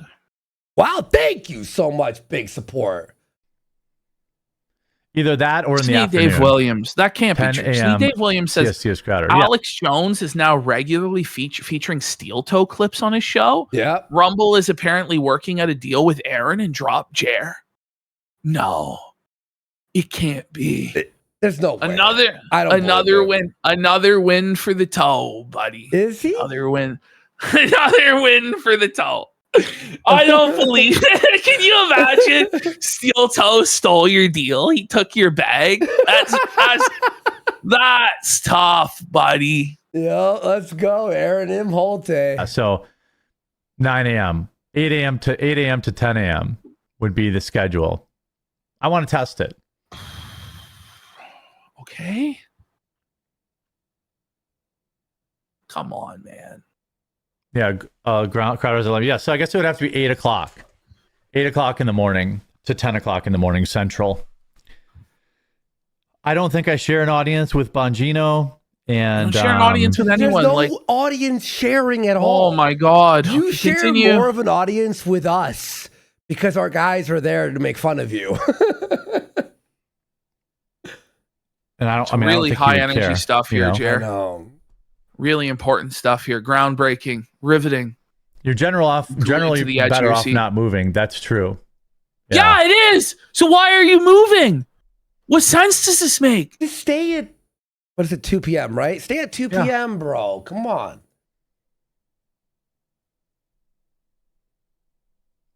Wait, look at MTG. Marjorie Taylor Greene. It's Vince at 8, Graham at 9, Dan at 10, Crowder 11, Haley at 12. Who fucking cares? No one cares. We stream the same time as Brittany, Camelot, Meme Kobe. We all stream over each other. No one fucking cares. No one's like, bullshit, Bob. You're right. He has to be fucked up here at this point. No, buddy, he's blackout. But how many times have we been? Excuse me, Camelot. You can't stream at 9. Are you in? That's gay shit. No one likes that. Yeah, so I would just go at.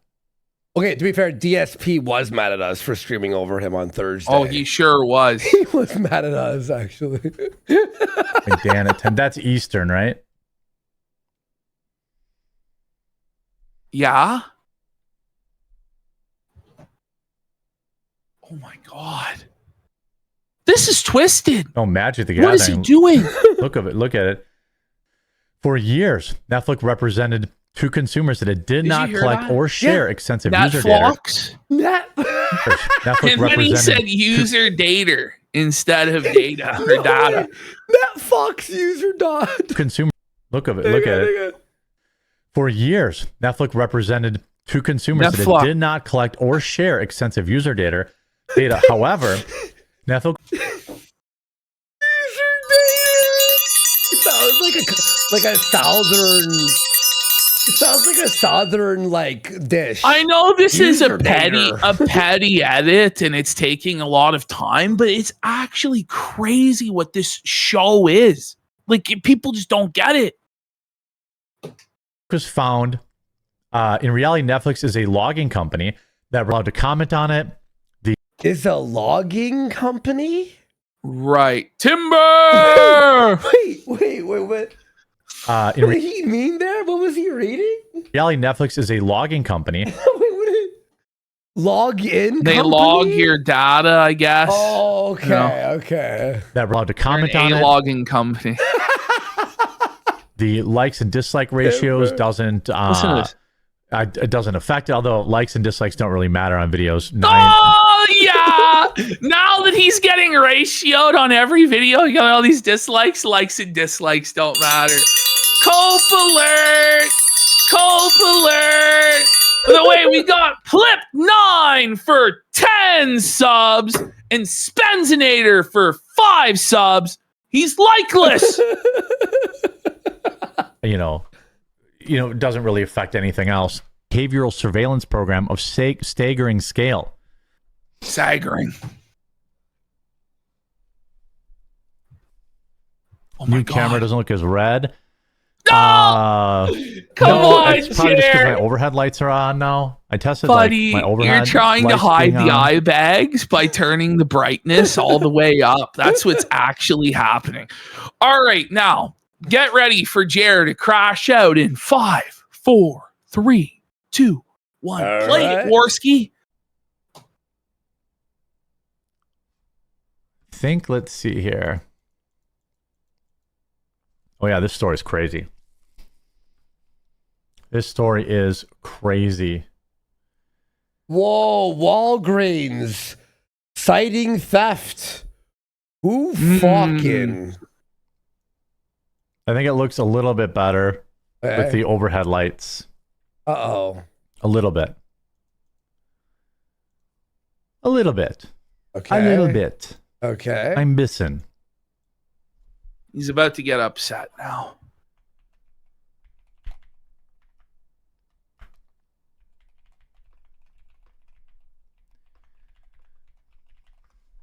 Okay. Oh my God.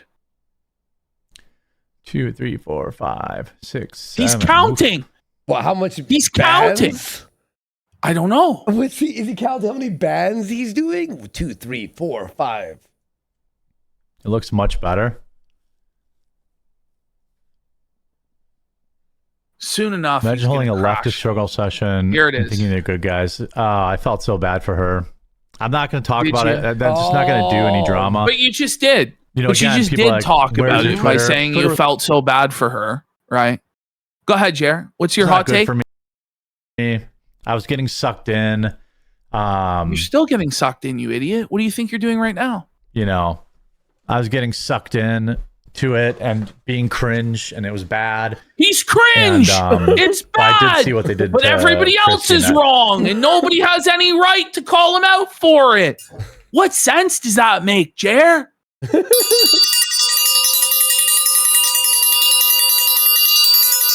Holy.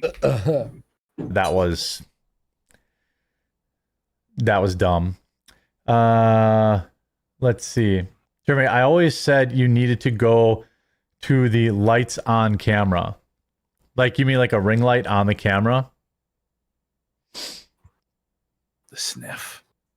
Like, is That he tism snorting drama pills? is crazy. Yeah, I mean, I didn't even think So it was now a big he's deal. addressing the tism drama. He says it's not a big deal. How could you possibly think it wasn't a big deal? Like, can you just admit you tried to run a gay op, that we were flagging you down. Like, that's what you tried to do, right? Just admit it. You were drunk and pilled out of your mind. You're a lunatic. I should have just privated them, and I told the guys that. But you blamed us for flagging. Go ahead. 100%. 100% should have just privated them. I didn't think anyone would care because all those episodes were like 3 years old. But I should have checked with them, and I should have privated them instead of deleting them. Why did Jer have all the control to like ban everything? Like Jer is the worst. All three of them had editor powers over the channel, and they were the only three that had it. They all had that power, but he took it upon himself unilaterally to destroy the entire channel and close it. Okay. Very, very stupid fuck up on my part. I told them that. I was just cleaning out all the old like live streams because people were cherry picking them and using them to try and make my life a living hell. His life's a living hell. By the way, Jeremy, if something you said on a live stream can make your life a living hell, what a nightmare of a life you're living to begin with, buddy. It's like, bro, aren't you a multi-millionaire that lives in a mansion and has a wife and every material possession that you could ever want and desire, but people making fun of you on the internet for things that you said makes your life a living hell? What a loser, man.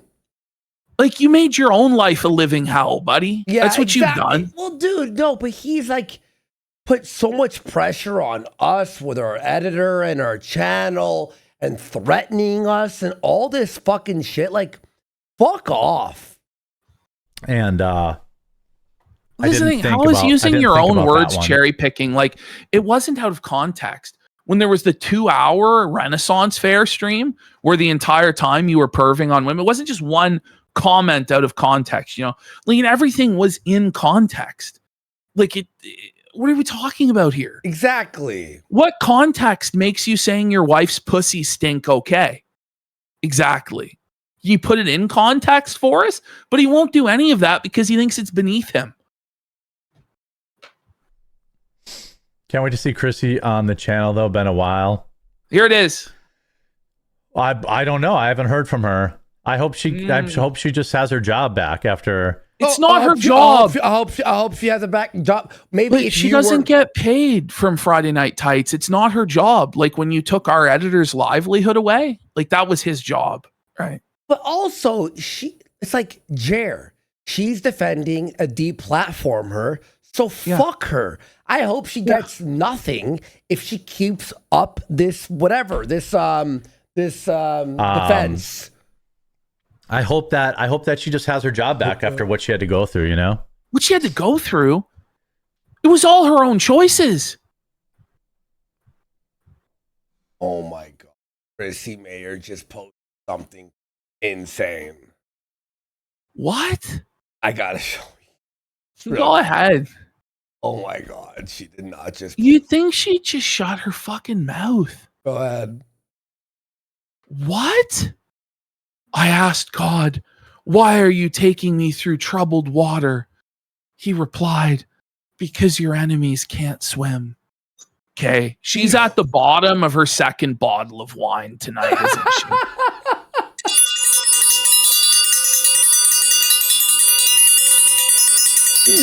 Yo! Holy, she's in her feels at the bottom of the wine bottle. No? Yes. Sorry, I'm being very silent, guys. I'm just like dealing with a very positive thing behind the scenes. So, thank you. I can get Chrissy to fill in, but I don't want to cause any more problems for Chrissy. So let's just let her be. You just did, you fucking moron. And by the way, he's doing this on purpose so that Chrissy doesn't get invited back to Friday Night Tights and she becomes his personal servant to be on the show. But I think that's what they both want. Like, he's a simp that wants to pay Chrissy Mayer. Let's not forget, when he had Chrissy on his show one time, he offered to buy all of the seats at her stand-up show. Do you remember that? Yeah. That's not a normal thing to offer somebody, is that you're going to buy every single seat to their stand-up show so it's a sellout and then distribute them to people. Like, It's obvious that you're a simp. And she smells the money and she's like, oh, I'm going to fleece him for all this cash. But little does she know, he's actually broke as a fucking joke and he's bleeding out financially. He would sell his Cybertruck to do it, though. You know he would. Oh, he would. Oh, yeah. Yeah. I tried to defend her. It only made it worse. So I don't want to, you know. What are you doing now? You're doing it. Everyone else is getting all this bullshit and it sucks for them. And the best thing I can do is no, it's all deserved. It's all good. It really is. Yes. I'm sick of this. Like, everyone's it's really not that big of a deal, actually. Like, they're just getting made fun of on the internet, and people are in their chat making fun of them. And Chrissy profited to the tune of nearly $3,000 on super chat she didn't even fucking read, and scammed people that were being negative to her. So I think she's doing okay, as a matter of fact. Like, what are we talking about here? She's lost everything. No, she hasn't. Fuck off. She's the most relevant she's ever been by inserting herself into this, which was her plan all along. Because she knew. And we're going to prove that she knew in the next segment. By the way, her being felted and all this stuff happening is fucking based. How does that make you feel, Chair? Just, you know, let everyone be. What? Yeah, limiting screen time, less social media. Yeah. Yeah. Oh. Yeah, I was definitely getting sucked into you're 100% right being about that, a massive Devin. pussy. Yeah, bitch, a fucking asshole. That was where all this started. No one will ever admit that, but what? 100% I don't right even know what he's talking about. Wait. Like, into you're 100% right about that, Devin. That was where all this started. No one will ever admit that, but this all started when you flagged down the clip channel. Yeah. Where all this started. That's where all of this started. You know where this all started? You making a YouTube account, quartering, you fucking bitch. All the way back to that. They all got upset about that, but that's okay. Anyway, let's talk about this next story. Yeah. Okay. I don't want So what it is, the context here, D-Day Cobra just put it out on his Twitter. Okay. Devin Diamond said D-Day Cobra got butthurt about the analytics video, and that's where this all started. That's not where it started. Are you fucking kidding Are me? you insane? It was the Oh my flagging. God. No, he's taking another situation. And putting the blame on somebody else instead of taking responsibility for his own actions. I'm getting so sick of this shit. I really can't am. handle this, dude. Holy. Oh my God, bro. you know, I wish everyone the best. No, you don't. I wish everyone the best. He really doesn't. You know, tightening his microphone like a little bitch. It's so mad. Why is he bringing this stuff up, by the way, when he said he wasn't? Like, Because he's twisted. He really is. He still thinks he's in the right, and any day now, all everyone's going to realize it and side with him. Oh, yeah. Oh, yeah, it's all good, Jer. Oh, yeah. No. They're all going to be, oh, yeah. No, we were all wrong. No drama in the chat, you know. Let's, you know. The whole chat is just drama, say- you idiot. Let's say where we're at. Because you refuse to actually deal with the drama. So the Walgreens drama is actually The insane. Walgreens drama? We're talking about the Walgreens drama. Bruh. I don't know.